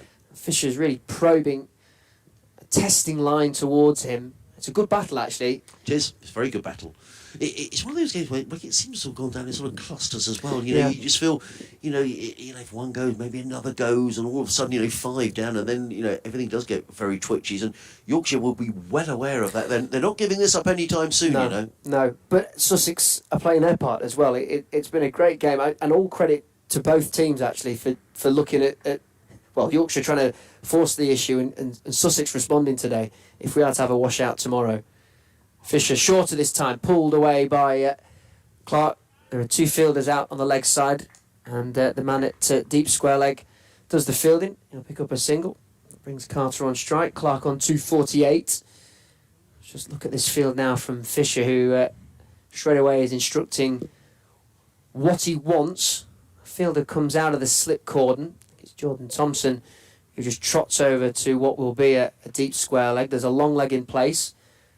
There's a short leg with the helmet. And then there's a shortish mid-wicket. 2 slips. Mid-off. Point. And a wide third man. So Fisher. Maybe some short stuff here. And that one's pulled away, not convincingly, and it's fielded by the fielder at short mid-wicket, David Milan rather gingerly as well. He's not moving at all well. Still, the ball's following him as well. What happens, Jamie? Does he got an Always. injury? The ball follows you around the field. But they get a single from Carter there. So he's on 43, Clark on 48. 115 for 3, just starting to get a bit brighter again. Now, as those gloomy clouds pass over. Going to get some Adam Lyth, you know. Maybe one over before tea. The green digital clock showing 15:56. So what are we now? We're 4 o'clock now. We won't start again until 20 past 4, and still 45 overs to be bowled. So if they bowl at 16 overs an hour, that's the best part of 3 hours. So we're certainly looking at, you'd have thought floodlit, unless of course, you know, if this cloud blows away, sometimes you get a very pleasant evening. You get the sun comes out and you're playing till 20 past 7. That could well happen here tonight. Very hard to call, and again, we are no weather experts here, are we? But if it's coming from the west, then as Lyth comes in and bowls, and Carter drills the ball straight down the ground to long off and picks up a single. Ollie Carter, he goes to 44 that should go to. The total to 116 for 3. But it does seem as if it looks brighter out that way, but I mean, we're frantically looking at weather radars and wanting to know what's going on. Yeah, we are. And we haven't got a clue. In comes Lyth around the wicket bowls. Clark stretches forward, plays into the offside. There is no. The way that Adam Lyth gets through his overs, I wonder whether we might get another over in here, you know, before tea. 15:58. He'd have to get a bit of a move on because he's got 4 balls to bowl. But I don't know, just in the distance now, it does look as if the clouds are a little high and a bit bright. So maybe some of these clouds have blown through and we're going to be okay. Lyth involves to Clark, who punches to mid-on. Of course, we may not go all the way through, Jamie, because if Sussex got a lead, it may come a time when Yorkshire think, well, we can't win anyway. But it's difficult, though, isn't it? Because you made the point earlier. What if it doesn't rain tomorrow? Yeah, that's a good point. Yeah, that's a very good point, actually. In comes Lyth. I don't know, what am I talking about? As Lyth drives into the covers and there is no run. Of course, we'll get these overs in because this isn't the final day. I was thinking, they may call it a day, but actually, that's not going to happen. But it's a fair assumption from both teams because of the forecast. Yes. It seems almost certain that it will rain tomorrow. Lyth in bowls, Clark plays to mid-on, and there is no run. But whilst it isn't definite, you have to leave that possibility open that something might happen, that we might all come here tomorrow and it may not rain. Lyth bowls, really tosses one. Oh my lord, that was an outside edge from Tom Clark. Look at Adam Lyth. He kicks away at the floor, and that was an edge. Let's just watch the replay of this. It wasn't far away from George Hill at slip. Look at Adam Lyth. He can't quite believe it. We're going to watch it again. Tom Clark. Oh, well, it was missed by the keeper. Oh. It was a drop by the keeper. That's been put down by Tattersall. Yep. He's dropped it. He can't believe it. Tom Clark gets another life, so he's had 2 lives now. And Adam Lyth brought himself on, and look how cross he is. And you can't blame him. So Tom Clark gets a life on. Oh no, they brought Daniel Moriarty to the other end, the pavilion end, the Kirkstall Lane end, I should say. So Clark getting another life on 48. Well, he's been dropped twice. Lyth has been involved in both, and Lyth's reaction there, furious, really. Tattersall with the chance now. Moriarty from the Kirkstall Lane end. Coming over towards Clark, and Clark, again, the intent is there, down the wicket to meet the pitch of the delivery, but it was a good ball. He read that, did Moriarty. He fired it in, up the pace, short leg in place, and that one's clipped into the onside through mid-wicket, and Clark will come through for a single, and that brings up a very well-fought half-century from Tom Clark, coming from 121 balls, with 6 fours at a strike rate of just over 40. The value in that knock is that he is keeping his side alive in this game, and he's showing a bit of grit and determination. He is. His 3rd half-century of the season. Moriarty around to the right-handed Carter. That one's up at his feet. He digs it out, back to Moriarty. He likes to play shots, does Tom Clark, but as you say, that's a really gritty innings. He's had to really battle hard. I think what was most impressive is Moriarty again in, and that one's just defended well by Carter, is that he's had to earn the half-century. Obviously you have to earn it, but those first few overs, that opening spell from Code and Fisher, where there was some really difficult stuff, challenging the outside edge, and he survived. Yes, he was put down by Lythe in the slip cordon, as that one again is pushed away by Carter into mid-wicket. But once he'd survived that very tricky opening spell, he's then got himself organised, well set at the crease, and he's played some lovely strokes as well to get him towards 50. Moriarty, again, just straight towards the bat of Carter, who just comes down very dismissively, defends that one out, and that will be tea. And so Sussex are 118 for 3. Clark not out on 50, and Carter also there on 44. This partnership worth 70 and worth its weight in gold. Really, it's not about the runs, it's about the time that these two are eating up from today's play. We're not expecting to see much, if any, play tomorrow because of the quite horrendous forecast that's going to greet us tomorrow. So, in effect, it's a 3-day game. We're looking at quite a long evening session, but at one point, Sussex were looking at something like, I think if my math is correct, 48 for 3. And Yorkshire were really on top, but they've dug in of Sussex, and at 118 for 3 at tea, they've just dragged themselves back into the game and looking more like trying to get towards that draw. They are, as you say, 43 overs remaining in the day. Yorkshire will rue the fact that they've dropped Clark on 2 occasions. Adam Lythe, and a combination of Adam Lythe and Jordan Thompson putting Clark down when he was just on 4, and then just before tea, Johnny Tattersall putting a chance behind when Tom Clark was on 48 off the bowling of Adam Lythe. So I think I think the weather's brightening up a bit, if I'm being honest, Jamie. I think away in the distance there we can see a bit of sunshine. So let's hope we get these overs in, and Sussex with much to do, but they'll feel if they can get to the close tonight, they've got half a chance of drawing this game. Just to run through the scorecard thus far, Haynes out for 11, caught behind by Tattersall off the bowling of Steketee. Code himself got a wicket after really graft hard to get that wicket of Charlie Tier, the concussion substitute, coming in at 3, the 19-year-old, caught behind by Tattersall. And then Thompson, who in his short spell got the wicket of James Coles, caught Finlay Bean well down in the slip cordon. And as I say, that at one point had left Sussex 48 for 3, but these two have really dug in. Tom Clark, 50 not out. Ollie Carter also there on 44. We will take a break through this tea break, and hopefully we'll have an uninterrupted evening session on the way. See you soon.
Welcome back to coverage from Headingley of this Division 2 County Championship match between Yorkshire and Sussex, which sees us on day 3 with Sussex 118 for 3 in their second innings. That is a 30-run deficit, and they've done a good job in the afternoon session, having been in a bit of trouble at 48 for 3 at one stage. Jamie Rayner alongside me of BBC Radio Leeds, and Adrian Harms at the far end of the desk.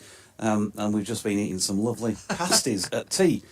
Here's Jamie to call Adam Lyth over. Yep, coming around the wicket to the left. It's always good to swallow all your food before you start talking on the radio. Caught you out of that one. So slip in place. I hope Adam Lyth's calmed down after that drop chance, and it was a drop chance by Tattersall. Down the pitch comes Clark. There's the intent again, driving over mid-off and away to the boundary for 4 runs. So these two looking to go after the spinners in the form of Lyth and Moriarty, and that one is a well-timed stroke. It was a safe shot really, with both mid-off and mid-on inside the circle, or the makeshift circle, so to speak. Slip stays in place. Lyth coming round once again, and that one's in the end just worked backward of point, and it's a dot ball. But yeah, Clark onto 54. It's very obvious that these two are going to go after the spin bowling of Lyth and Moriarty. Short leg under the grill, wider this time from Lyth, and that one's cut away, and it's cut away for 4 runs. Yeah, through the fielder backward of point. Lost sight of that actually. Yeah, it raced away. Before to the left of Moriarty, who's backward a point, between he and Milan, who's much squarer on the sweep. And we were just saying, Doidgy, actually before, that it doesn't look like he's moving all that well, Dawid Milan, who's pulled on the vest sweater. But he's had a bat. His fielding now, you see, so he's not moving as well. It looks like there might be something, I'm not sure. But anyway, umpire signalling 4 runs to the scorers. Wait for that to be concluded. So Lyth, 2 boundaries from this over.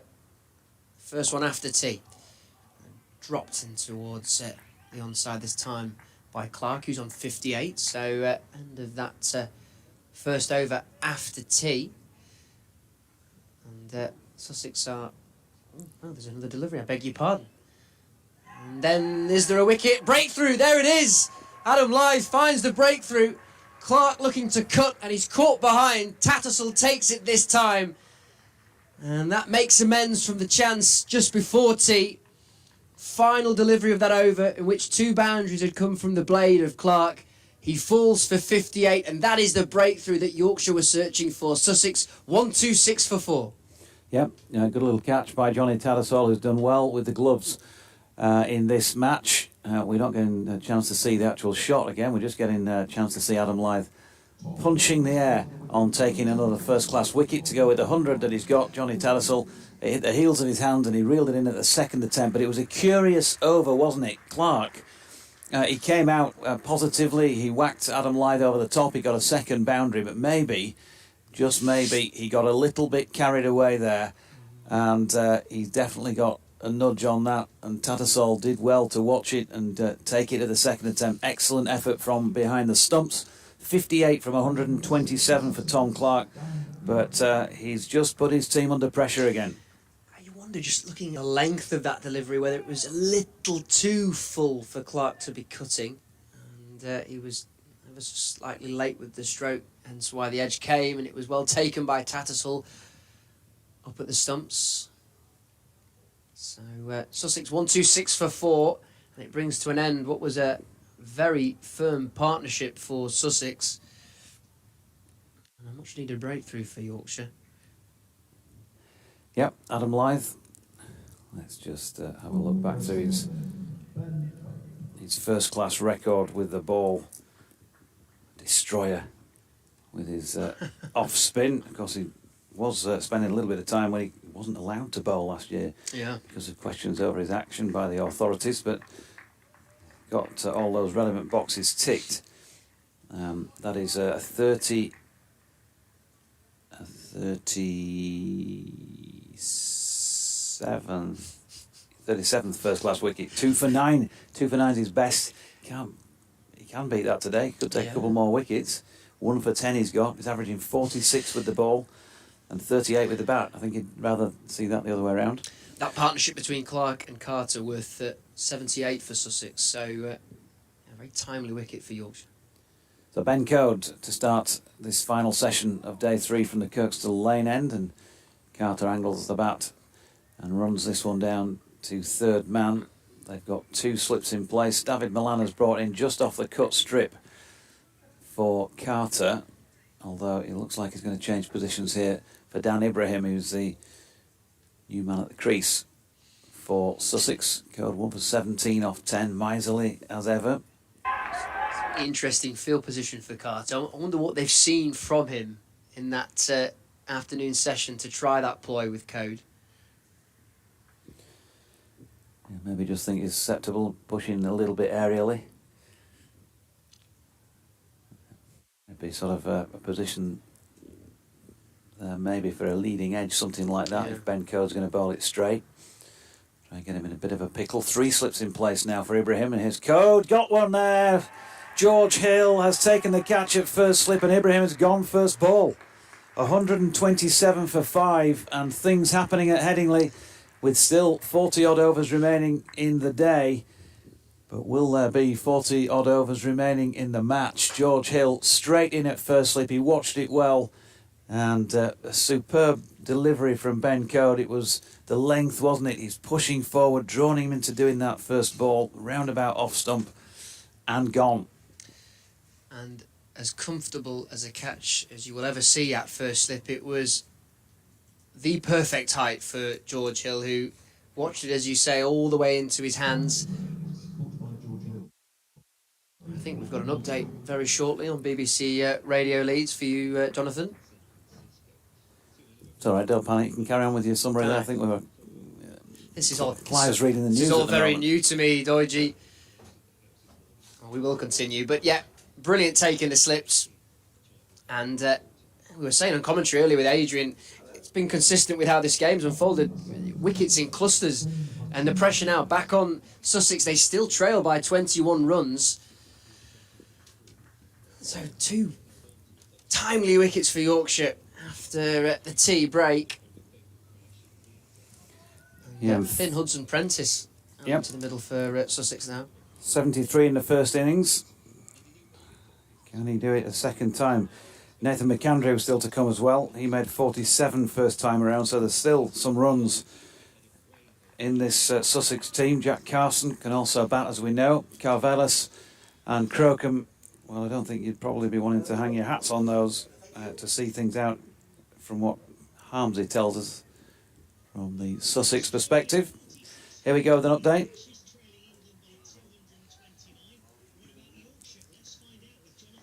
Hey lad, they're doing all right actually. 127 for 5 Sussex second time around. Yorkshire still have a lead of 21 runs, and they've just taken a couple of very quick wickets since the tea break, at which point Sussex were 118 for 3. But then Tom Clark, on whom a lot of the Sussex hopes of getting a lead here and trying to turn some pressure back on Yorkshire, or at least getting to somewhere near draw territory, possibly with a big innings. Well, he's gone for 58, caught by Johnny Tattersall off Adam Lythe, of all people, the 37th first-class wicket for the old boy. And he was absolutely delighted to get it as well. A curious over. Clark hit a couple of boundaries, but then tried to play one shot too many, and Tattersall clung on second time to the catch. And then 2 balls later from the other end, Ben Code having Dan Ibrahim caught by George Hill at first slip, first ball. 128 now for 5. Ollie Carter is out there, 45 not out for Sussex. He's just been joined by Finn Hudson-Prentice, who made 73 in the Sussex first innings. He's 1 not out second time around. Still a lot of time to go on day 3, Richard, and as we said 2 hours ago when you came to me, we're expecting a washout tomorrow, so they're trying to get this game finished today, and Yorkshire pushing on towards that. Will there be time to do it? Well, we'll see, but as I say, 41.2 overs remaining on day 3, and Sussex 128 for 5, trailing by 20.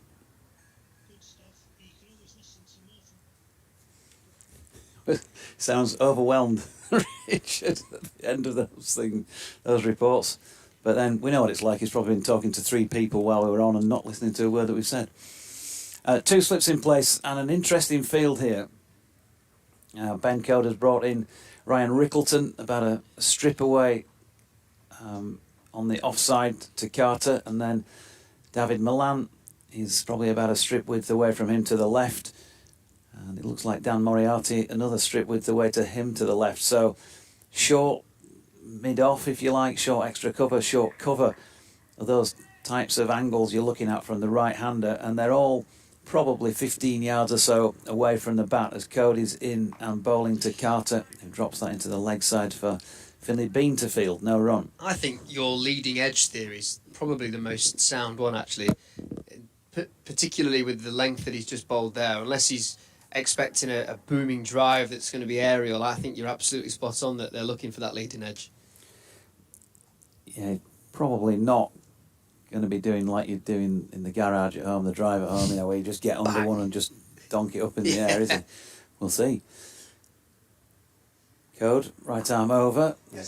Carter being precise about getting right over the top of that with those three fielders prowling in the offside, and it's the end of the over, 43 complete, then 128 for 5. Well, he hasn't played a shot, to my memory, that's been a lofty drive through the covers, so it has to be that. And actually the length that he bowled Code would suggest that he's looking to try and force Carter into turning it into the leg side and drawing that leading edge. But it's not a ploy I've seen all that often, but it may not necessarily actually be something he's done in this match. Yeah. It could be something that they saw in him when they played at home and think, he's susceptible to playing in that area, and let's give it another try. Well, Adam Live is going to continue from the Howard Stand end. Great celebrations when he got that breakthrough. We've just seen them on the stream's replay as he comes round to the new batter at the crease. And he was absolutely chuffed, wasn't he, Adam Live, with that breakthrough, particularly after he'd seen one go down just before tea. Finn Hudson-Prentice on 1. And short leg remains in place. Live then to Hudson-Prentice, who's looking to reverse sweep, and he gets it all wrong. Too full was the delivery, and it goes past the outside of Hudson-Prentice's off stump. Not really the kind of shot you'd expect to see given the game situation that Sussex are in, but I do say the best form of defence is offence. Lithe again. There is a big gaping gap actually if he does get that reverse sweep away. With first slip in place, this time the more orthodox defensive push forward by Hudson-Prentice. And no run. So, Lithe 1 for 10 from his 2.3 overs. Fourth delivery of this third. And again, another orthodox defensive push. Getting that left foot forward.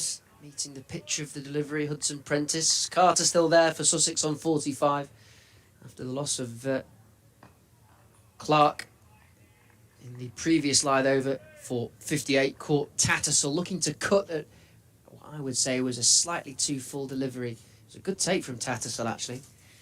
Hudson-Prentice then slightly shorter from Lithe this time, and he tucks it away through mid-wickets. They'll cross for a single. 1, 2, 9 for 5.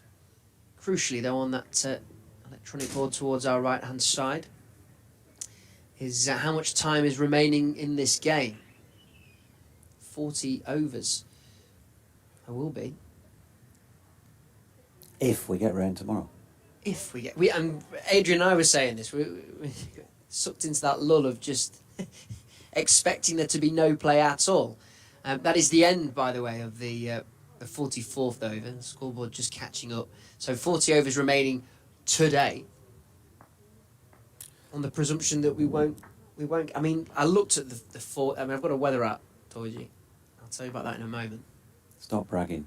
Here's Code, and they're just pushing at that. Hudson-Prentice out to point, no run. Cost me 50p, this weather app. But I mean, look, this is it now. This is the. I feel very professional saying this. This is the radar. So this is today. We don't want to see today. Hang on, let me just. You focus on the cricket for now, and I'll sort this out. I think you should show your camera that your phone to the camera up there. I mean, look at that. That is rain, rain, rain, rain, rain. Well, I mean, that's not telling us much. They're just saying there's green colours and light green colours and then yellow. What's the yellow and orange then? Green, yellow, and orange is between 1 millimetre and 2.5 millimetres. Code to Hudson Prentice drops it out to point, no run. Of rain. And there's no breaks in that rain. That is consistent.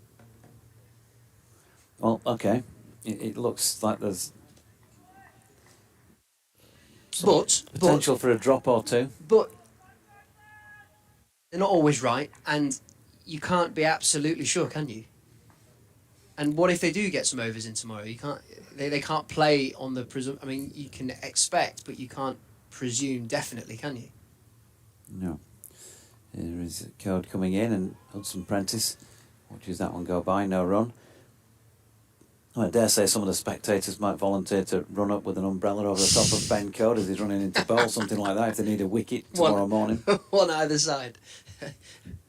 One standing at each end by the batters and the umpires. It'd be a good laugh, wouldn't it? Anyway, bring a different dimension. So, 39.3 overs today, plus an extra half hour available if they want to take that if needed. If there's a potential for a finish, as Hudson Prentice pushes one into the covers, no run. And then potentially 96 overs tomorrow, but lack of potential given the weather forecast. I mean, you wouldn't rule that out in the slightest, because Carter is showing some resilience here, but as Adrian was telling us earlier, this is a very young Sussex lineup who, I'm making a presumption now, because I don't know this definitely, they won't have been exposed to this kind of pressure, really, this kind of bowling attack. Good bowling straight to Hudson Prentice, who pushes it past the bowler, Fisher. Sensational piece of fielding, diving down to his left, no run. If you get that wicket of Carter and you really open up the lower to tail, really, of this batting lineup, there's a chance that Yorkshire skittle through. You're looking at me there very... Is the lower tail worse than the higher tail? Is there a middle tail? It's like middle to lower tail. It's Code bowling too. Oh, good delivery! Had he got a nick on that, it wouldn't have counted, because Johnny Tattersall was symbols with that one. That's the end of the over. 45 complete, 129 for 5. Carter 45, Hudson Prentice 2. And Yorkshire trying to get through to the higher tail of this Sussex side before they get into the middle tail, and then possibly they might get to the lower tail before the end of the day. So where would higher tail... So higher tail 9, middle tail 10, lower tail 11? Probably, yeah. Yeah, because is 8 not lower middle? Yeah. Top of the tail. They can get to... If they get the next wicket, it'll be top of the tail coming in next, so... All right then, so Steckety. Excuse us, folks. We've got to have a laugh to pass the time sometimes. He's coming in from the Howard Stand end. Bright sunshine here at Headingley, and the picture out towards our right-hand side, the southwesterly direction, looks pretty good as well. So fingers crossed, we're going to get hopefully all of those overs in for the rest of today.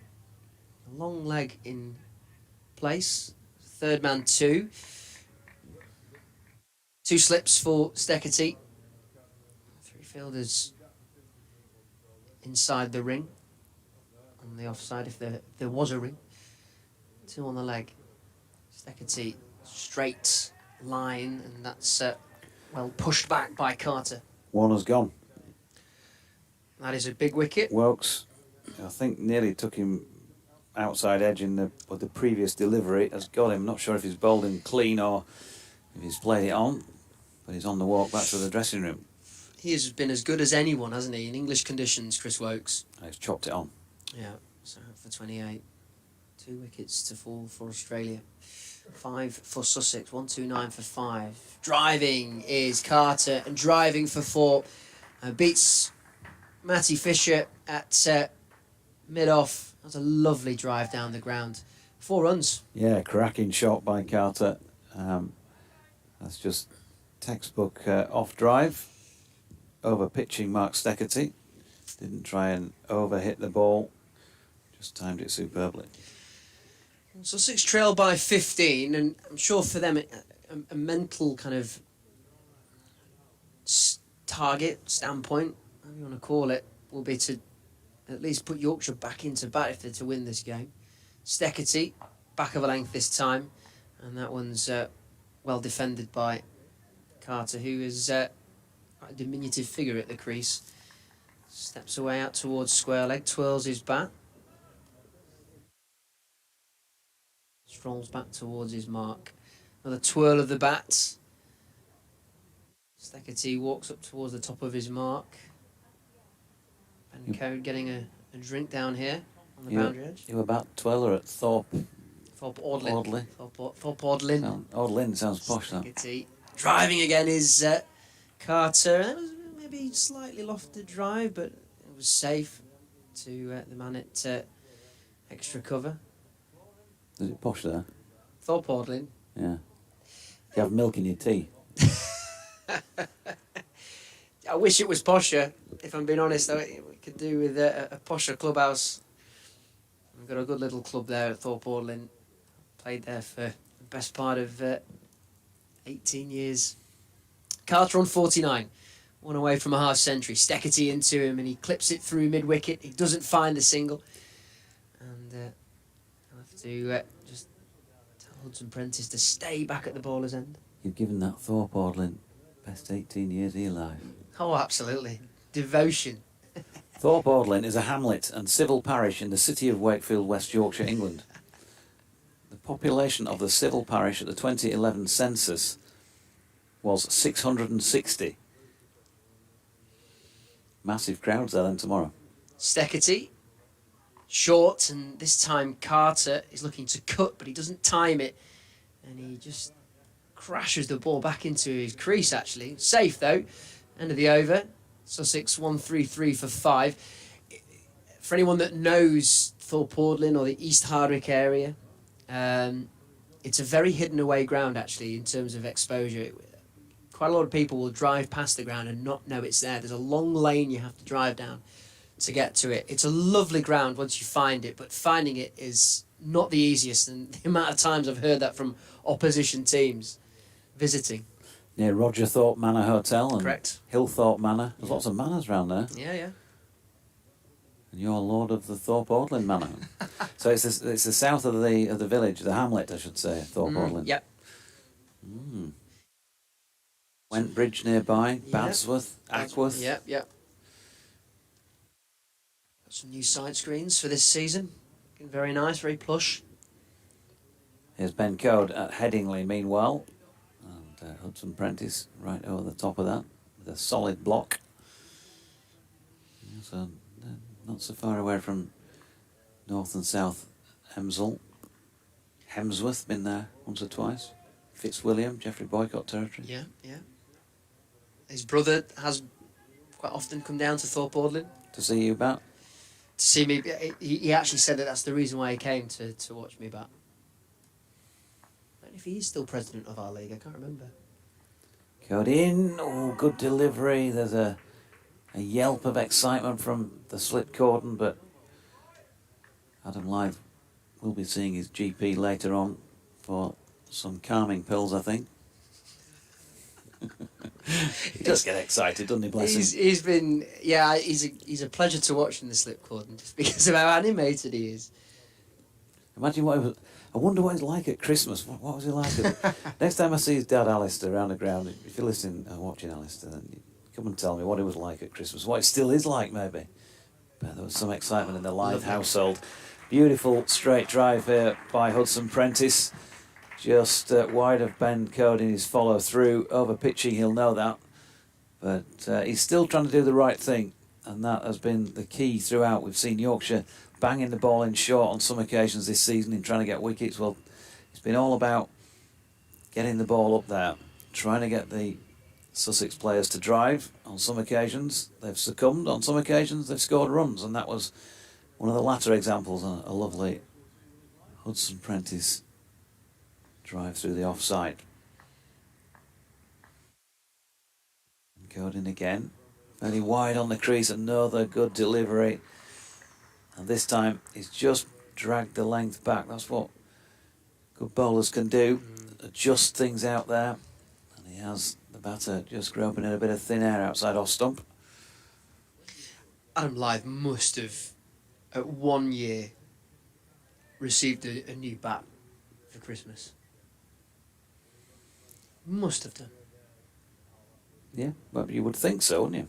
I mean, good football as well, so I'm sure a pair of football boots, maybe a football or a kit, replica kit, as Cody's in, and that's pushed out into the offside where Rickleton feels there's no run. Do you have any cricket gear for Christmas, Dorothy? Probably at some point. Nothing stands out as a Christmas present from cricket. I remember getting Sabutio one year. There was definitely excitement in the house when I got that. I bet. The World Cup edition, 1978. Oh, now we're talking. Here comes Code again on some Prentice weights and drives nicely, but this time along the deck to Milan. That will complete over number 47, 137 for 5 with Carter 49 and Hudson Prentice on 6. The deficit now 11. Leeds United shirt. The great yellow kit with the blue and white stripe down the side. Best Leeds kit ever. Yeah. Got that when I was something like 9. Yeah. But I had to wait till my birthday to get the shorts and socks. And how long was that? We had a party. I lived at the bottom of a cul-de-sac. We had a waste sort of field next to us, and we went off before the grass had got too long because it was spring. Yep. My birthday. Yep. We could go have a game of football. That was my birthday party on my 9th birthday in this yellow Leeds kit. I love how that stands out. Steckity in full delivery. That's clipped away through mid-wicket for 4, and that will bring up a very well-deserved half-century for Carter. He's played that really well through mid-wicket, and it's a valuable innings that he's playing here, Ollie Carter. 53 from 75 deliveries with 8 fours and that 1 6 as well. Yeah, he's frustrated Yorkshire a couple of times this year, down at Hove and now here. There's what he's got here. Yeah. So just 7 to rub off, and Sussex in front. It's the wickets they've been losing that are a concern, of course. It's a great hair that he's got, isn't it? Yeah, it's proper mullet, that, isn't it? Oh, you don't look out of place. It's Aussie team at the moment. Carter to face then as Steckity. Better length this time, and he just respects that delivery and just plays it back to the bowler.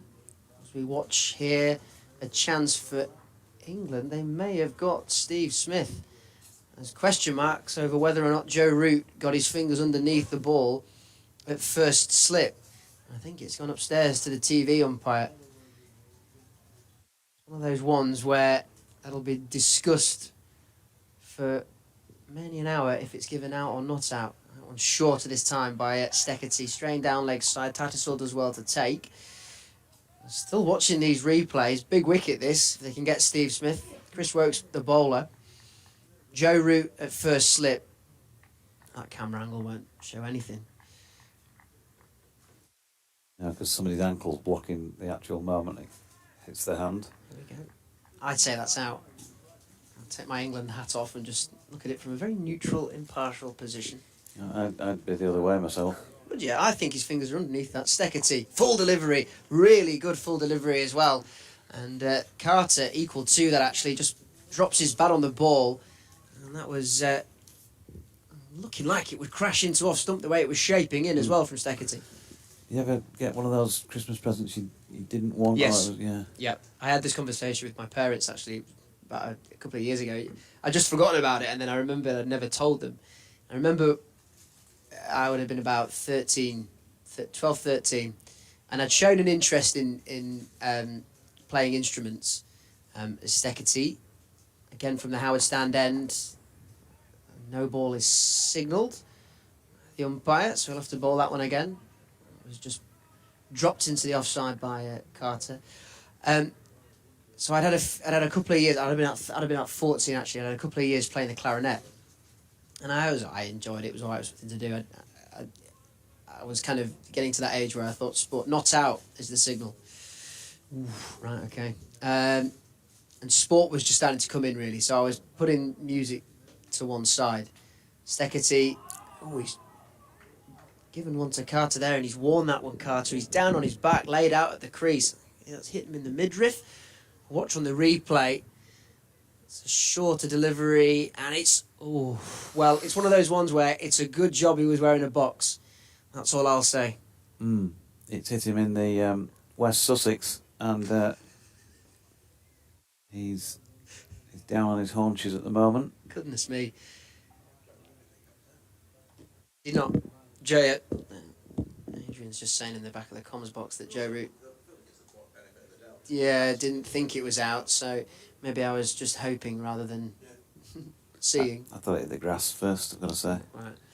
I'll be outvoted on that one. Anyway, I digress. And I didn't really. I wanted to play cricket, I wanted to play football. I kind of given up on the clarinet, and then for some reason my parents had this wonderful idea that I really wanted to play the saxophone as well. So they got me a saxophone, and it's a brilliant tenor saxophone. Take nothing away. I've still got it, but I was like, when your parents want you to do something, but you don't really want to do it. Steckity. It's a full delivery outside off stump, and Carter is driving, but Steckity fields, end of the 48th, Sussex 143 for 5. Like your homework, you mean? Something like Yeah, like a hobby that they want you to have. And don't get me wrong, I enjoyed playing the clarinet for a period and didn't mind playing the tenor saxophone, but I can't say I was, I had to kind of do it's great. I sound really ungrateful, don't I? Yeah, you do, actually. I was grateful, I just wasn't necessarily something I wanted. I did get a cricket bag once, big enough to fit me in it. And I remember actually walking up to school when I played school cricket and played a musical instrument, that I'd have the saxophone in one hand and a cricket bag on my back. You can still get cricket bags big enough to get you in them. And you're a fully grown adult. 6 overs, 2 maidens, 1 for 10. Jordan Thompson coming into the attack at the Kirkstall Lane end. At a score of 143 for 5. Here he comes over the wicket, straight and full, and Hudson Prentice turns it to leg where Fisher feels no run. I can't remember getting any Christmas presents of my own, sort of a big present, if you like, that I didn't want. I remember my brother Matthew, who played here, he loved his cricket. Jordan Thompson giving us away. That's lovely. That's really nice of him. Between this delivery. Just give Doige away. So yeah, Matthew wanted a bike to start with. This is wide of off stump, and it's cut backward of point. There's a chase on around the boundary edge, and it's not quite going to get there. Mark Steckity, so 4 runs to Finn Hudson Prentice takes him to 10. The score to 147 for 5.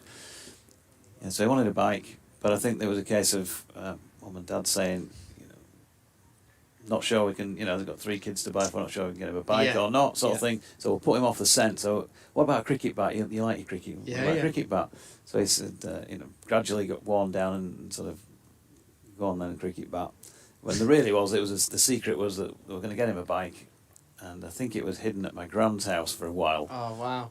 Waiting for Santa to bring it on Christmas Day. Yeah.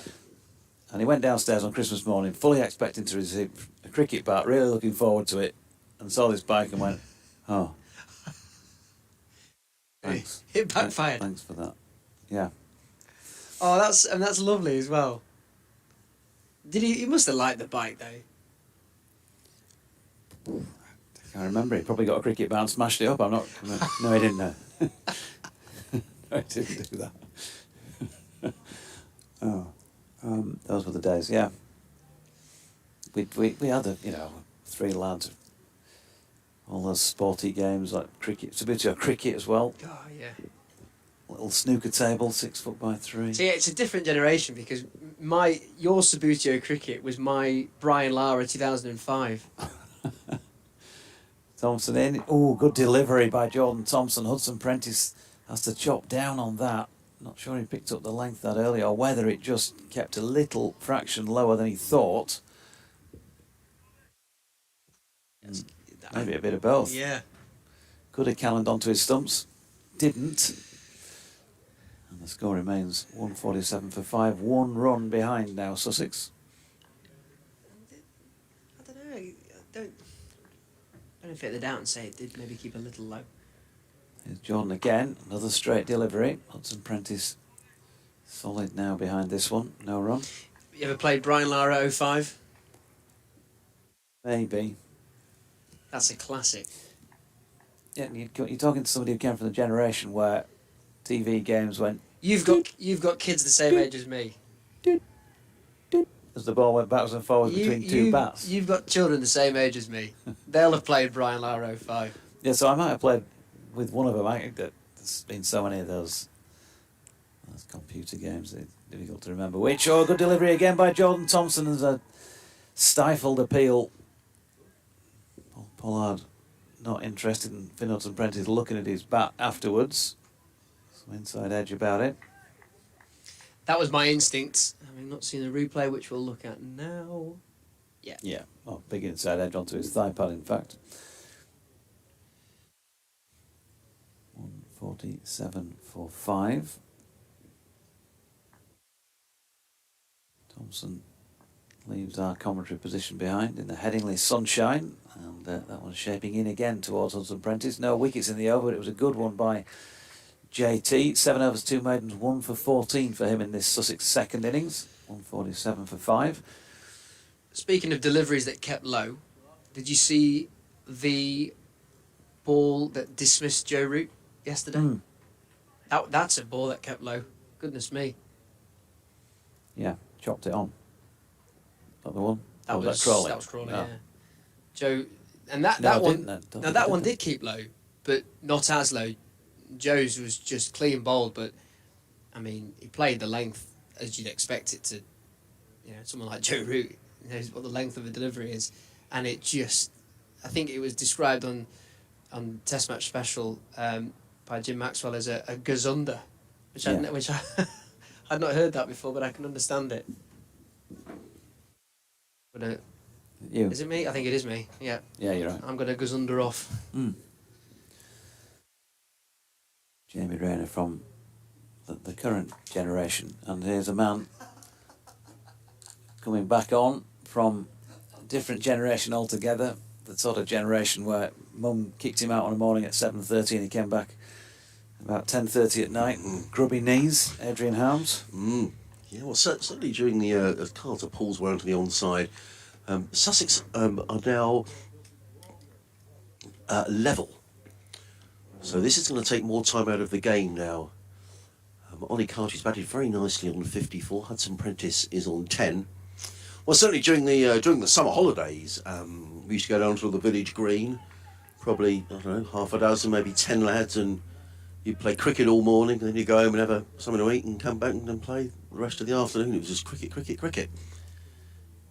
As Hudson Prentice drives, and they've got 2 mid-wickets in there, fairly close, Doige, and there is no run. The weather looks set fair. So yeah, that's what, there was no summer holiday clubs or anything like that. No. It was all, You dustbin for wickets, did you? I think we had some stumps. We didn't have enough pads. You might have. We generally had like a couple of pads.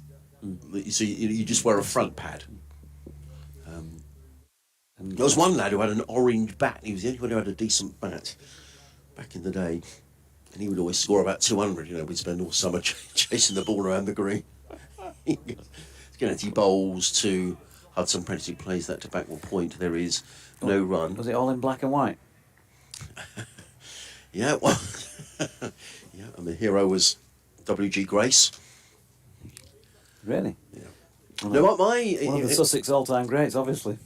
Well, despite the fact that I come from the south of England, the team that I always supported I don't know why, was always Yorkshire for some strange reason. I'm not just saying that because I'm at Headingley, but I did. Always wanted Yorkshire to win, probably because of Geoffrey Boycott. Tennessee in bowls, and Hudson Prentice drives stylishly to mid-off. There is no run.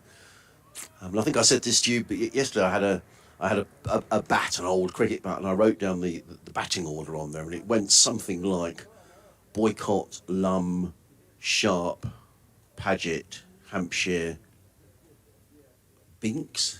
Was Jimmy Binks wicket keeper? I think Doug Wilson, Tony Nicholson, Chris Old, Don Wilson. Don Wilson. I think I'm missing. Maybe Richard Hutton was in there as well. Well, that's a slower delivery from Sketchy that's played down the ground by Hudson Prentice. And there is no run. That was a good bit of bowling, actually. Just mixing things up. And my parents didn't have the biggest back garden, but we used to have games of Test cricket and all the rest of it. Just what you did, wasn't it, back in the day? Great fun.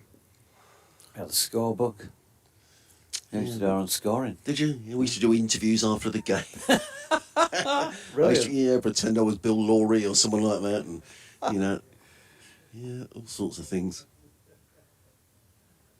Oh, what a terrific delivery that! How on earth has that missed the stumps, Doige? That was a terrific delivery. It was right up in the block. I will see the that was a quick delivery as well. Oh, crumbs. Well, it almost knocked Hudson Prentice off his feet. He's right up in the... And it's missed the off stump by an absolute coat of varnish. That was tremendous delivery. Almost unplayable. And Hudson Prentice survives. Or as he might have said, what a tremendous delivery there from Stickety. It really was. In the way he used to say it, Bill Lawry. 148 for 5, so the scores are level. How many overs have we got left? So 34 overs, so Yorkshire will still be thinking here if they could get a couple of sharpish wickets. And we were saying some commentary with Jamie earlier that the wickets have gone down in little clusters here. There's none for a while, then all of a sudden you get one or two go down. So Sussex certainly not out of the woods here. No, bearing in mind they can claim that extra half of course, hour, yes, indeed. 8 overs, so they could really still potentially be 42 overs remaining in the day. Wow. Jordan Thompson over the wicket, and Carter drops that into the offside, no run. So 42 overs remaining in the day.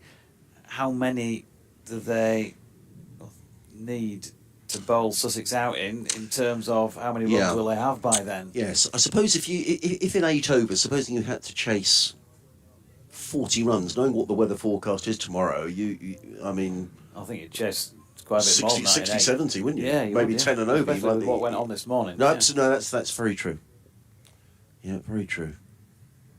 2 slips in a gully as Jordan Thompson comes into Carter again. Straightens things up. He's bowling at the stumps here, Jordan Thompson. Doesn't feel like he's too far away from making something happen. Not just at this moment in time. 148 for 5. I heard you discussing Subbuteo earlier. And we used to play Subbuteo at home. The best kit I thought they had best was Wolverhampton Wanderers. They had that lovely gold. The old gold with the black shorts. I think Crystal Palace had the purple and blue stripes. That was a great kit as well. I thought it was red and blue. Was it purple and blue? Here's Thompson in. It's turned to leg by Carter. There's no run.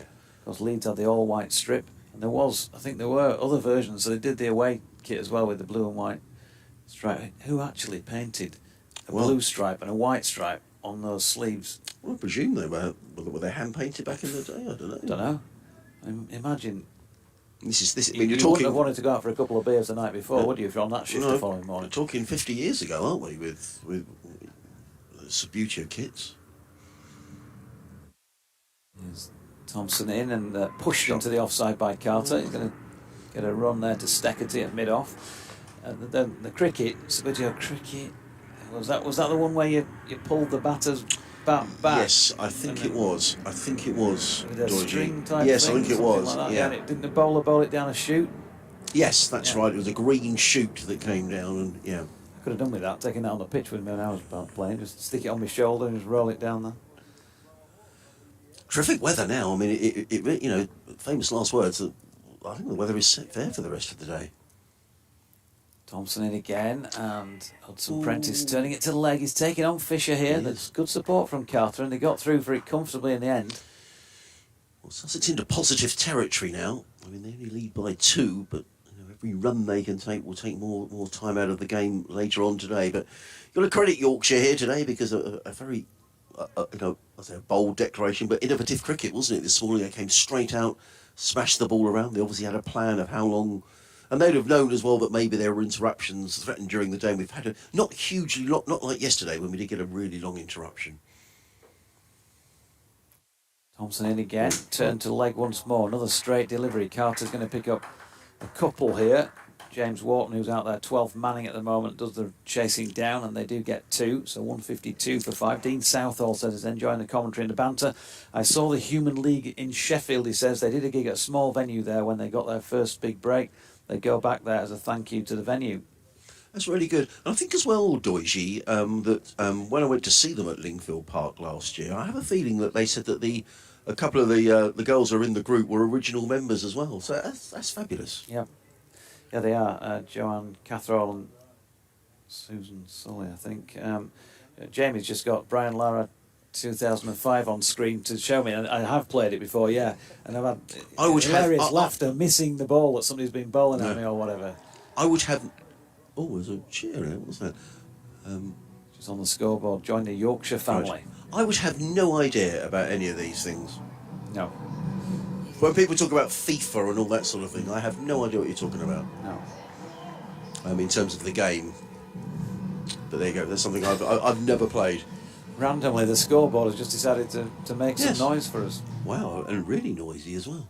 152 for 5 here at Headingley. Very good afternoon, wherever you're listening to. Adrian Harms, Jonathan Doige, BBC Radio Sussex, BBC Leeds, and other local radio stations around Yorkshire. Jamie Rayner with us today as well, in the sunshine at Headingley. Lots of overs to be bowled this game. Yorkshire striving for a victory tonight if they can, with the weather not forecast to be good tomorrow. Moriarty in and bowls, and Hudson Prentice defends into the offside, no run. I sent a couple of messages to the coaching staff and said, my colleague struggles with Steckity, so can you get Moriarty on, please? Thank you very much. The Howard stand end. I'm pleased about that. I managed to avoid saying his name in the last over. I just said Hudson. I don't know if you noticed. No, I did. In comes... You called him something completely. I'd love to get a replay of that, actually. Moriarty plays the ball out into the covers. And now for Moriarty doesn't play the ball into the covers. Hudson Prentice does. And he picks up a single and goes to 12. 153. These northern lads are having a field day with this southerner here. And now for a pronunciation completely different. 153 for 5. The lead is 5. Moriarty in and bowls. Carter defends solidly down the onside of the track. And there is no run. There's a slip in place. Apart from that, 3 men saving one on the offside, a sweeper on the cover boundary, a long on, a short fine leg mid-wicket, and then a deep backward square. As Moriarty, in his 6th over, figures of 0 for 32 bowls, gives that a bit of air, and Carter plays the ball down the onside of the track. There is no run. Elsewhere in the 2nd division, Durham eventually bowled out for 575. Down at Derby, Derbyshire, 2 without loss in their 2nd innings, still trailing by 130. That game looks like it's destined for a draw. Moriarty in a bowls, and Carter just plays the ball firmly down the ground to long on and picks up a lot. Simply, excuse me.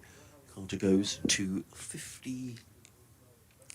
And Sussex to 154 for 5. I think I said earlier on, and thank you very much for the gentleman for emailing, and that Adam Lythe was the Yorkshire captain, which of course he isn't. I apologise for that error. Lythe standing at first slip. There's a short leg in place now. Hudson Prentice is forward to a ball of good length. Punches down the offside of the track. The end of Moriarty's over. He has bowled 6 overs, no maidens, no hit for 33. Carter 58, Hudson Prentice 12, Sussex 154 for 5. The 2 important stats are that Sussex now lead by 6 runs.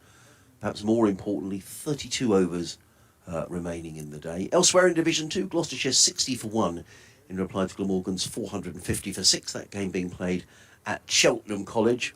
Worcestershire have already beaten Leicestershire today. They've moved up to 2nd in the table. Somerset have beaten Northamptonshire in Division 1. Surrey look on the verge of beating Middlesex in Division 1. Middlesex 182 for 7 following on at Lords. Trailing Surrey still by 13, and Kent 228 for 6 at Chelmsford against Essex. Still trailing by 23 sides. There's been a few declarations and follow-ons enforced. I think this side's trying to beat the forecast weather tomorrow. Here's Thompson, short ball, pulled aerially, chance down at long leg, taken! And Carter has succumbed to the Thompson short ball. He's made it happen again. And Sussex are 154 for 6. And Ollie Carter cannot believe that he's fallen for the 5-card trick. But he couldn't control that pull shot. And that is an excellent catch by Moriarty out in the deep. gone for 58 from 91, 154 for 6. Well, that's a huge wicket for Yorkshire. And Ollie Carter, he'd done all the hard work, hadn't he, really? He'd battled away. Coming in Sussex were in dire straits of 48 for 3, but he'll know, and he's walking off, he's got his head down, he's been hit on the helmet, he's battled away, but he will know he's given that away. That's what it takes. I mean, it's a hard game, Doige, as you well know, County Championship cricket. And one moment, one full shot, and while though Ollie Carter has played, he's made 58. He's battled away for over 2 hours. But now you're really exposing the lower order. Nathan McAndrew, we saw in the first innings, combat. He's more than capable. In fact, these two who are coming together now, Hudson Prentice and McAndrew, added 94 in the first innings, so he's perfectly capable, Nathan McAndrew. But I think he really only knows one way to play, and that is to get on the front foot. And maybe they are not bad tactics here for Sussex. I think sort of fiddling around and trying to survive maybe isn't the right way to go. Maybe the right way is to play a few shots, maybe get Sussex, some sort of a lead that they can, which will take more time out of the game. And after that, Jack Carson, we also know he can bat. Crocombe and Carvelos. I think Yorkshire will fancy their chances here, Doige. But it's difficult. He's a young player, Ollie Carter. You can't keep saying players are young players. It's a mistake. He's batted well, but he will know that that's a poor shot in the circumstances. Yeah, it is after he's worked so hard out there. 84 for 6. Yeah, and the trap was set, wasn't it? The trap was set.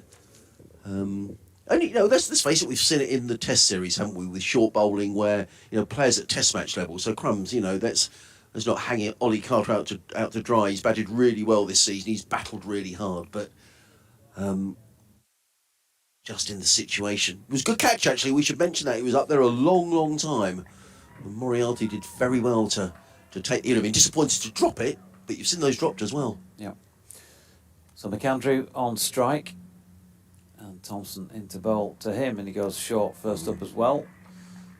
Through to Tattersall. So Yorkshire creeping ever closer, but still 4 hurdles to negotiate in the form of Sussex batsmen. I saw Ben Code is warming up. Doige, I just wonder whether there might be a change maybe at the football stand end. Certainly the seamers have looked more threatening in this game.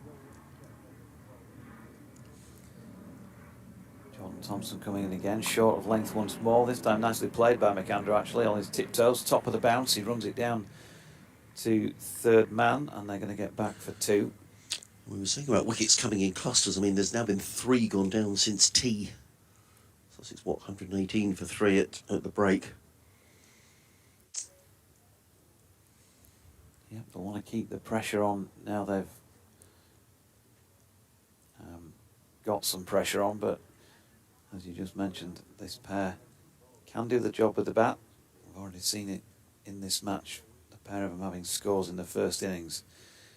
Jordan Thompson in again, and McAndrew just pushing back to the bowler here. This ball 52 overs old, but still clearly doing a bit. And I think the key with that shot by Carter was that maybe just on him a little bit quicker than he thought, because he ended up being a little bit top edgy. Yes. Yeah. He tried to play the pull. I mean, if Yorkshire were to win this game, and clearly we need to take out the equation any points deduction that may happen, but just we'll talk about that perhaps at the end of this over. This time a fuller length delivery, and McAndrew opens the face and runs it out backward of point, where they'll get a run. If Yorkshire were to win this game, and they've still got a game in hand over many of the sides above them, which comes next week against Durham at Scarborough, they would up to 102 points. Sussex would have 109. Then you've got Leicestershire on 111, Worcestershire on 111. So it's mighty tight, at the top of Division 2 of the Championship. Is it Yorkshire's game the only one next week? No, there must be another game because Derbyshire have got a game in hand as well on everybody. So I'll just check who's playing next week. Here's Thompson in, and that's pushed up to mid-off. No run to complete over number 53 at 157 for 6. Yorkshire played Derbyshire at the start of September, which I think is a fixture where not many other teams play. I think we've got 4 fixtures in September, and I think We've got most four. Of the teams have got three of us. Right, so on Tuesday, Derbyshire against Glamorgan in Derby, and Yorkshire against Durham, and then Gloucestershire take on Worcestershire at Cheltenham College on Wednesday. So Sussex don't have any cricket at all next week. In fact, no cricket, no first class cricket for Sussex now until the 3rd of September when they go to Durham. So it's a long break, and actually no first class cricket at Hove until the 10th of September. Extraordinary, isn't it? So it'll be over 2 months since the last game was played before we get more first class cricket at Hove. Sussex go to Durham, that'll be difficult. Home to Leicestershire, away to Derby, and finish off with a home match against Gloucestershire. There's only one more championship game here after this before the end of the season. That's the very last match. It's extraordinary, isn't it? Scarborough, because you've got the Derbyshire game. Oh no, yeah, Scarborough, Derbyshire. 2 away games then, Glamorgan and Leicestershire, and then Worcestershire at home to finish. Moriarty, I thought Ben Cope was going to go on to bowl, but not the case, as Milan rather trudges round the fine leg boundary in field. A couple more runs to McAndrew, who goes to... Did he go to 5? Yes, he does go to 5. 159 for 6. The Sussex lead has just disappeared off of the scoreboard. But it will reappear in a moment. I ought to be able to work it out, really. It's 11. In comes Moriarty. Round the wicket, bowls. Forward comes McAndrew. Plays to mid-wicket. There is no run. Interestingly here that Moriarty's elected to have his mid-on and his mid-on up. He'll know that McAndrew will like to get down the track and thump him over the top if he can. Moriarty in lovely sunshine in and bowls. McAndrew is forward. Plays that into the offside. And there is no run. I just wonder whether a quick 20 or 30 here is worth its weight in gold here for Sussex. Once that lead gets up to, maybe 50, 60, it makes it more difficult for Yorkshire to chase down tonight. Moriarty in bowls. McAndrew defends down the onside of the track. Moriarty fields off his own bowling. There is no run. Good tight cricket, slipping a short legger in place. The Yorkshire fielders right on their toes. Moriarty bowls. McAndrew again defends straight down the track. You just watch Nathan McAndrew, you think, I don't think he fancies doing this for too long. I think he'll defend, but sooner or later you wonder whether think, I just need to get this out of my system and belt one into the stands. It's his final game for Yorkshire, for Sussex. Moriarty in, well, he defends, plays it out into the offside. So, nice tidy maiden over from Daniel Moriarty, and my prediction was proved hopelessly incorrect. 159 for 6.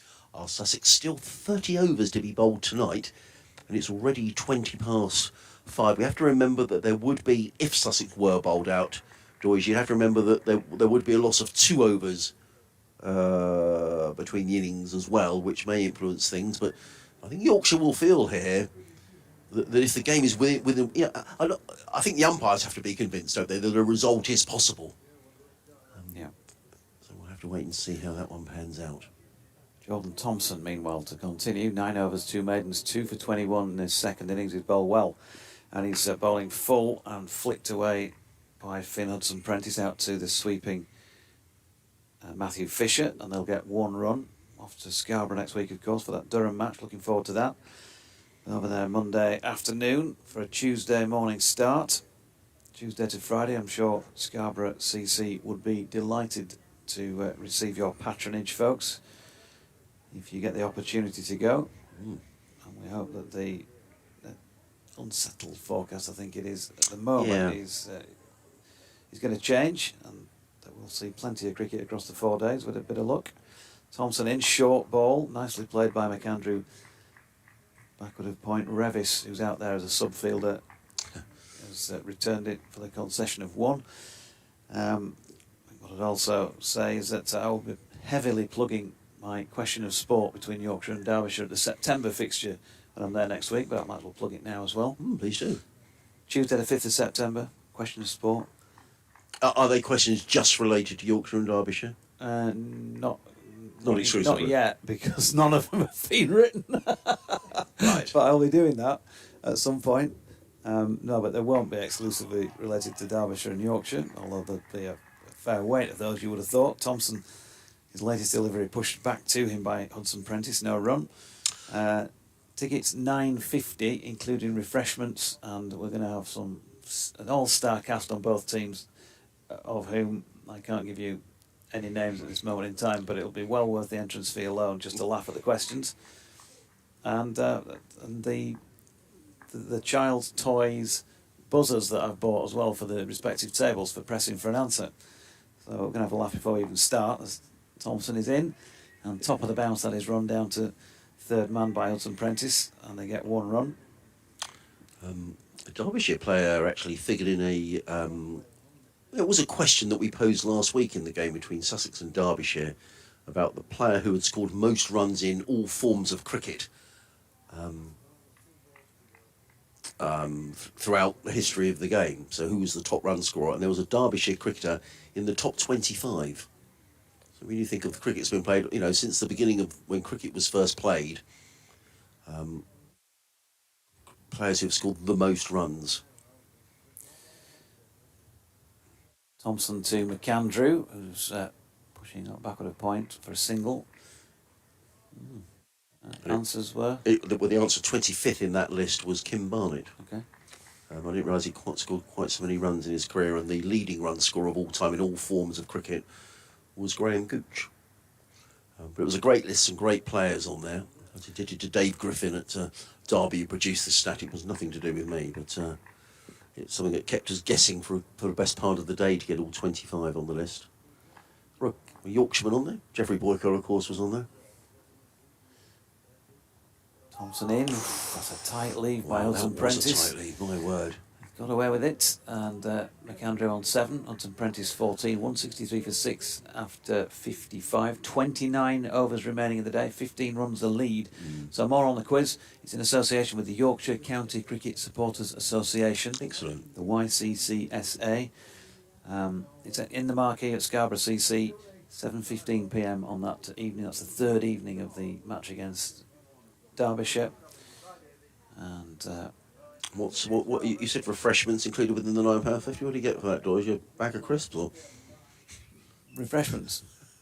Okay. It might be a slap across the face with a wet flannel to refresh you or something like that if it's been a hot day. Well, I'm sure it'll be very good. So teas, coffees, biscuits, those sorts of things. Good. Well, let's hope it gets well supported. I'm sure it will. Changing the field here. The field on the cover point boundary is coming in to orthodox cover. This is quite interesting for Nathan McAndrew because Yorkshire have bought the field in. As Moriarty is in, you're going to say something. Moriarty around the wicket, in and bowls.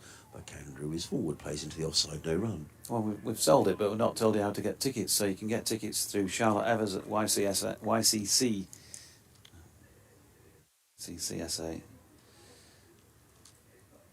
on 07719174350. Moriarty bowls. McAndrew plays to mid-off. There is no run. People quickly rewinding on their stream now to write that number down. Or you can email Tracy Buckley 207, that's Tracy without an E, Buckley 207 at hotmail.com, or myself, Jonathan Doidge at hotmail.com if you want to purchase tickets.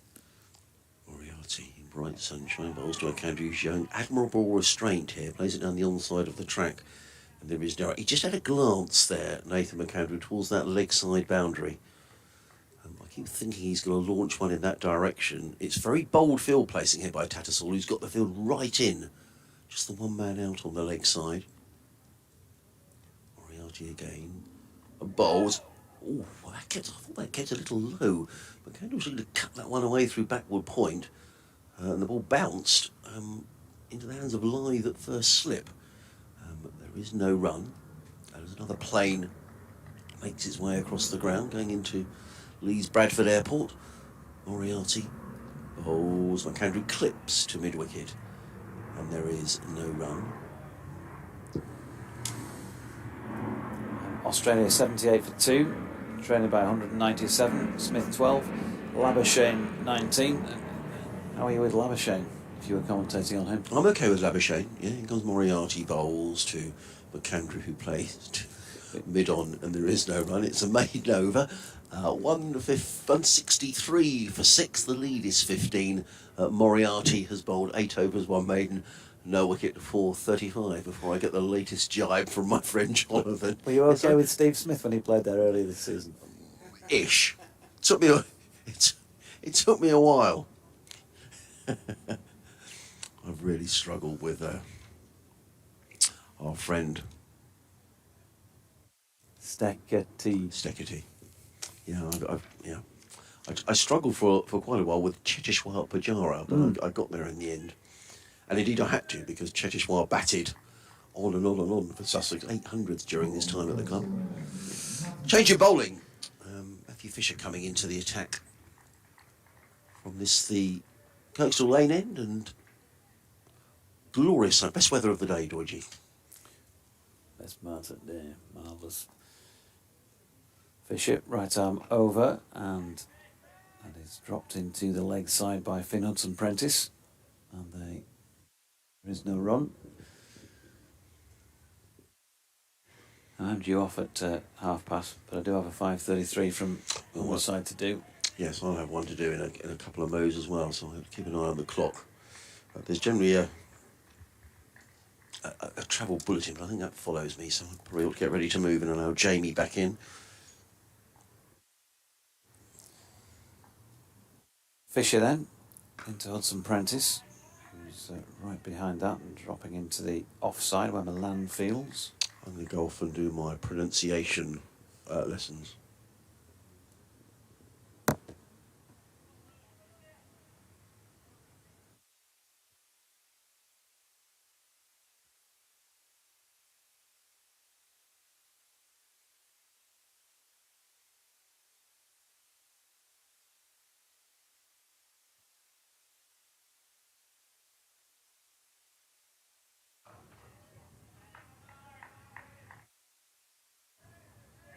Fisher with a dot ball.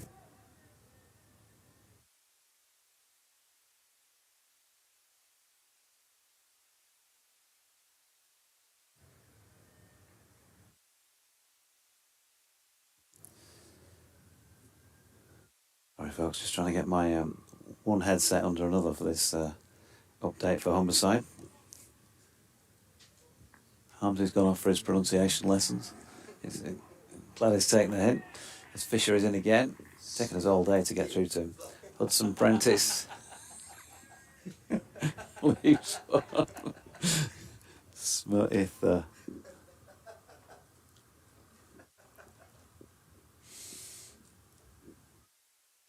Smart. RS.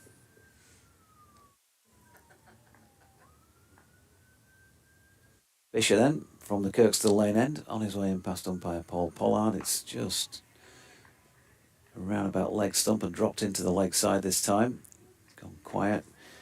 Again, in recent times, that most recent wicket was taken 18 minutes ago. 4 overs and 4 balls ago, and they've added 9 runs since.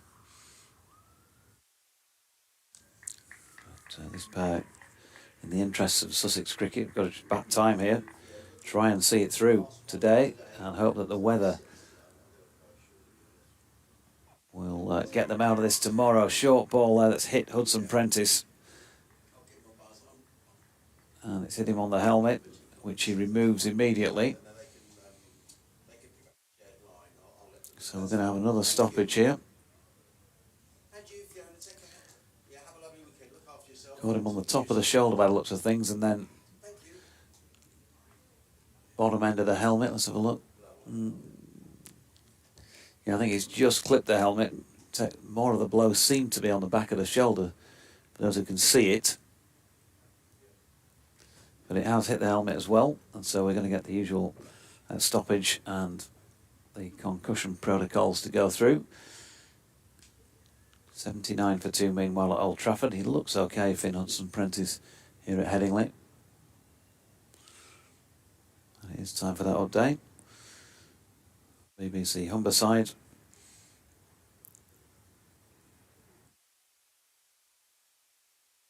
So 163 for 6 here. Hudson-Prentice 14, McAndrew on 7. Steve Fisher yet to take a wicket in this second innings. Yes, hello. Gone for 26 so far. He'd love to pick up 3 or 4 quickies here to go with those he got in the first innings. Mark Woodall appears to be bowling quickly at Old Trafford. Just whistling one past the ear of Labuschagne.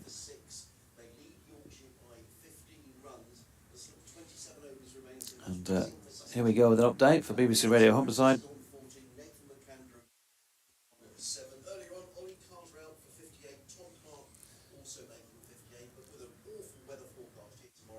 Sussex can hang on, they could probably escape from here with a draw and keep their undefeated record in the county championship intact. Meanwhile, down at Lords... Yeah, Sussex 163 for 6 in their second innings here. They lead by just 15 runs with those 4 wickets remaining in the match. So Yorkshire, as you say, are in a very strong position. But there are only 27 overs remaining today, plus a possible extra half hour that could be taken, with tomorrow looking on the forecast at least like a complete washout. Yorkshire have approached it as though that's going to be the case as well, to try and give themselves a winning opportunity. Out there at the moment, Finn Hudson-Prentice, who made 70-odd first time round, is 14 not out. We've just got a stoppage because he's been hit by a short ball by Matthew Fisher. Nathan McAndrew not out on 7. As I say, Sussex leading by 15, but in a precarious position here. 163 for 6 second time around. Just do a quick change in the comm box. Well, there's still this stoppage out there and more work going on the Hudson-Prentice helmet.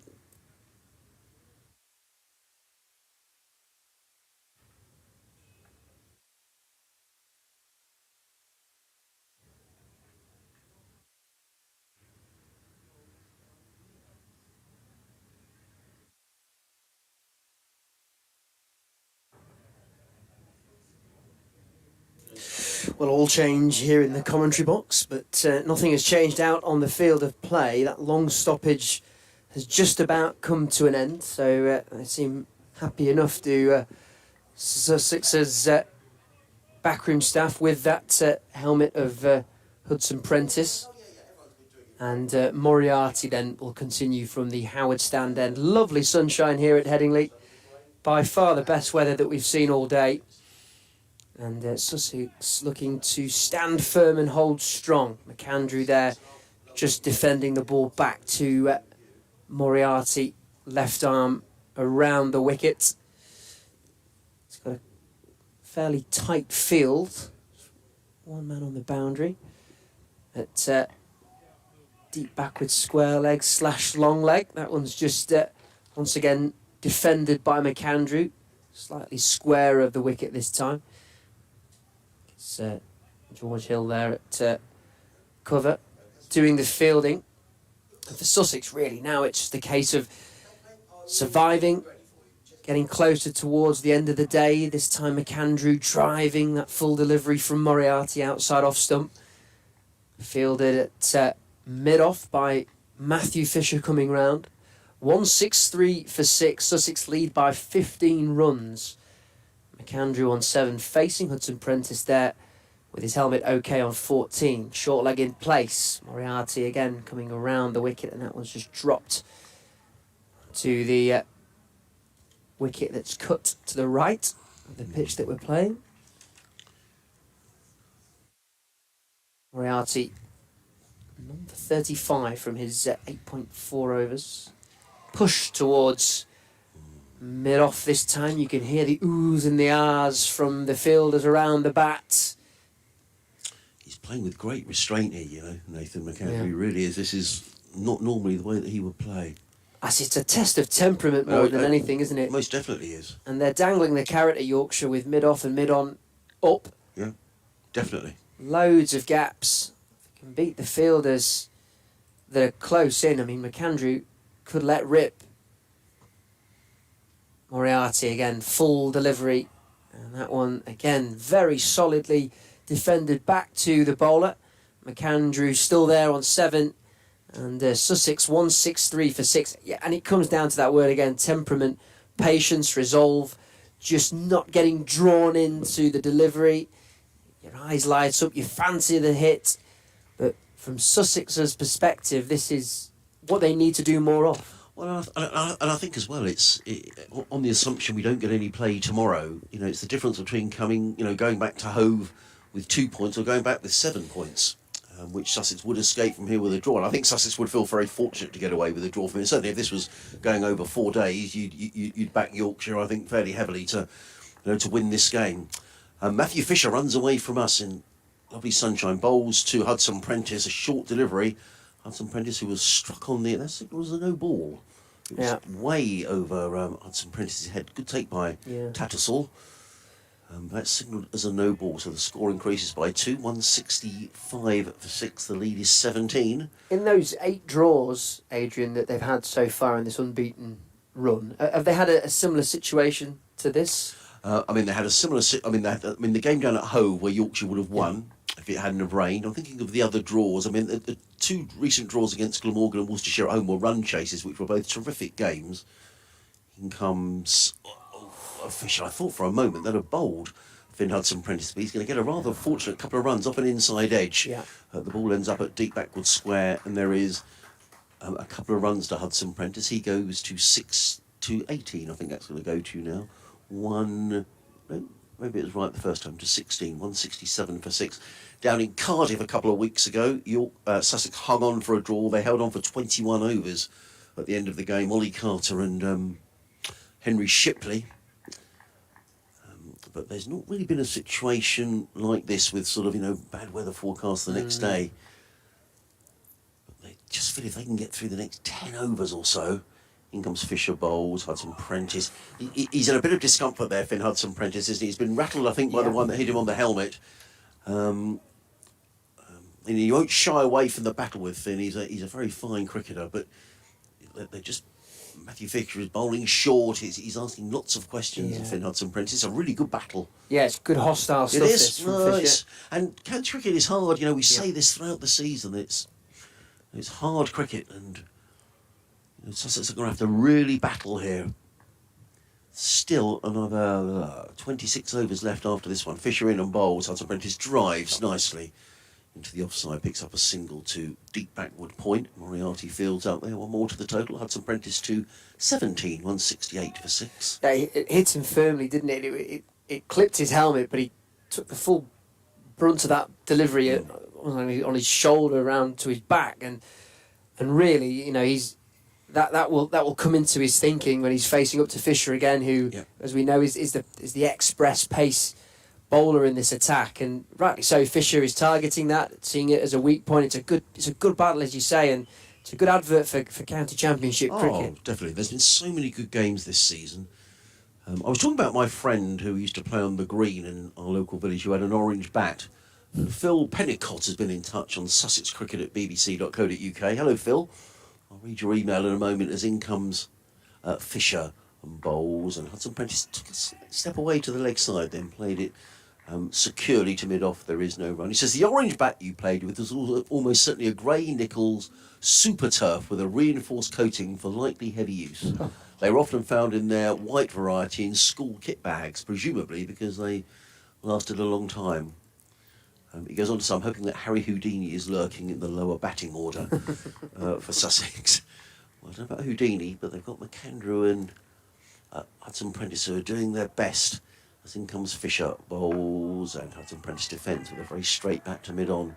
And there is no run. We're going through one of those phases now, Jamie, where the scoreboard is scarcely moving, Sussex are keeping the ball out, which is good from a Sussex point of view, but I think Johnny Tattersall will be thinking behind the stumps, well, if Sussex were 50 ahead now, perhaps his tactics are slightly different. And that's the great equation that is unfolding right now, because it's the balance of, if Sussex try and build somewhat of a lead, that makes it more difficult for Yorkshire, then they risking the wickets that still remain. Fisher in, bowls to Hudson Prentice, who takes a chance. That's in the air, down towards third man. There was a cry of catch. It was never a catch, but it was a slightly risky shot by Hudson Prentice. Did they go there for 3 there? Or did they just pick up the single?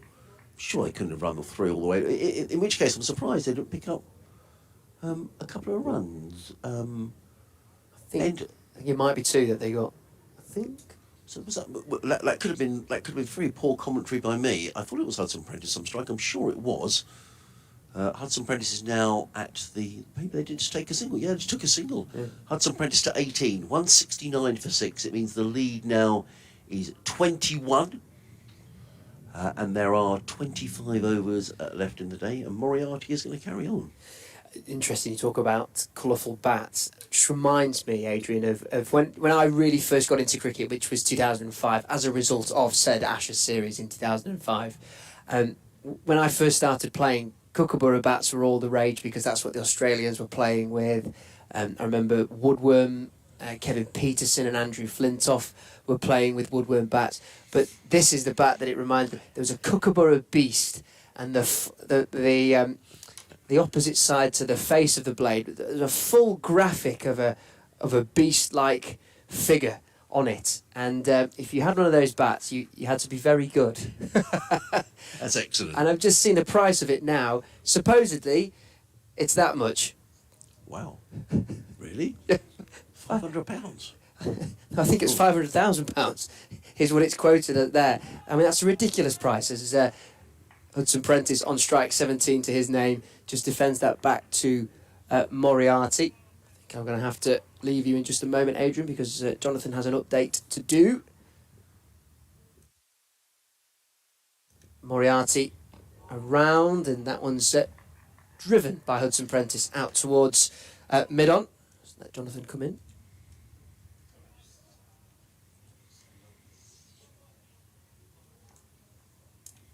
Yeah, got to do an update for BBC Radio York. Don't worry, I'll disappear as quickly as I've arrived. Moriarty round the wicket. Hudson Prentice pushing back to him. And again, no run. So, as you've both been saying, scoreboard really has tightened, hasn't it? Looking at 32 minutes since the previous wicket.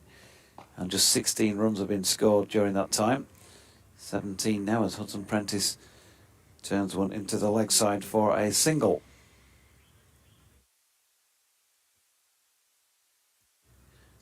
Update time.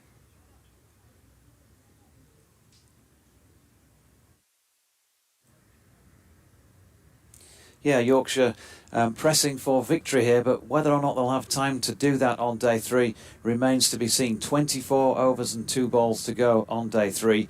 They can possibly get an extra half hour if the umpires think that a result is possible, and they need 4 more Sussex wickets, but then they'll need to score some runs as well. So Sussex 171 for 6 at the moment. That's a lead of 23, but this is their second innings, of course. So that's all Yorkshire need at the moment, if you like, with whatever Sussex can muster with these final 4 wickets. Finn Hudson Prentice is not out 18. Nathan McAndrew is not out on 9. Since tea, when the visitors were 118 for 3, 3 pretty quick wickets falling. Tom Clark, who'd made 58, was caught behind by Johnny Tattersall off Adam Lye. The ball he really wouldn't have wanted to play out, and a bit of a risky shot. He went. First ball then, Dan Ibrahim was caught by George Hill at first slip off Ben Code without scoring. And then Ollie Carter, who played nicely for 58, mistimed a pull shot, got a top edge on it and was caught nicely down at long leg by Dan Moriarty off Jordan Thompson. 58 off 91 deliveries for him. They've only added a further 21 runs in the last half hour or so since then, so it's a grind out there for Sussex, but they're probably playing really with the bad weather forecast in mind tomorrow, and we're not hopeful of much, if any, play at all here at Headingley on day 4. So Yorkshire trying to finish it if they can on day 3. Sussex trying to get to the end of the day and then see what happens with the weather tomorrow. At the moment, 175 for 6 in their second innings. Sussex leading by 27 runs. Yeah, and the overs just beginning to slip by a little now. 24 overs remaining. Having said that, as we've been saying, an extra half hour would be available to Yorkshire if, in the opinion of the umpires, there was a chance for a result. But I think for that to happen, Jamie, you'd say almost certainly that Yorkshire would have to bowl Sussex out here. Yeah, it has to. Because we would lose 2 overs for a change in innings. But as Jonathan was saying, I think, for example, if the lead were 80 and there was 8 overs, I think Yorkshire would argue that there is every justification in going for the runs. Certainly when you think this morning, the way that Milan started off, Yorkshire were going at 12s and over. Well, it offers the opportunity for Yorkshire to set attacking fields. They can try different things now, because even if Sussex, because they leave gaps open, Yorkshire race on to 60, 70, 80, they'll back themselves with the time remaining today to try and tick that off, because in a way it turns into a 2020 game, so to speak, with the required run rate. So that's why now we're seeing this. Matthew Fisher coming back into the attack from the Kirkstall Lane end, or continuing, I should say, from the Kirkstall Lane end. But we're going to see some short stuff now, because there are 1, 2, 3, 4, 5 fielders behind square on both the offside and the leg side. That ball goes through to Johnny Tattersall. Matthew Fisher coming around the wicket to the right-handed Hudson Prentice. There's a short leg under the grill. There is a man on the boundary, on the leg side, on the cover boundary. There's a deep backward square leg. There is a fine leg, third man, and a deep backward point. And there's a man at gully as well. So this is a definite ploy for some short stuff. And Hudson Prentice is taking it on, and he's played that really well, actually. He just hangs the bat there and works it around the corner. Down to the fielder at fine leg for a single. Now, will Fisher go with the same ploy to McAndrew? This partnership worth 22, but really the value isn't in the runs, it's more the time that these two are taking out of the game, particularly today. Yeah, I mean, this ploy is something I'm sure it's always been there, but actually since the Test series, it's become really popular. And it's cat and mouse, isn't it? As to, are you going to take it on or not? On this occasion, McAndrew just ducks underneath that one. Probably too high. In fact, yes, it is. Umpire signals no ball. Fisher unhappy with that. He shakes his head, looks to the heavens. He'll have to bowl that one again. Sussex lead now up to 30. I mean, it felt like that. Was it the Lord's Test where I think England were quite reckless, weren't they, in their attempt to chase after the short ball? Joe Root losing his wicket. I think Harry Brooks similarly. Ollie Pope was going well, went after the short ball. So, yeah, I think it's definitely influenced by what's happened in the Ashes series. That's a much better length and line from Fisher as it goes past the face of the rather tall figure that is McAndrew. So if he can just get that line a tad straighter and try and cramp McAndrew up and force him into playing, then it's a good short ball. So far we've had 3 deliveries of this Fisher over. We're into the 61st.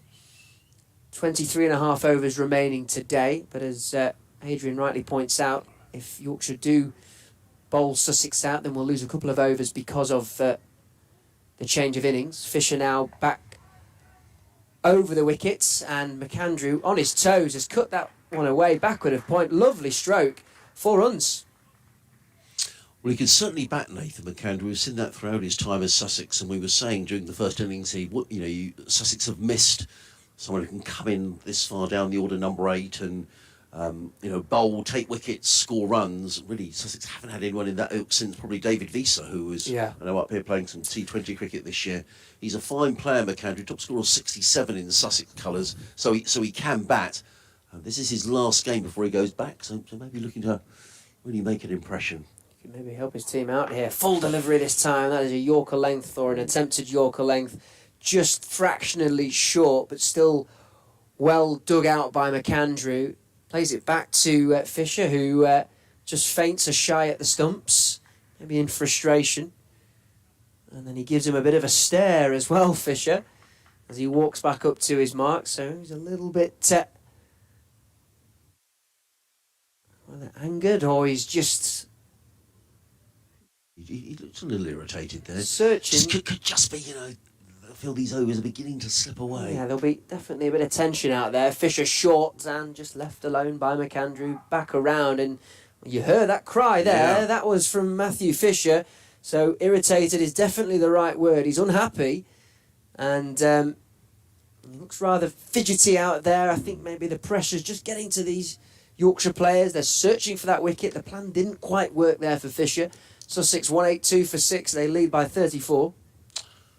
Well, I think Yorkshire will feel here that they with all due respect to Henry Crocombe and Ari Cavelas, this is a quality bowling attack, and I think Yorkshire will feel if they could get a couple more wickets here, that this game really is here for them this evening. But they'll need to get the wickets reasonably quickly. The lead is now 34. Sussex, if they can eke this up to around 50, 60, 70 with overs running out, it's almost certain the game will go into tomorrow. It's the frustration that Sussex want to build in the Yorkshire. No, absolutely. Dan Moriarty is coming in around the wicket to bowl to Finn Hudson-Prentice wide outside the off stump. It's given a wide, which is it was wide. I just wonder if that turned a little bit actually. Yeah, I think it turned. I wonder if we'll see the see a replay. No, we're not going to get it at the moment. Moriarty with the shades on around the wicket bowls. Hudson-Prentice is forward, plays it out into the offside, and there is no run. Yeah, I definitely saw a bit of turn. In fact, I think the turn took it to a wide. Yes, no, I would agree. I mean, it was certainly a one-day wide, and it was boarding. So, if it's a fair enough decision, Moriarty in again bowls, and Hudson-Prentice just leans forward and plays that to mid-on. Or to a straightish mid-wicket, I should say. There is no run. Still the one slip in place. Backward point, cover mid-off. Sweeper on the cover boundary. Looks like we might be going to have an update. Maybe no. Thank goodness. Moriarty in bowls. Hudson-Prentice stretches forward. Plays into the offside field and it's short extra. There is no. On the onside field, there's a mid-on, mid-wicket. A shortish fine leg and a deep backward square. Moriarty again. Slow left arm. It's repeat performance really, despite the howl from some other fielders. There is yet again no run. Time ticks over to 15:54. Still 22 overs to be bowled. Moriarty in his 11th over bowls. Hudson-Prentice defends out into the offside. Again, it's no run. He's recovered from. Certainly the first couple of overs, he was relatively expensive. In fact, his first 4 overs, from memory, went for 30. So he suddenly reined in, and Hudson-Prentice here just playing very circumspectly. They're thinking of a change in the field.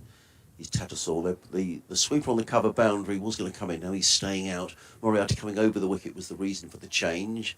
He bowls outside the leg stump, and Hudson-Prentice just pads the ball away as he can do. And there is no run. It's the end of a largely uneventful over, a maiden over for Moriarty, who's now bowled 11 overs, 2 maidens, no wicket for 41.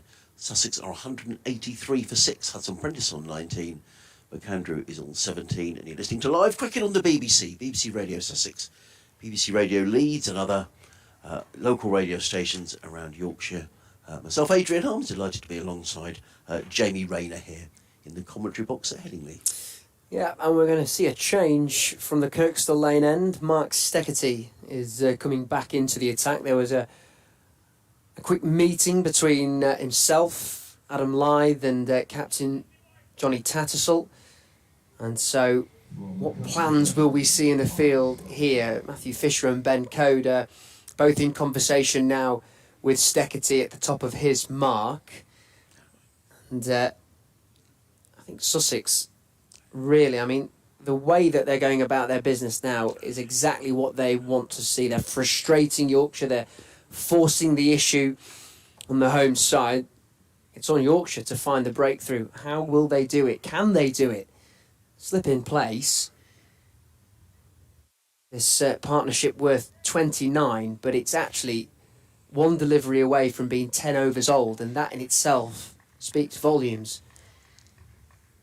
From an 8th wicket partnership to last 10 overs in this stage of the game, with the context surrounding it, with the possibility, the very probable possibility of a washout tomorrow. Steckety around the wickets, back and across is McAndrew. He drops that towards point and survives yet another delivery. They have lasted now, these two, 10 overs exactly at the crease. So there is a long leg, a wide-ish third man / deep gully, one slip, a more orthodox gully, a man at short mid-wicket, deep square leg, mid-on, mid-off, Steckety over the wicket, and that one's pushed into the offside through points. They'll take the single. McAndrew on to 18, that lead now 36. Sussex 184 for 6, remaining overs 21.4. The sunshine has left us. Yes, it has. I just wondered momentarily whether there is some more cloud building. I can see some peer around the edge of the commentary box. There's a bit of cloud, but it looks quite high, Jamie. I think that would be in the category of safe. I think we might be all right. I mean, it's still rather bright, despite the fact that we've lost sunshine. Australia, by the way, 97 for 3. England have just found the breakthrough. Literally, as I look to the screen, Mark Wood with the wicket. I'm not quite sure who the batter is to go. I think it's your friend Steve Smith. That one's dropped into the onside by Hudson Prentice. Up on his toes, short delivery. Did well, actually, to negotiate that short delivery from Steckety. It is Steve Smith. Yeah, wow. Actually, it was a poor shot as well. He was looking to pull the ball away down the leg side. Well, it's a short delivery. Smith's gone. It's fascinating, actually, because we're seeing two very similar situations here, aren't we? One at Headingley, one at Old Trafford, and it's that test of temperament to not get drawn into the shot. And there was a short delivery from Wood, and Smith instinctively chased after it to then try and pull out, but he got a touch on it. Steckety full this time outside off stump, and that is a firm and controlled defensive drive forward from Hudson Prentice. In fact, I was just going to say, with regard to the Test match, Jamie, that I was thinking, well, if Australia finished today just 2 down, if tomorrow is washed out, they'd probably fancy their chances of playing out for the draw on Sunday, when also the weather doesn't look great. But if they can pick up another couple, they finish at 6:30 regardless, don't they? In the Test, so. And there is hope of play on Sunday. Yeah. But I think to see the back of someone like Steve Smith for England, that is a huge boost. Steckety, short, and Hudson Prentice having nothing to do with that at all, just crouches out of the way of that one and lets it go through to Tattersall. We're still here. If a couple of wickets were to go down, Yorkshire would still fancy a chance of a chase here. There's still 21 overs to go after this. We'd lose 2 for the change. That makes it 19. But we could have an extra 8 if the umpires decide that a result is possible. And Yorkshire, I'm sure, will be doing everything they can to convince the umpires a result is possible. But they need these final few wickets. It's finely balanced. It's brilliant. It's brilliant here at Headingley. And Steckety, at the top of his mark, jogs in, trots through at the crease now, back of a length, and that is just, again, firmly defended away by Hudson Prentice, who looks very set at the crease, one must say. And at the end of the 63rd over, Sussex continue to frustrate Yorkshire. They're 184 for 6. They have a lead of 36 runs with 21 overs remaining, possibly more if a result is on the horizon, but still plenty of cricket to go between now and then. I think we've got a change of bowling. Is that George Hill who's going to bowl from the football stand end? I think it's a change of bowling. Either way, I think we're going to have a change in the comms box. Or is that still Moriarty? Let's get your binoculars out, Doige. I'll let you come in. Yeah, we have got a delay here. Adam Lythe is in conversation with Johnny Tattersall, and possibly with Ben Code about something or other. I don't know whether Code wears contact lenses. It looked like they were doing something maybe. Anyway, it is still going to be Moriarty, so I don't know what I'm talking about. The left-arm spinner. He's going to come around the wicket. Am I off? I think you are. Right, sorry. Let me go. Get yourself off, you. And your microphone. 184 for 6. Moriarty then. Bowling to McAndrew. Pushes back to him, no run. An update for BBC Radio Leeds to do shortly. Moriarty is in again. McAndrew waits, cuts firmly, and he's got it away in the gap through point, and that is 4 more. So every scoring shot, of course, makes that win more difficult for Yorkshire, more to chase. Still needing 4 wickets. Odds are against the result here, and looks as though it's got the shape of another match where Yorkshire are going to be frustrated by the weather.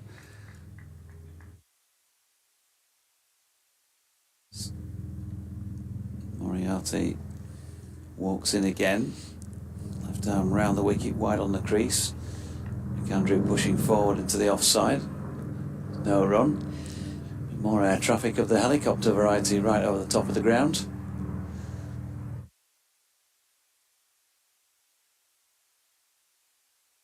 .188 for 6. Moriarty in again. McAndrew pushes into the offside and bean fields. I do feel if they do find a breakthrough and they get into that middle to lower tail that we were talking about earlier, swings back in their balance. Yeah, Moriarty to McAndrew. Pushes back into the offside and bean fields again. No run. Moriarty is just going to take one pace here, is he? It looked like he was going to. He's walking back to his mark now.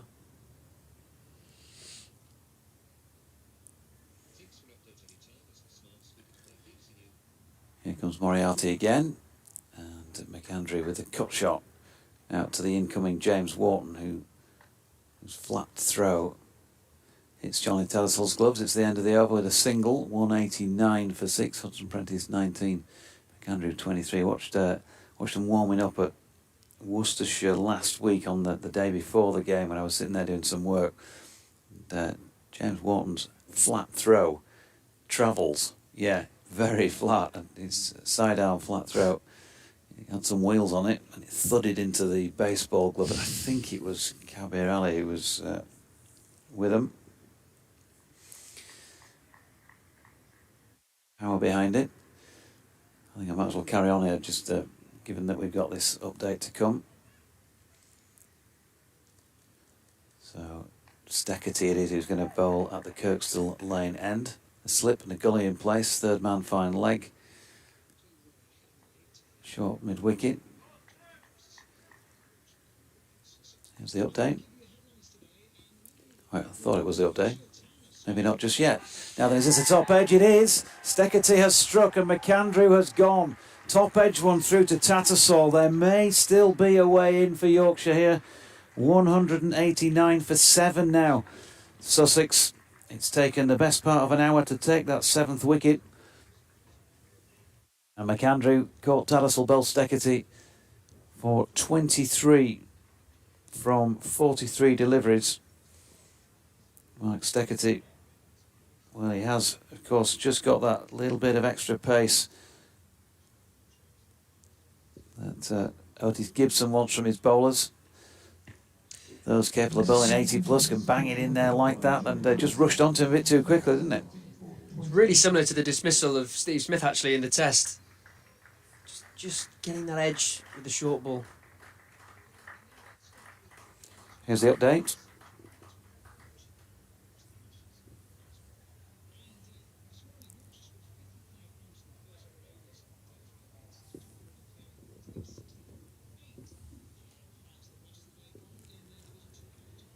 Batting number 9 for Sussex, Jack Carson. Good evening. Correction, don't adjust your sets, Popey. They scored 78 in 9.2 overs this morning, in fact, before declaring. They lost 4 wickets during that time, but they, quote-unquote, went for it. David Milan hit 3 sixes and 9 fours in his eventual 92 before he got right underneath one and skied it and was caught and bowled by Nathan McAndrew.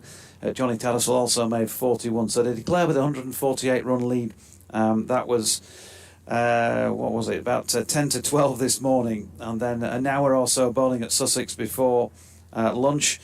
They didn't take any wickets in that first little spell, 23 without loss when rain came. We had an early lunch, 3 wickets taken in the afternoon session, 118 for 3 at tea, Sussex, and then since then 3 quick wickets, those of Tom Clark for 58, of Dan Ibrahim first ball, and then of Ollie Carter for 58 as well. And just before you joined us, a 7th Sussex wicket has just fallen. Nathan McAndrew, who scored a few in both innings, made 23 second time around. Short ball from the Yorkshire Aussie Mark Steckety, and he's tried to pull that and got a top edge on it, straight through to Johnny Tattersall, who's been seen to good effect throughout this match with the gloves, and another victim for him. So he's gone for 23, Nathan McAndrew. 189 for 7 now.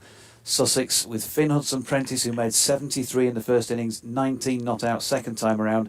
Jack Carson has just gone in at number 9 for Sussex, and he's on strike to a ball that just goes down the leg side of him first up. On the scoreboard, 19 overs and 4 balls left on day 3. But as you're probably aware, there's a terrible forecast for tomorrow and everybody's expecting a complete washout. So Yorkshire are trying their very best to win this today. Sussex have a 41-run lead in their second innings. Yorkshire have got to take 3 more wickets. Hudson Prentice, yeah, you'd call him a batter. Jack Carson can also hold a bat, and he's just gone in, like I say, at number 9. The last pair probably feel more like your typical tail enders. So there's an opportunity here, if they can snaffle these last 3 wickets, to try and knock them off in what remains of tonight, and they may be able to claim an extra half hour on top of the 19.4 overs. Goodness knows, Popey, I know you most of your midweek commentaries end up being under floodlights watching Leeds United in the winter, and we could be the same here because they could be going on till about 8 o'clock if all of that comes to pass, and it goes down to, let's say, the last possible over tonight.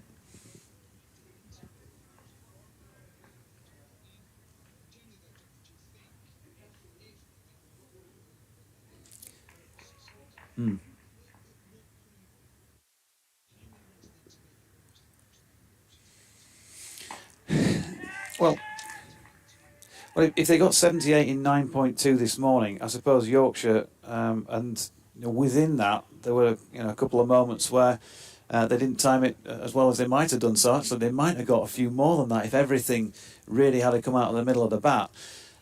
So give them 10 overs to knock off something like that. Yeah, they'd probably want to try and take these next 3 wickets if they can in no more than another 10, 11 overs, something like that, because then there will be a break of 2 overs will be lost from those allocation for the changing innings for Yorkshire's second innings. Yeah, so let's say something like 80 or 90 wouldn't be impossible. It still takes some doing because, of course, the opposition can stick all their men out on the boundary edge if they want and just go totally defensive, so that would make it much more difficult to hit boundaries.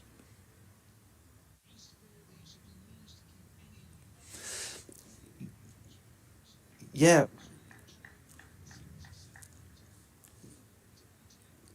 Yeah, we're doubling up sort of thing. So both Jamie and I sitting together here, we've got our laptops on with the test match on that well-known app from a satellite broadcaster, as well as having the actual cricket at Headingley in front of us. So we've been giving the score out throughout the day and keeping over it as best we can. So it's a tremendous advert for the game, isn't it? The whole series has been tremendous advert for the sport of cricket. And the man who's bowling right now, rockets once again, Mark Wood. He's just sort of box offices now. I was lucky to be here, Popey, on the first day of the test match here the other week, and I don't think I'll be lucky if I see a quicker spell than that in the flesh before I depart this mortal coil. It was very, very quick, and it was pretty frightening sitting at the side, let alone being out there with a bat in your hand.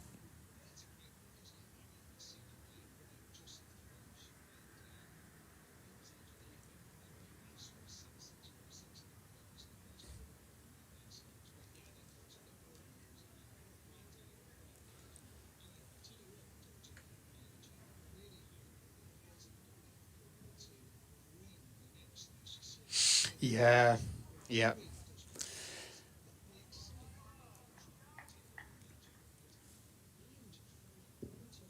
I know the crowds have been phenomenal in the north, and I think because you've got the northern captain, if you will. I know he's New Zealand born, but he's lived his English life in the north of England. You've got Mark Wood as the box office player. You've got Joe Root. You've got Harry Brook. You've got Johnny Bairstow. All those sort of players in the side. And even to Jimmy Anderson, for example, as well from Lancashire, of course. And we're not looking like seeing Test cricket against Australia in this part of the world for 8 years. It's a crying shame if it does go ahead the way that they've suggested it, and let's hope that one of those matches in that next series is brought to one of these northern venues. Obviously, as Yorkshire folk, we'd love to see it at Headingley first and foremost, and I would bang the drum for that all day long because I've loved watching Test cricket against whoever it is here over the years. It's been a venue that has brought about so much excitement, so many great historic results. Not least, that Test match here 4 years ago. So here first and foremost for me, but in the north, if not here, just for we Northerners to get easier access to a match. Yep, so the latest is Sussex 192 for 7, Hudson Prentice 21, Carson on 1. They lead by 44, 18.1 overs remaining in day 3, unless there's the opportunity to claim an extra half hour to try and finish it today.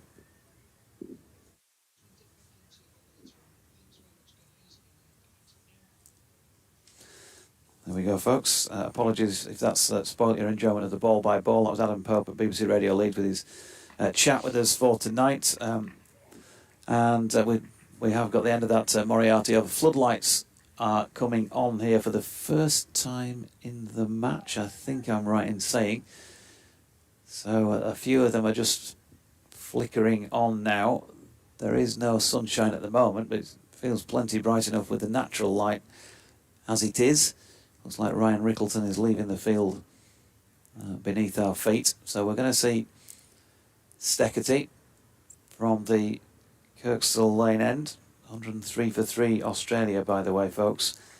I'm sure you've probably got your eyes on that anyway, but for those who haven't, I've been trying to keep abreast of what's going on there. Mark Wood has just bowled a pretty awful looking wide, and Johnny Besto taking it about 1.5 slips.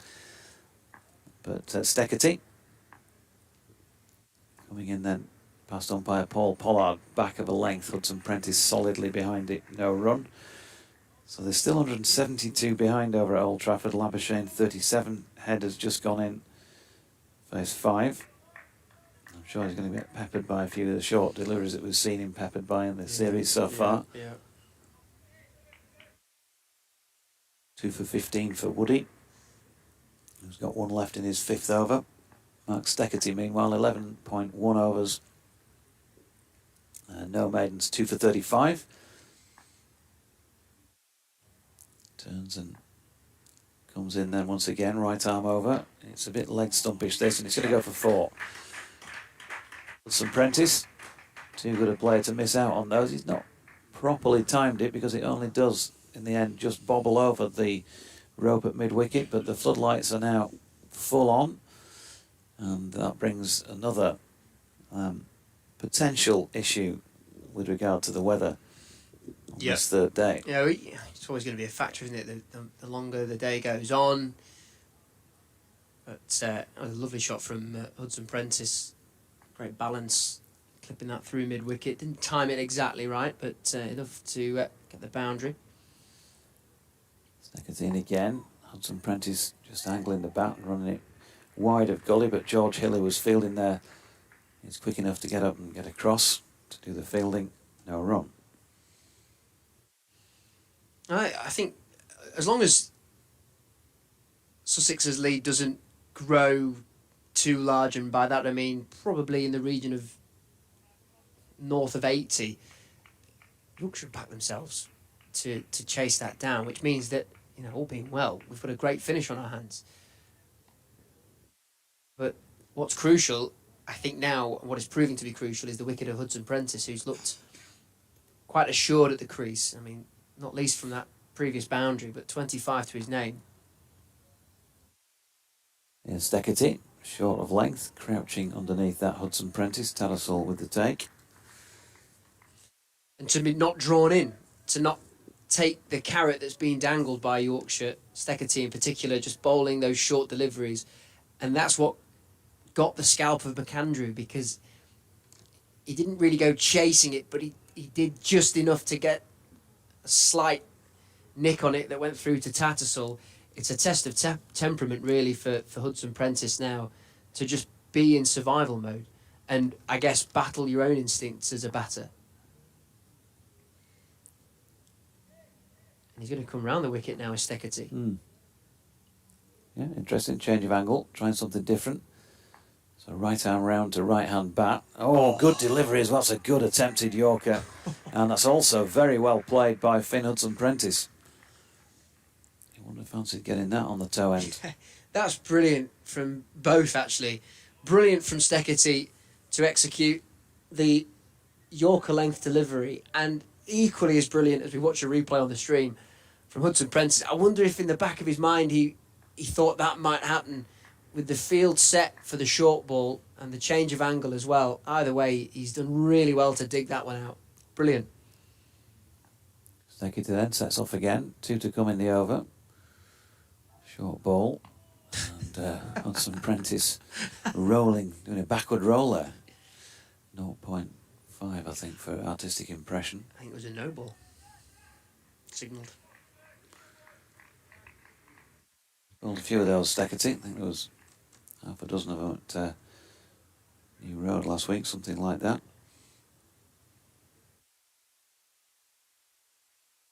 So he'll turn again. With 6 on his back. And he comes, takes a few strides to get going, and then he's fully motoring by the time he releases that ball, short of length again, and Hudson Prentice turns it into the leg side. He's caught that on the glove, that's going to hurt at that sort of pace, and they get 1 run. They'll be frustrated, Yorkshire, because that keeps him on strike as well, and they'll want to be really bowling at Carson, who is on 1, Hudson Prentice on 26, but the score really isn't the measure of his innings in this game, and certainly in this knock, because it's 25 from 74 deliveries, and he looks well set, he looks organised, he looks comfortable at the crease. I've just seen him dig out a Yorker, so his eyes in. Yorkshire really want to be targeting Carson, so Hudson Prentice keeping the strike on 26. And looks like Moriarty is going to continue from the Howard Stand end. Hudson Prentice, I don't know if he's called for some assistance from the side. He's got his glove off now, and he's flexing the knuckles on his right hand. Well, this will, I mean, he'll obviously need treatment, and rightly so, but this will obviously frustrate Yorkshire even more because it will eat time out of today. If the light's there, Doidge, they will bowl the overs, am I right in saying? Yeah. So, in theory, it doesn't slow things down too drastically, and obviously we precursor that with hoping that Hudson Prentice is okay. I think he's probably going to be alright. Looks like he might live. Jordan Thompson just trying his bat out for size whilst he receives treatment.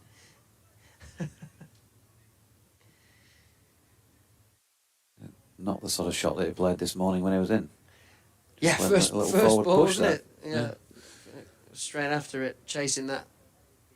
Yes, when you were talking to Popey earlier, doing that update for Radio Leeds and comparing the fact that start of the day, Yorkshire hit, how many was it?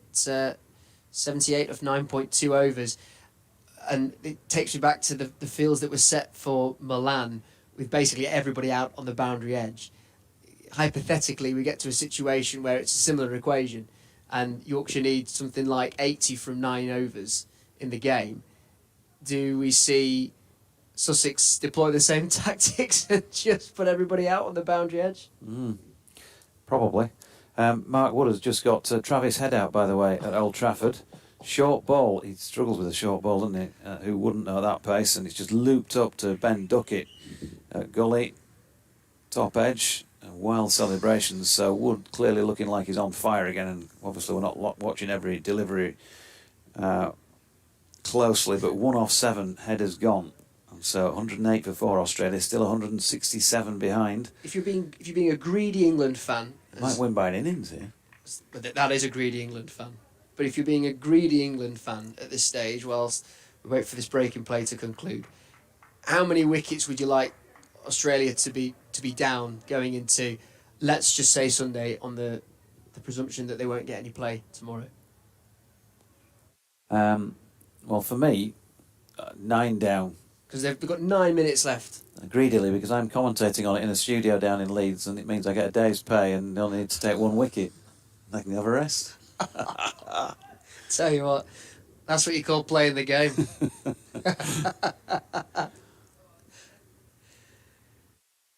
We're back underway here at Headingley. Moriarty to continue to Hudson Prentice, who delivery like that, he'll just defend away all day in the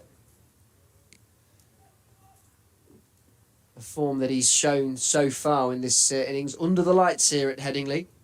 Spread field, so they're inviting the shot for Hudson Prentice, but he's not obliging at all. He just, again, strides out towards that delivery. Defends it back towards Moriarty. In fact, Tattersall comes round to throw it to Moriarty. Three fielders out on the boundary edge, leg side. He darts that one in this time, Moriarty. Shorter delivery. Dropped through mid-wicket. Hudson Prentice backs Carson. He'll take the single. Brings the more fresher batter onto strike now. Just one to Carson's name. 16.3 overs remaining. 8 more if the umpires feel that a result is possible. Yorkshire will say absolutely. Yep. Yeah, Mighty Mariners asking on Twitter if extra half hour is available. Yes.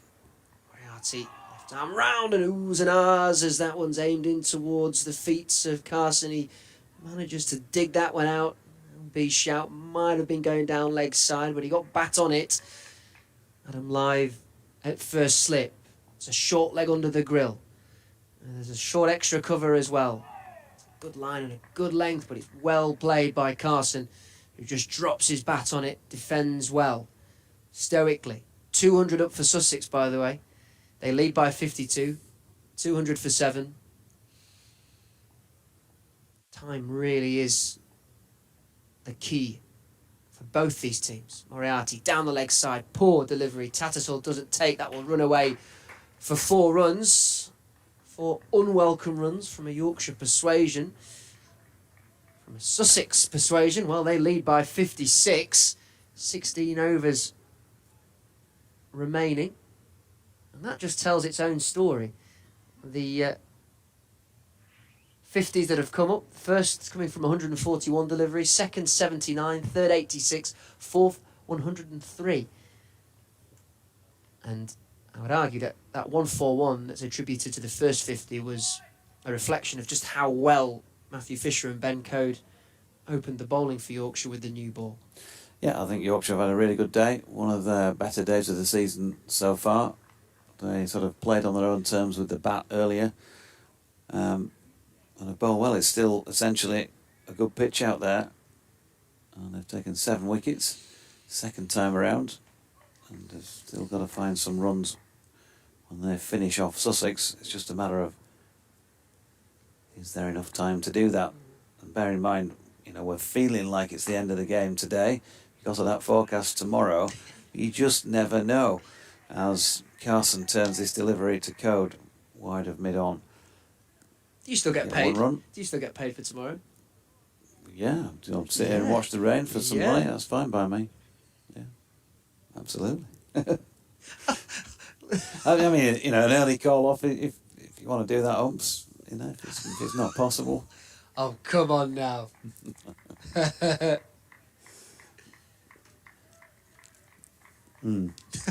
You're laughing.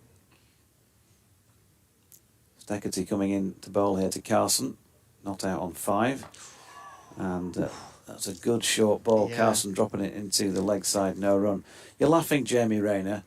However, let me just take you back to match number 3 in my notes when Yorkshire were at Hove and needed 63 runs to win on the final day with 7 second innings wickets standing, and we sat there all day, and it was not until 4:45 that the match was called off.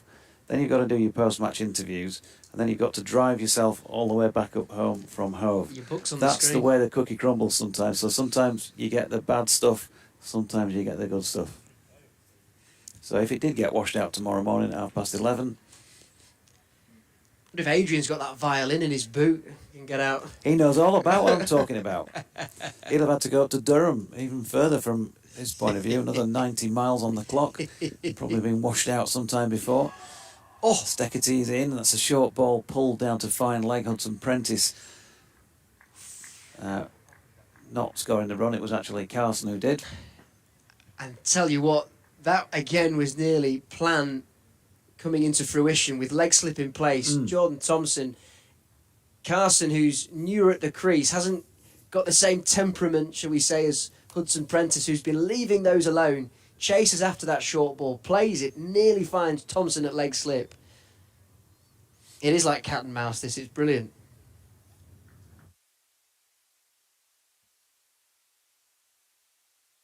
It's like cat and mouse. Tom and Jerry.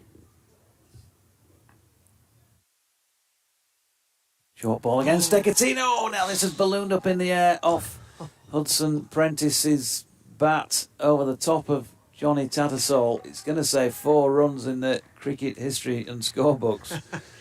But how it got there... He's given it as 4 off the bat, hasn't he? So it must have been bat and maybe shoulder as well. Jeez. Could have gone anywhere. Trying a few things here, Yorkshire, but they're going to have to chase more runs now. 62 needed. 63 needed, I should say, and that's still with 3 wickets to take. Is there going to be enough time today? It's still looking like it's going to go against them again. And if the weather forecast tomorrow is correct and we don't get any play, then they might be scuppered by the weather for the what seems like the umpteenth time. Steckity wide of off stump. Right down the bottom end of the bat indicates Hudson Prentice, diverting it to George Hill at gully. No run. It's been a brilliant innings from Hudson Prentice. Whatever happens in this game, a really brave innings for Sussex. He's worn some, he's shouldered some, he's had some crash into his back. He's survived. He's headed 1 or 2 as well. He's headed 1 or 2, yeah. All he's not managed to do is volley one in the back of the net, I think. It's been a brilliant knock from the Sussex batter. Steckity bowling at him here, and he limbos underneath one to complete over number 69. 15 remain, plus the possibility still of a further 8. 210 for 7, 62 in front Sussex second time around. Brilliantly set up this game, and even if we're fortunate enough to get a few overs tomorrow to keep this game alive, the way that it's set up, it's been a brilliant watch throughout today. 210 for 7, as you say, Doige. That leads 62, time running out, and they brought the man that got the breakthrough earlier on in the game, found the wicket of Clark just after the tea interval, Adam Lythe. And he's back in again. He's been animated throughout the day. You'll have probably heard him on our effects mic. In the slip cordon, running around. And now he's bustling in, ready to bowl. He's got Carson, who's on 6, ready to face. Short leg in position. There's a short mid-wicket. Mid-off and mid-on are up. Short extra cover. And a backward of point. Was pushed away by Carson. Also a slip. Backward a square on the leg side, and then there's a deep square leg for Carson. Lythe, right arm over. Again, good firm push away from Carson. Getting his head over that ball. Undefeated, of course, in the first innings, Jack Carson, 20 not out from 52. Drawing on that once more. Lythe again. Similar delivery, similar length. Similar shot from Carson, who just defends that ball away. He'll be getting through these overs quickly as well, Lythe. He likes to do that anyway. Lythe once again. Slightly wider outside off stump, but similarly, Carson just drops his bat on it. Every ball met with an from the field inside out there. Lythe will probably be giving some oohs and ahs as well off his own bowling. Here he is now, slightly straighter line, but it's well defended again by Carson, this time dropping it into the onside. Final delivery sees those fielders that are close up just drop back 10 yards to encourage the single, should Sussex take it. It's batted away. Carson wants the single, and Hudson Prentice at the non-striker's end says, no, stay right there. I would like to take the strike, please, for the next over. And that he will. Sussex 210 for 7. They lead by 62. Crucially, 14 overs remaining. Quickly through the over. Quickly through another 6 balls. And every time they tick one of those off, makes the job harder. So wickets desperately still needed here. They've done well in taking the 7 so far. Got to try and find 3 more deliveries.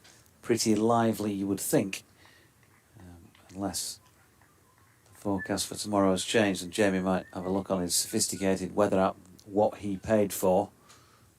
50p. 50p out of his own pocket money. And, Which it was forecast? the latest. Which forecast do you want? Tomorrow? I want the correct one again for tomorrow, yeah. The one that says sun. Ah, that one. Let me just find that other app. Scorpio. Yeah. Actually, it's saying that at midday there is a break of rain, and then it comes back at 1. Yeah. And 2. And 3 and 4 and 5. Steckety bowling here to Hudson Prentice, short of length. Worked into the leg side. That's weird. Yeah, isn't it? Having turned down the single, the final ball of the last over, they've now pushed one on the first ball of the next over. What is that all about? I didn't fancy you against 6 deliveries, but 5, I'll back you. Yeah, you're all right against 5, yeah. Yeah. There's that 6 that would have really done for you. Yeah, exactly. And the way that Steckety has been bowled, particularly with the short ball, just recently, he's been doing a little bit with it. So I think he's left Carson a little bit vulnerable here, Hudson Prentice. I might be proven wrong, and Carson will just pull this away for 6 now. But it's a risky tactic from Hudson Prentice. The field moves in, and it's moving in because you'd expect here, well, either Chin it's music. going to be a 5-card trick job, call my bluff, and he's going to bowl him a beautiful away swinger he's going to nick to slip or take the off stump out with, or he's going to bang one in short because they're all within that catching distance of a miss hit. And he did bang it in shortish, but Carson right over the top of it, and Revis is out there, does the fielding. I reckon in between overs, Carson's gone to Hudson Prentice. I've been practising that short ball in the nets all week. Let me have it. No David Milan out there at the moment, is there? That's why Revis is on. Okay, no worries at all. Cheers, mate. Am I right? Yeah. I think so. Yeah. As Steckety comes in again from the Kirkstall end, another one short. And Carson, who's not the shortest himself, gets right over the top of it and drops it down into the leg side. Revis again called into action. Now then, the helmet has just been lobbed to George Hill, who removes his cap, places the lid on top of his head, and he's going to go in at silly mid-off. Yeah, by the looks of things. No, there won't be a 7:30. Make this the last one of the day, I think. There's a change of angle for Steckety as well, coming around the wicket. Ben Coder just moved wider, not far line-wise, just over the right shoulder of George Hill. That'll be his sight, line of sight. Steckety again, short ball, and Carson once more deals with it pretty solidly, to be fair. You have to say, for all the oohs and the ahs around the bat, Carson there, looking very good. Dealing with that very aptly. 211 for 7. Progress on the scoreboard has been steady by Sussex, but they are still out there, still fighting, and lead by 63. Steckety round the wicket, bangs it in short, but just too short, and that's enabling Carson to duck underneath it. No ball. Every little helps for Sussex, although Yorkshire might see it as another delivery from which they can take a wicket. Australia 111 for 4 in their second innings at Old Trafford, 39 overs in. Mark Wood 3 for 17 from 7, none of which have been maidens. He's doing the damage. Second change. Steckety. This one is still slightly back of length, and Carson plays it from the crease out to George Hill at silly mid-off, no run. Whatever was the matter with Milan, he's ready to come back on. Collar up, hands in his pockets, shades on top of his cap as ever. Carson on strike, on 6, with a short leg and a silly mid-off for company. And Steckety bowling short at him, but again, too short. Wasted energy through to Tattersall, end of the over. 213 for 7 then. 13 remain in the day, plus the possibility of an extra 8, but even now with that, Got to take out some for the change between innings. 2 overs. So they'd have, if it's to finish today, there's going to be a maximum of 17 overs bowled. Yeah, I mean you're looking at, aren't you? I mean, it's just hypothetically they rip through the tail now in this next over. You then. They probably need to take him in the next 3 to 4 overs, don't they? The Yeah. next 3 wickets, really. With the 2 overs off and an extra half hour, if that's possible, to have enough time. What is a convincing amount of time left in the game and score for the umpires to go, yeah, well, we'll give you that. Well, given what happened this morning, Exactly. probably just say go have a go if you like. For the good of the game. Live in once again, dropped into the onside, fielded by the, I think it's Finley Bean with the helmet on it, short leg. Yeah, I mean, I'm going to try and work out the maths, but this is where Adam Lyth goes into 1-day/T20 mode. That one's just cut away through point for a single to bring Carson on strike. I was going to say the lesser of the two batters, but I think Carson's actually looked fairly organised at the crease with 6 to his name. He's played the good balls well and he's left the bad balls alone. Over, goes after that one, wide, full and driven through the covers. 4 runs, and that is also key because that lead now extends to 74. It's a balance of time and runs needed, but that only comes into play once Yorkshire take these final 3 remaining wickets. 218 for 7. I'll have a change in the commentary box in just a moment. I'll be heading out. We'll bring Adrian back in. Yeah, I'm still playing at Old Trafford. Unless I've been done by a replay, I think I might have been. That one's been padded away and Lyth appeals. No shot. But uninterested. The umpire. No, they are still playing. At Old Trafford. That was possibly the most optimistic appeal of all time on this ground. Lyth, straight a line, maybe a little quicker, short of a length, and just dealt with comfortably by Carson, who's on 10 after that 4 through the covers. On delivery remaining of this Lyth 72nd over of the innings, not his. And he comes and it hits the pad. Appeal goes up, but there's no decision from the umpire. Carson survives. Let's have a look at the replay before I depart. There's a bit of turn there. That's hit. I reckon that's hitting the back pad. But maybe it's front pad. What do you think, Doiji? I think front pad outside the line, back pad outside the line. Yes, maybe even a bit of inside edge. Not out. It's slightly less optimistic than the earlier one in the over where Adam Lyth thought that 5 stumps came into play, I think, for an LBW. Yeah, he's not getting that. Okay. And with that, I shall leave you as Adrian comes back in. 218 for 7 then.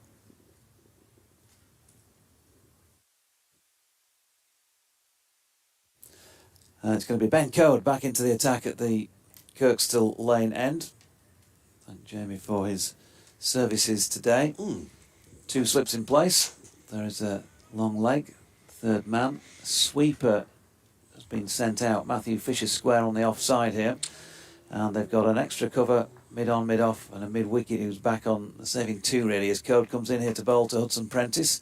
It was all about giving him a single there and they've done that. Thompson will field and so they can try and work on Jack Carson. Yeah. And I think it's a good move. I was just about to call for it in the previous over when Jamie was on, saying Adam Lyth bowling at this stage, come on, I know it was worth a try and he might buy you a wicket, but your 2 frontline bowlers, if you want to do some damage and win matches, you've got to be asking them to come back here and do the business for you. And Ben Code has stepped up. So yeah, they're just starting to run out of time, aren't they? Yep. I think they've not got long here now. And the light's everything, not great everything either. coming into play, the light as well as the time aspect. In comes Code then, passing umpire Pollard and Jack Carson right behind that, treating it with the respect it deserves, pushing it to mid-on, no run. Yeah, the light's not great. They're running out of overs. We were having a look in the press box next door at the weather for. I think we kept on and on about it the last few days, but it really does look desperate for tomorrow, doesn't it? From quite early on in the morning. So I think it's very. I mean, Yorkshire will want to hang on as long as possible. We could wait all day, but Code in again, and Carson drops it into the offside Milan fields. No run. Yeah, not only tomorrow, but I think there was some forecast tonight as well. So it'll be. yeah, so it could be already wet before the worst of it tomorrow. Yeah, I mean, even if a wicket fell now, or if 3 wickets fell now, you would lose 2 for the changes. There'd be 9 overs. Then they would possibly allow another 8. But with the light, they may say that you're not going to get on. It has got quite gloomy quite quickly. Code coming in again. Yorkshire trying to work on an 8th wicket. Not with this delivery though. Carson takes a full-length ball and flicks it away nicely through the leg side. Jordan Thompson herring after it, and they pick up 3. 3 to Carson, taking him to 13. A partnership now worth 33 for this 8th wicket. The 7th fell at 6:04, so almost 40 minutes of batting together, and 8 overs and 3 balls.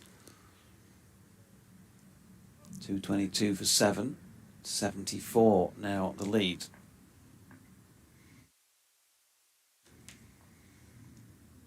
Code in again, and Hudson Prentice with a back foot push out into the covers. Fisher sweeping up, 1 run.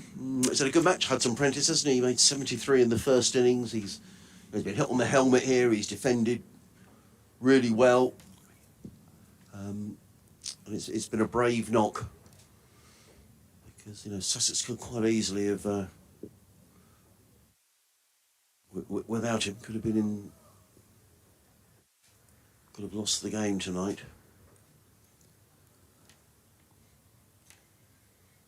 Here comes Code then. Last ball of this over.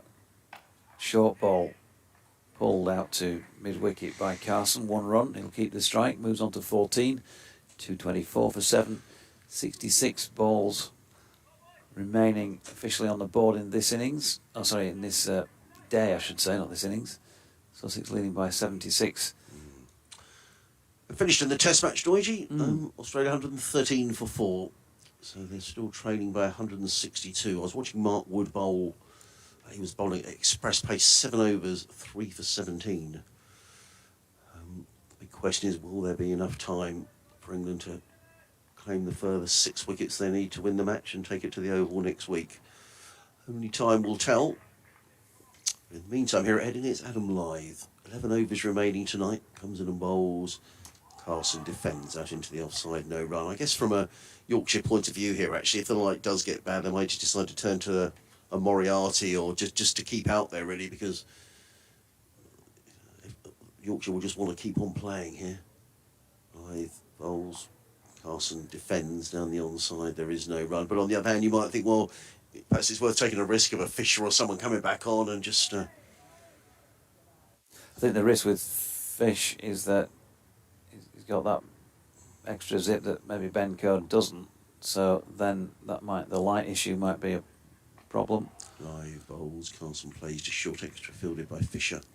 And there is no run. I suspect they probably finish pretty much everywhere else around the country. In comes Lyth bowls. Carson stretches forward.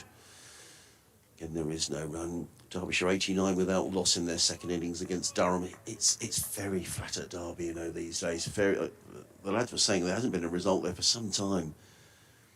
And going to the final day, just into the second innings, Derbyshire looks like it's going to be a draw there. Durham's still top of the table as Lyth comes in and bowls, and Carson stretches forward down the offside, no run. Still playing down at Cheltenham College. Gloucestershire 115 for 1 in reply to Glamorgan's 450 for 6. And that looks pretty flat down there as well, doesn't it? Worcestershire have already won today. They're probably back home celebrating, having beaten Leicestershire by 100 runs at Oakham School. Live in bowls, Carson defends. Fairly safely negotiated over from Jack Carson. He remains on 14, 224 for 7. The lead 76. Still got 10 overs to be bowled tonight. Just feels so similar to the match earlier in the season, doesn't it? It does. 60 odd needed that day with 7 Yeah. wickets in hand. Here they need 76. I know they've still got to take 3 more wickets, but just got a similar feel with so much time left in the game. No, absolutely. And Sussex could well, certainly if we had a full day tomorrow, then you would think Yorkshire are firm favourites to win the day. But, it looks like the weather may come to the rescue of Sussex again. They've defended stoutly here this afternoon. For the record, there would be a new ball available actually in 6 overs time for Yorkshire, but by then I suspect it's going to be too late for the umpire to consider that a result is possible. I still, if Yorkshire were chasing 80 in 10 overs, I think they would. Yorkshire would be saying, "Well, hang on, we've got a chance of winning this," but they've got to get these 3 wickets first. And Hudson, Prentice, and Carlton are doing a good job of defending at the moment. Here's Code with Hudson Prentice pushing that into the offside, no run. Good finish at Trent Bridge, Nottinghamshire, 293 for 9. Defending, well, they must be into the final throes of that game. Hampshire, who desperately need a win to sort of force themselves back into contention in the county championship. Get away from victory. Code coming in again under the floodlights. Hudson Prentice pushing into the onside, no run. It just crossed my mind actually. I need to contact our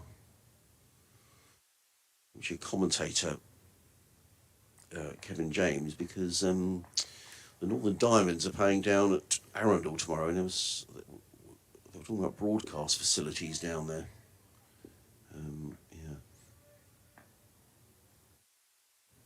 Good luck to the Diamonds. Hudson Prentice waits, Code is in, and he's watched that well all the way onto the bat, pushing to mid-on where Steckety feels like the chance to win this tonight is probably now just about gone, with a couple of overs to take off, even if they took 3 quick wickets. And even if they were allowed the final half hour, I'm not sure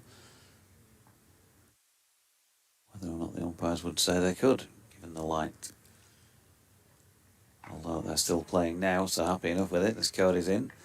Hudson Prentice pushing into the offside, and Finlay Bean with his shin pads on underneath his cricket trousers doing the fielding.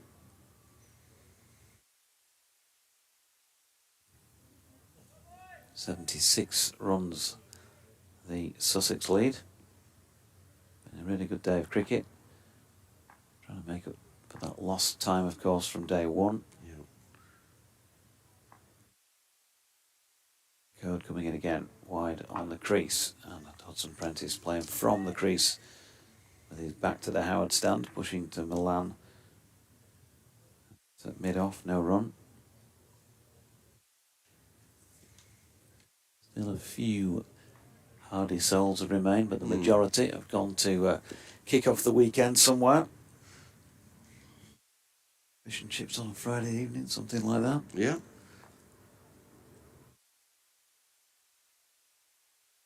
Code coming in. Up there. Oh, he's edged this and he's dropped short of slip. He's created an opportunity and he's dropped short of slip. And that is unfortunate. Finn Hudson Prentice pushing at that. Oh, probably a couple of feet short of George Hill, who took it after the bounce cleanly. And Code, hands to his face, cursing his ill luck, and Yorkshire will do the same. So, still a 76 run lead, just 9 overs remaining on day 3, 2.24 for 7. Just to reaffirm the prospect of a washed out day tomorrow, looking at the forecast. But we'll turn up because, of course,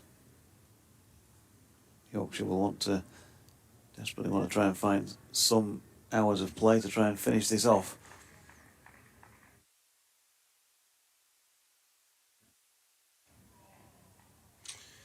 As Live comes in, played into the offside by Jack Carson.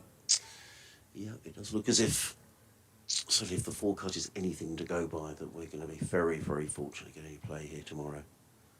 Live in bowls, Carson defends, there is no run. I mean, they certainly won't call the game off before lunchtime, I'd have thought, John. I mean, you'd hope good sense would prevail. I mean, if it's as bad as is being made out, then you'd have thought good sense would prevail. But you never know with these things. Live is in bowls, Carson defends down the offside. I mean, it's going to take, well, you know, Yorkshire have got to score 70 odd runs, haven't they? That could take 3/4 of an hour if they were a bit of smash bang. Well, you know, they're going to need a good hour and a half. You'd have thought 3 wickets, and to get the runs concerned. Live bowls, Carson defends. There is no run. I think there were sort of various windows available during the day, weren't there? Were suggestions there may be drier spells, but that's probably being optimistic. Live in again, bowls and defended out into the offside by Carson to backward point. There is no run. Stephen M says Carson's a very able bat, averages around 20 in first-class cricket. Not sure why they're talking about him like he's a tail-ender. No, he's not. I think any of us have suggested he's a tail-ender. No, he's top score of 86 in the championship. He takes his batting very seriously as he clips that one to backward square leg. There is no run. And have another live over. 224 for 7. Carson is on 14. The lead is 76, and there are 8 overs left in the day. Is that 8 or 6? 8 overs 8. left. In fact, I think I said earlier that up to Carson, they can still hold a bat. It's the last 2 that you might suggest are more like your normal, what you normally call a tail-ender. And I would say that's absolutely fair enough. You look in the first innings, Crocombe out for a duck, Carvelos, both out for ducks in the first innings. But yeah, Carson is more than capable. In fact, I would say that he's more than capable of batting higher than 9. He's perhaps a very good county number 8. Jack Carson is a little bit pushed down because of Nathan McAndrew in the order. Ben Code going to continue from the Kirkstall Lane end. So 8 remain in the day. This pair for Sussex proving another frustration for Yorkshire. 35 they've scored between them. 2 slips now in place. Hill at first and Lythe at second. A couple of catches in either side as well. Short straight mid wicket and a short cover, which is Finlay Bean catching the ball after another dot there from Ben Code. I'm sure of one at Trent Bridge. It's a big win for them in Division 1 of the Championship, and probably right at the death by the looks of it. They've literally just taken the final Nottinghamshire wicket. So Hampshire back in the race for the County Championship. Strong bowling attack, isn't it? That's what I mean. You know, you look at that for an attack. You know, Barker, Abbas, Abbott, Holland, Fuller, and Dawson. It's a proper attack, isn't it? Yeah, Code in and Hudson Prentice. Krablak across the crease, just pushes it to Finlay Bean in the offside, no run.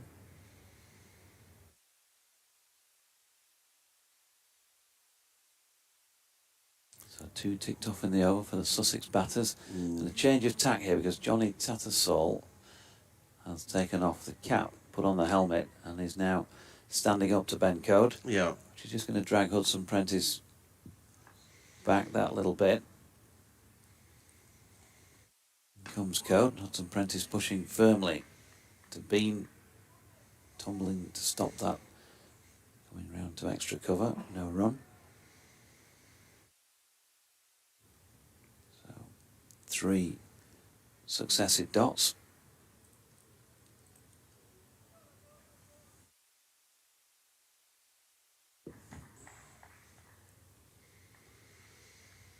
Encouragement from the Yorkshire fielding contingent for their bowler. Their opening bowler, Ben Code, who's in and bowling to Hudson Prentice. Right behind it and dropping out into the offside. And again, No run. He's faced 97 balls, Finn Hudson-Prentice. He's taken a bit of a battering, hasn't he? He was whacked on the helmet, but he's not flinched. And Sussex will be mighty glad he's been playing in this game. The 73 runs he made in the first innings.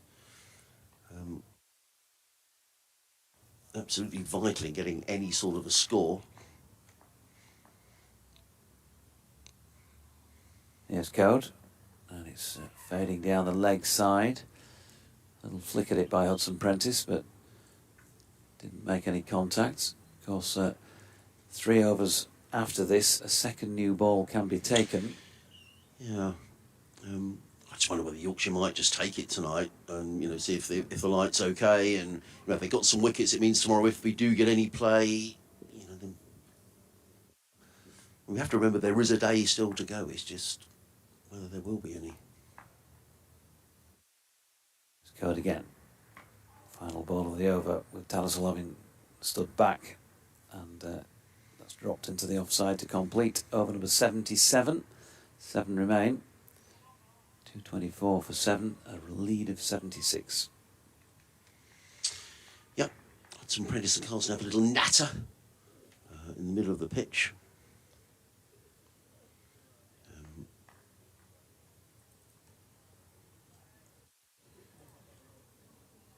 The light really isn't good, but to be fair, the umpires have not been sort of consulting about it. Now, have we got a change in bowling, or is it going to be... Yes, we have got a change in bowling. Is it Moriarty who's coming back on? No, it looks as though it's David Milan.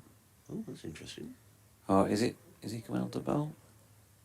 Yeah, he is. He's removed his long sleeve sweater and put his sleeveless sweater back on top. Holds a bit of leg spin, David Milan. Ninja Red Wing says, just checked into Headingley Lodge. Not a bad view from here. Must be almost as good as yours. That's the building... this building on the left. This was the pavilion. Right, okay. What's the building next door then with the red the red roof? What's that? That's not the lodge? No, that's I think still called the Tavern and Stand down there. So is this a hotel then? Is this a hotel then, the lodge, or is it a... Yeah, is it? So when test match sides here, do they stay in the ground? As far as I'm aware, the 2 levels above that you can see that are Yes. used as hospitality boxes, when that's the case, and then switch back to being rooms Oh, I see. at other points. Okay. I've never been in any of them. Right. I've only been in the long room, which is the one beneath it with the glass front. Milan is in bowls to Carlson. He plays on the onside and there is no run.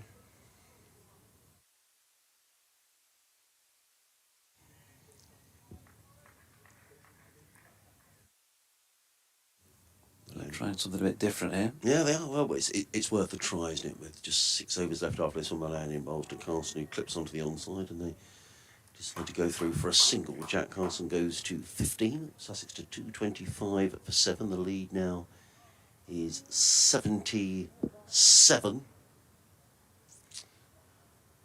Milan tosses the ball from hand to hand. Comes in from the football stand end. Bowls. Hudson-Prentice stretches forward, plays that into the offside. There is no run. 63 first-class wickets, David Milan. Okay. Best of 5 for 61, actually. Right, so he's perfectly acceptable. Average is 40. Goes at 3.61 and over. He's in again. Bowls. Hudson-Prentice drives down the ground to mid-on. There is no run.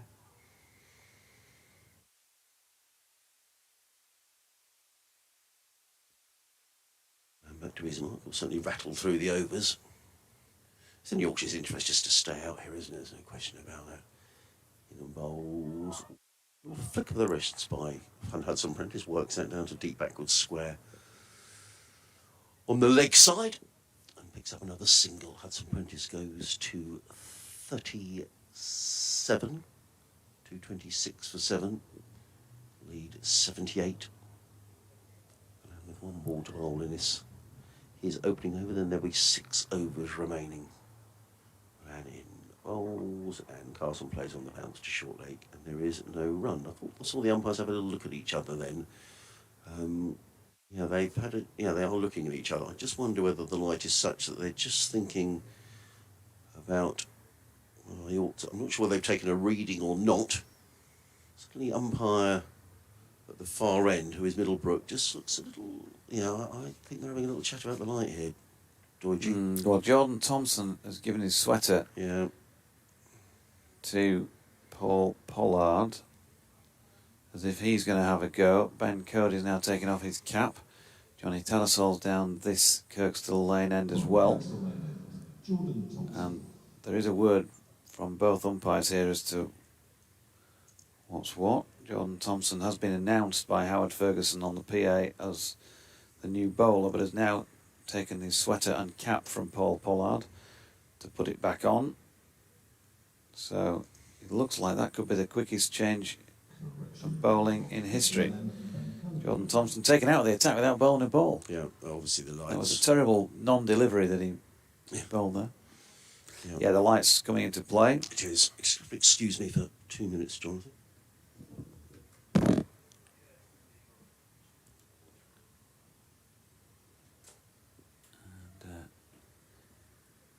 Hudson Prentice 37 not out then, preparing to face Code again. 2 for 28 from 16 overs, 6 of which have been maidens. Matthew Fisher jogging off the field of play. James Wharton out there to replace him. Starting to get pretty gloomy here. But we're okay to continue at the pace of Ben Coates' deliveries. Generally speaking, low 70s.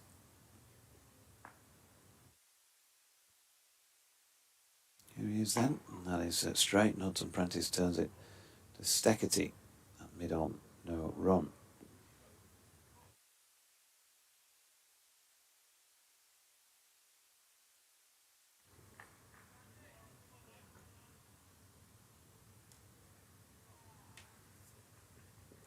Can Ben Code come up with something? He got an edge not so long ago, which dropped short of George Hill at slip. Johnny Tattersall standing up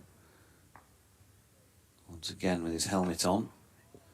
And Hudson Prentice pushing once more to Steckety. Code bowling it nice and straight here. Trying to just open up an opportunity. The Sussex innings so far has seen both Tom Clark and Ollie Carter make 58. Clark from 127 deliveries, Carter from 91. Hudson Prentice next best in the scoring stakes with this 37 that he's got. In comes Code, inside edge to this one, but it's diverted square on the leg side. Going to get back for a couple of runs. Rickleton out there in the deep with little or no company on the west side of the ground. So Hudson Prentice on to 39. And 78.3 overs in with 5.3 to go in the day. It looks as though Sussex are going to just edge through to the close with the game still on. Hudson Prentice to Steckety, who tries a bit of a flick up and a bit of keepy uppy, but I'm afraid don't think Manchester City are going to be calling. No Brighton and no Albion for that matter. No. Playing in the States tonight, Brighton. They're in a competition out in North America. I thought that would have happened 25 years ago. Extraordinary. Here comes Code again. Good delivery, has the beating of Hudson Prentice. That's one that's beaten the bat in that way for a little while actually. You'll see it again. Yeah, just a little bit of nibble off the seam, and he played inside it, but not on this occasion getting the nick. 2, 8, 4, 7.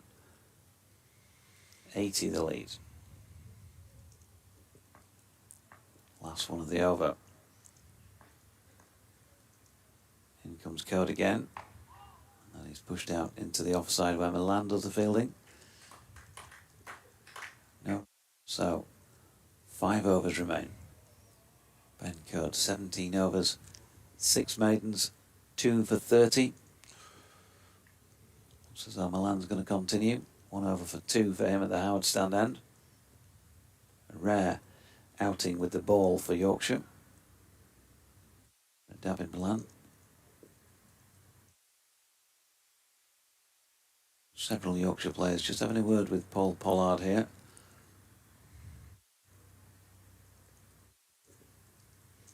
Maybe already trying to claim the extra half hour before we've even got to it. Well, it's a long shot now, isn't it? But if funny things happen in cricket. If 3 wickets fell in an over, they might just think, well, we'll.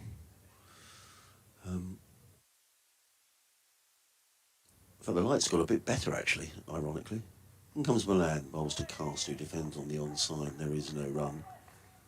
It is only 7:05, and it is July. Let's not forget. It's not as if we're playing this in, September when the light really does. It's quite gloomy quite quickly. Milan bowls, Carson forward, plays to short extra cover. There is no run.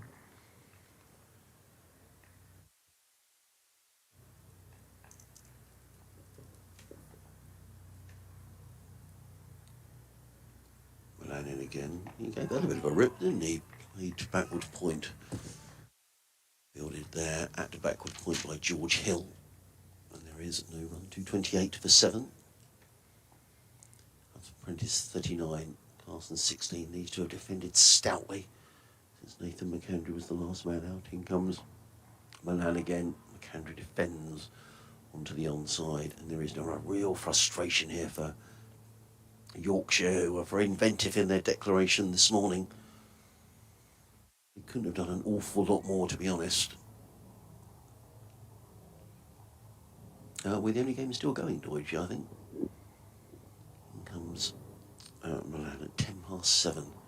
Bowled, cut away by Jack Carson. He's going to get a single out to the sweeper on the cover boundary. These two came together when Nathan McAndrew was out, and it still looked at that stage of Sussex when a good deal of, well, they are still in trouble now if we were having a day tomorrow, but 189 for 7, that was in the 64th over. So these two have negotiated as part of 16 overs.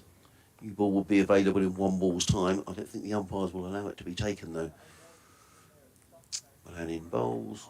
Hudson Prentice plays this to mid-wicket, and there is no run. Another Milan over goes by. 2 overs, no wicket for 3. And a chat the between umpires the having a umpires. chat. I think we may be pretty close to going off here.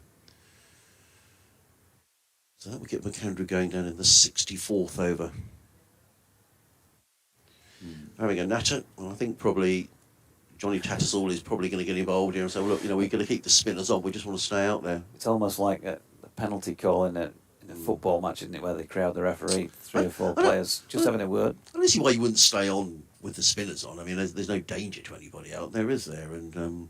but the new ball is available now. And are they going to take the new ball and get the spinners to bowl with the new ball? I think they are. Which is quite interesting. Let's see what happens here. Bit of a debate going on. Looks as though Moriarty's been called up from the Howard stand end boundary where he was just having a chat with a couple of people around the edge. Yeah.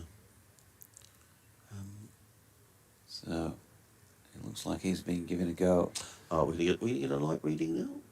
No, we're not. We're carrying on. We're going to bowl these final 4 overs.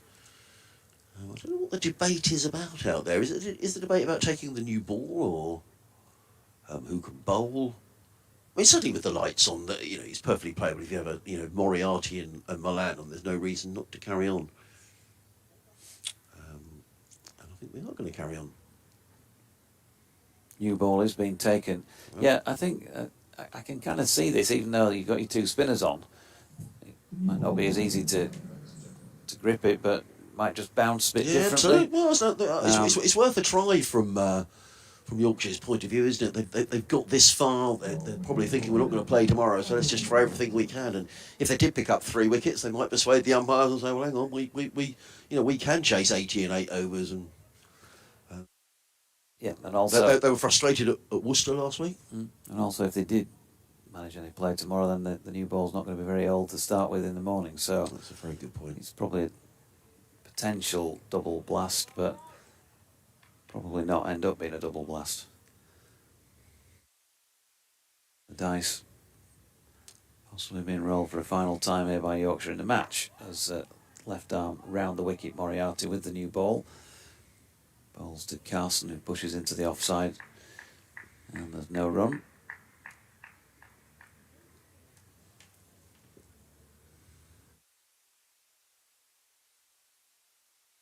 .229 for 7.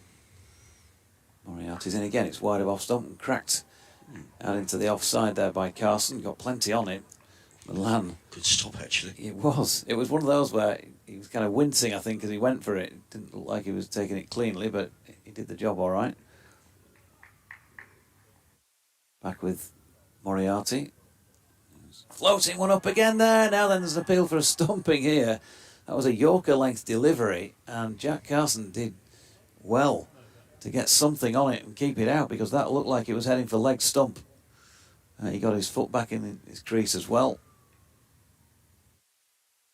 So well negotiated by Jack Carson. Good delivery by Dan Moriarty. Yes, it was. Here he comes again. Good length ball. Turned into the leg side where Thompson does the fielding.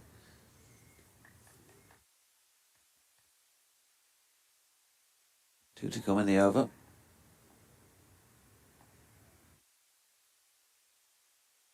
Moriarty in again, and that is worked into the leg side where Thompson will field. 7-13. We've had some late finishes this season, but this is pretty much as late as we've had, I think. 3 hours after, isn't going to be about 25 past 8, isn't it? Maybe not quite that late.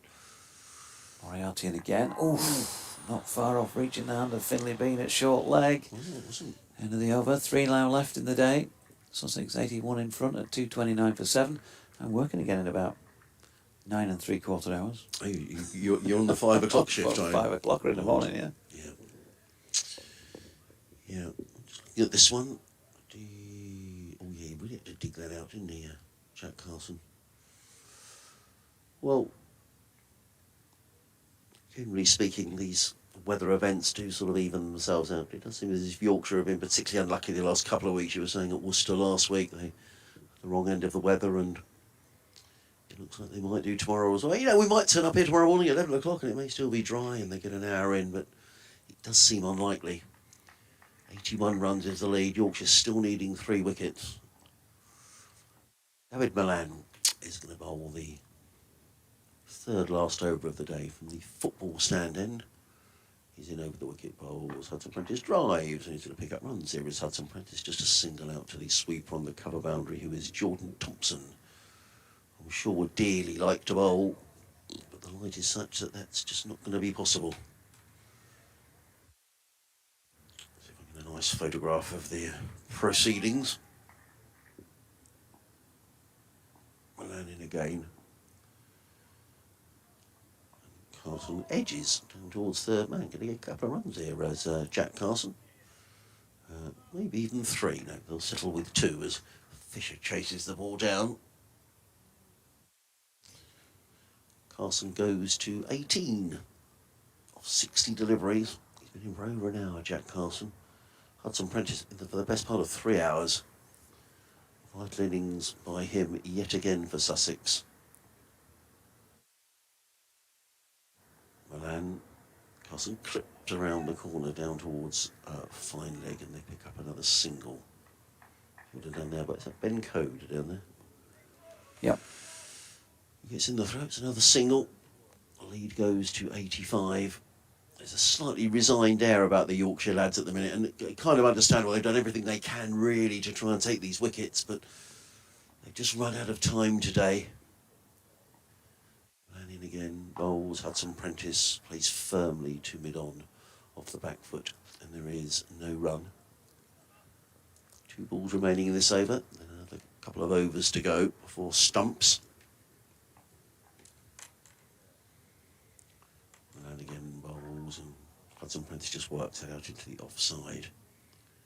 And again, there is just a single to Hudson Prentice. It goes to 41, 234 for 7. The Sussex lead goes to 88.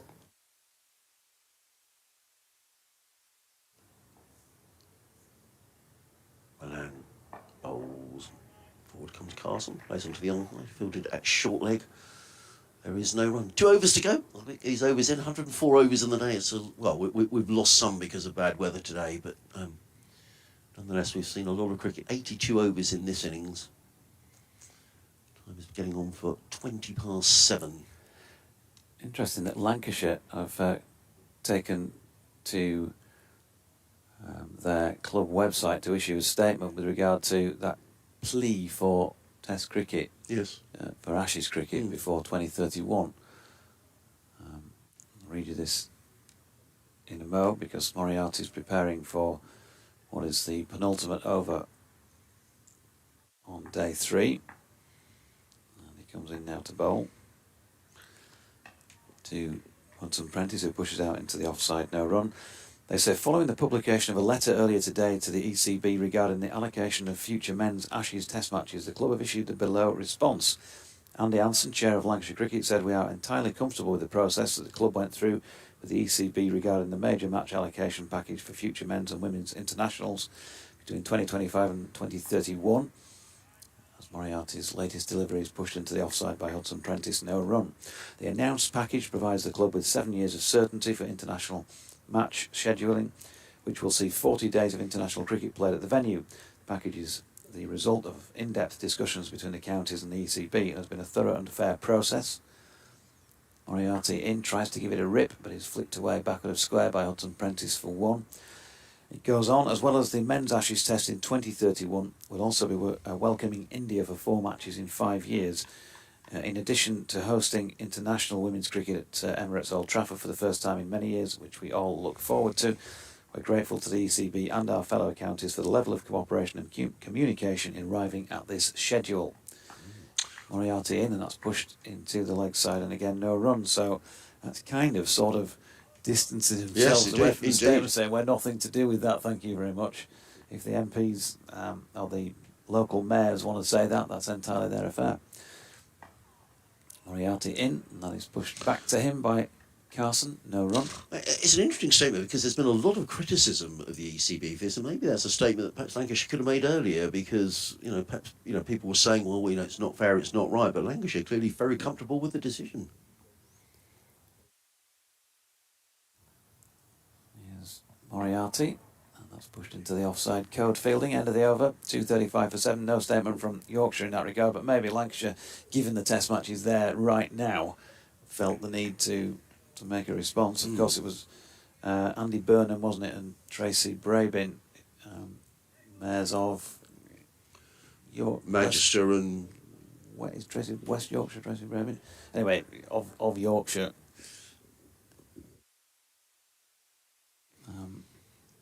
Who've made those statements, those pleas, in the excitement that both the Headingley and Old Trafford tests have generated this time around and on numerous occasions previously.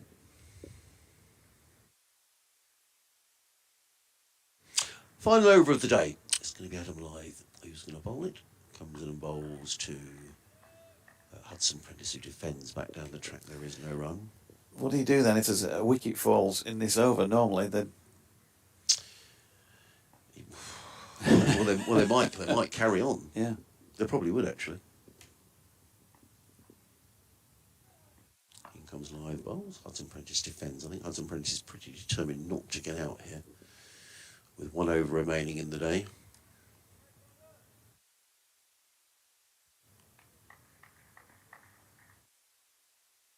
Lyth again bowls. Hudson Prentice pads up outside the off stump. And there is no run. The lead is 87. Lyth is back to his mark. And bowls. Hudson Prentice just stretches forward. Is the onside, and there is no run.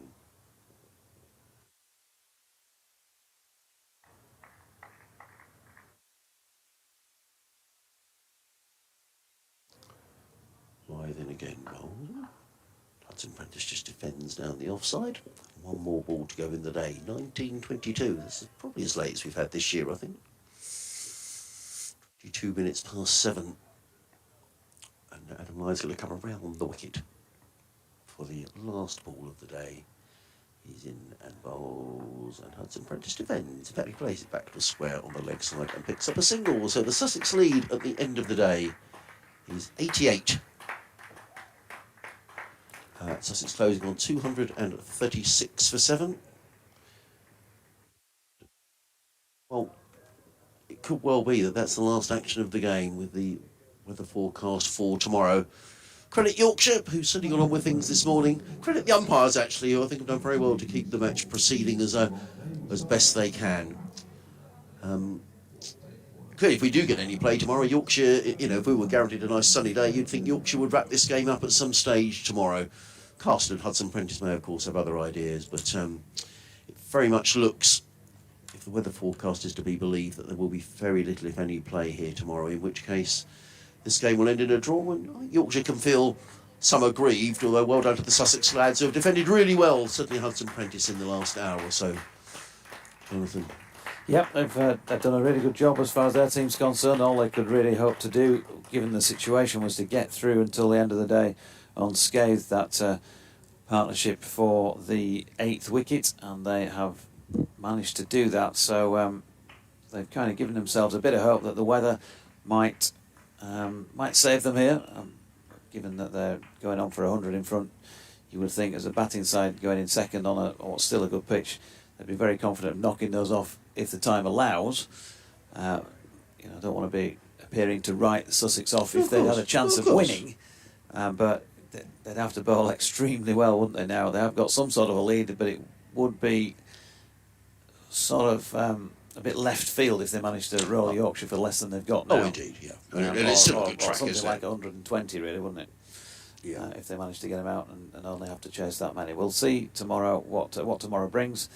But yeah, plenty of doom and gloom, as you've heard from us on the forecast, and from everybody really who's been around the ground here. Anybody who's spoken to has been saying, well, it's got to be finished by Friday because Saturday's a dire forecast.